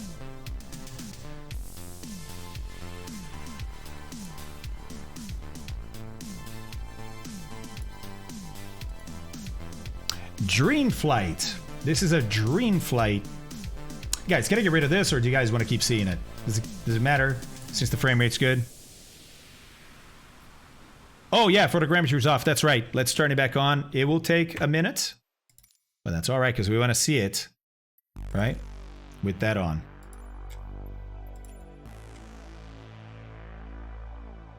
Oh, do you see the elevation just changed? Interesting.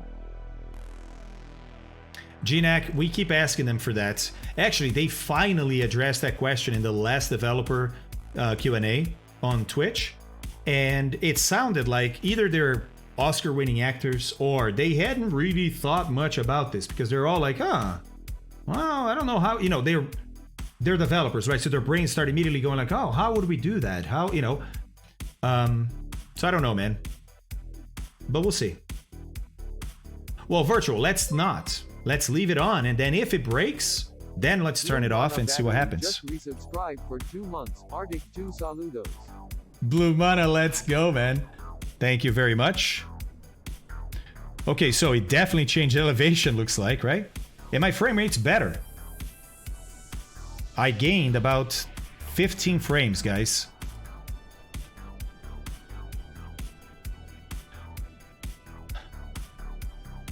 I don't know. High quality models. Look at this. Beautiful stuff. You got some people boarding the planes. Look at that. Wow, that's actually pretty good stuff. I mean, it's like photogrammetry, right? You get right up close and you're like, ah. But Jesus, guys, what do you want?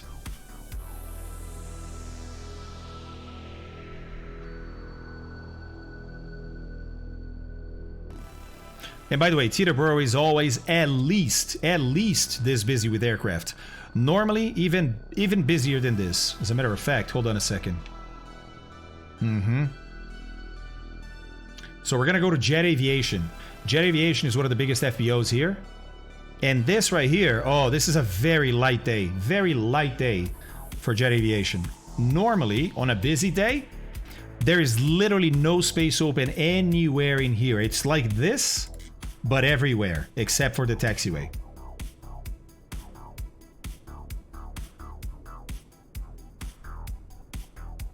Beautiful scenery.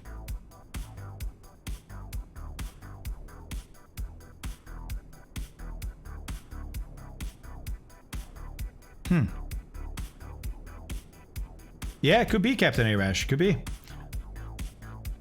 Man, this is a beautiful scenery. Look at this. Beautiful, beautiful scenery. It's ridiculous. The amount of FBOs right here is NetJets, by the way. Right, so NetJets has their own hangar here. They have their own little terminal even. They share the terminal with Signature, but they think it's theirs. Oh, look at this. I love this. I love the realism. Amazing. Hey, Merlin, that's awesome. Me too, buddy. It's so much better to do with friends, right? So much better. Really, really appreciate it. I appreciate you flying with, man. Wow. Sony is up here, although I don't think it's Sony anymore. They sold their hangar. Yeah, they did. So this right here used to be Sony's hangar. Sony had a flight department and a hangar, and I think they got rid of the hangar and the flight department. Oh my god, GNAC. No question about it. Oh, Mo Green, thanks for flying, man. Oh, got it, Ford. Yeah, I remember that it came out. I never tried that. I've been to Stewart. It's actually where I did part of my check ride in the Falcon 900EX Easy, was Stewart. Very, very nice. So, I love this because I like business jets, right? I'm going to be flying more CJ4. There's other business jets coming out eventually. And Teterboro is a great place in the Northeast to have a great airport like this to fly in and out of, you know? I mean, these business jets, guys, they take off from Teterboro and go to Europe. Or they come from Europe and land in Teterboro. So this is a launching point for a lot of places. Guys, some of these jets launch from here to Japan. Yeah. Yeah. All right. All right. Let me see here. Anything else? So, hold on. I know I used the... Remember I used the X up there, right? But let's see what my oil is showing right now. Uh-oh. Oh! I thought it was going to be a CTD, but no. Interesting. As soon as I turned the battery on, Track IR died. That's odd, isn't it? Yeah, look. It says 7.9. That sucks. Ah, Sobo. That sucks. It's not you, Just Flight. I know. I know. Don't worry. I did some Stewart flights to check out West Point. I did some internships with military. Ah, interesting. Yeah, they have C-17s there now. I think they used to be C-5s. Now it's C-17s, right? I used to fly out of Stewart and HPI in Westchester. Oh, Camaro, to visit family in Florida. That's past year, of course. Yeah. GDA, it works. But not because of Just Flight, not because of this plane, but because of the way the sim works. So first of all, you have to have enable down here. It's really, really subtle. It shouldn't be this subtle, I think. But I have it enabled down here. Otherwise, the whole, you know, engine damage or anything like that doesn't work. And oil consumption doesn't work. Okay, so I have it enabled. But then, if you fly like I did, and at the end of the flight, you don't go back to the main menu, right? Because we can do this.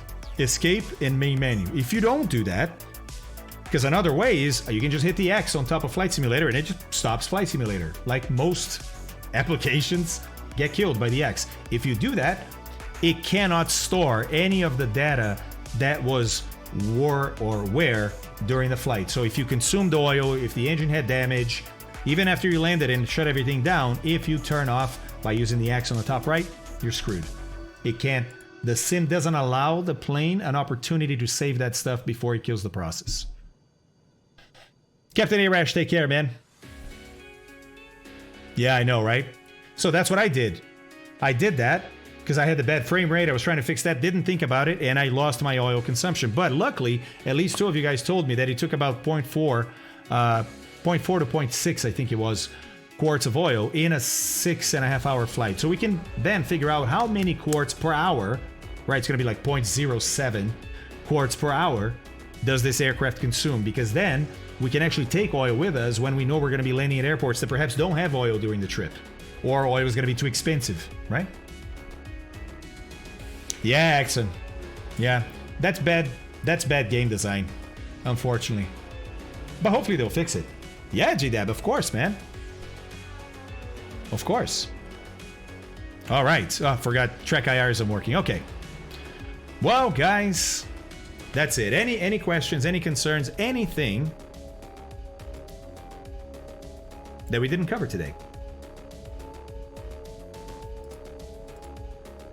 What? I just turned that off.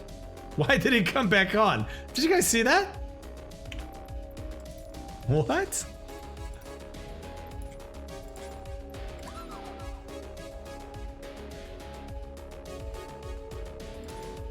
Thanks, Martin. Oh, you have that problem too. Oh my god, is it gonna be forever now? How do I turn that off forever? Do I have to turn it back on and then when I exit here it will go off? No, of course not.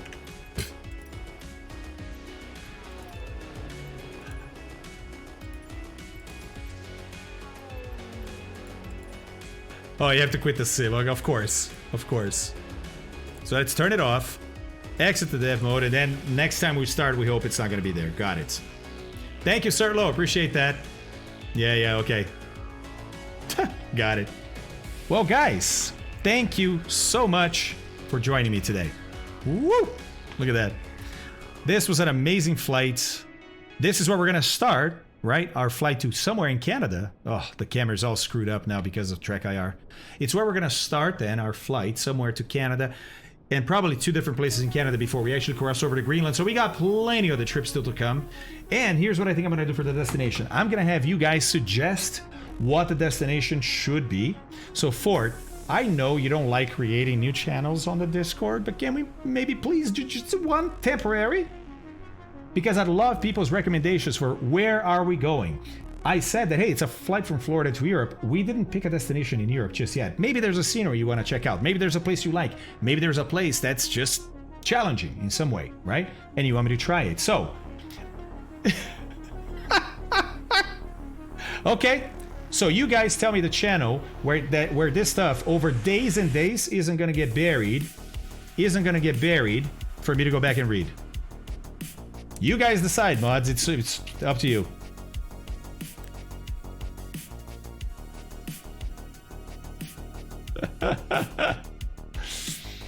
All right. Oh, let's see. Is the live weather? Did it update? Oh, it is live. So.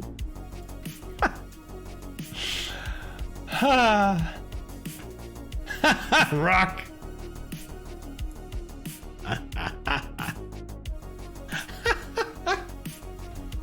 We have a channel for that already. No, Ford, I want a channel just for that. Just so, because here's what I want. I want to see a bunch of recommendations of destinations. Then I'm going to take like the top whatever, right, that are interesting. And we're going to vote.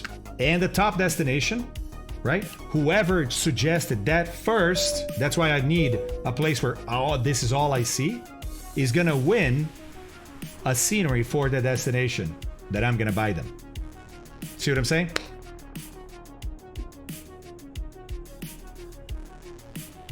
Interesting, Merlin. Interesting. Interesting. Rock. Well, Arwako, we're talking about destinations in Western Europe, buddy, for this trip. Maybe, Rodopson, maybe. We'll figure out a way to do it.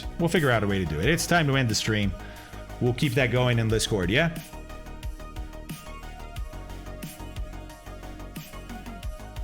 Interesting, Rodopson. Okay, maybe that. All right, guys. Hey, let's go raid. Who are we raiding?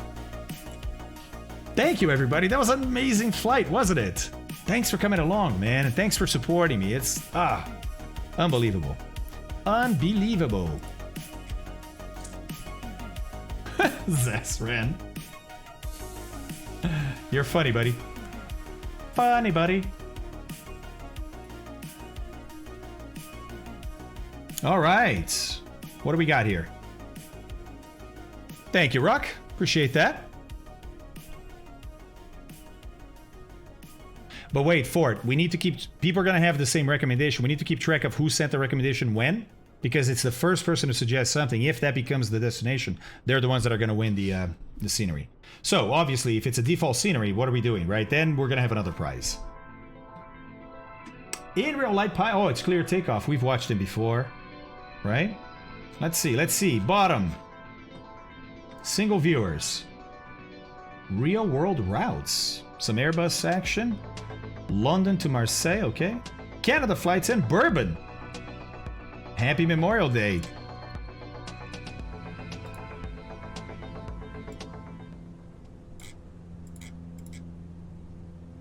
I mean, he's there. Or she's there. I can't tell. I think it's a he. Shall we? Yeah, I think so too. Mashed potato fan. We're doing it. We are doing this.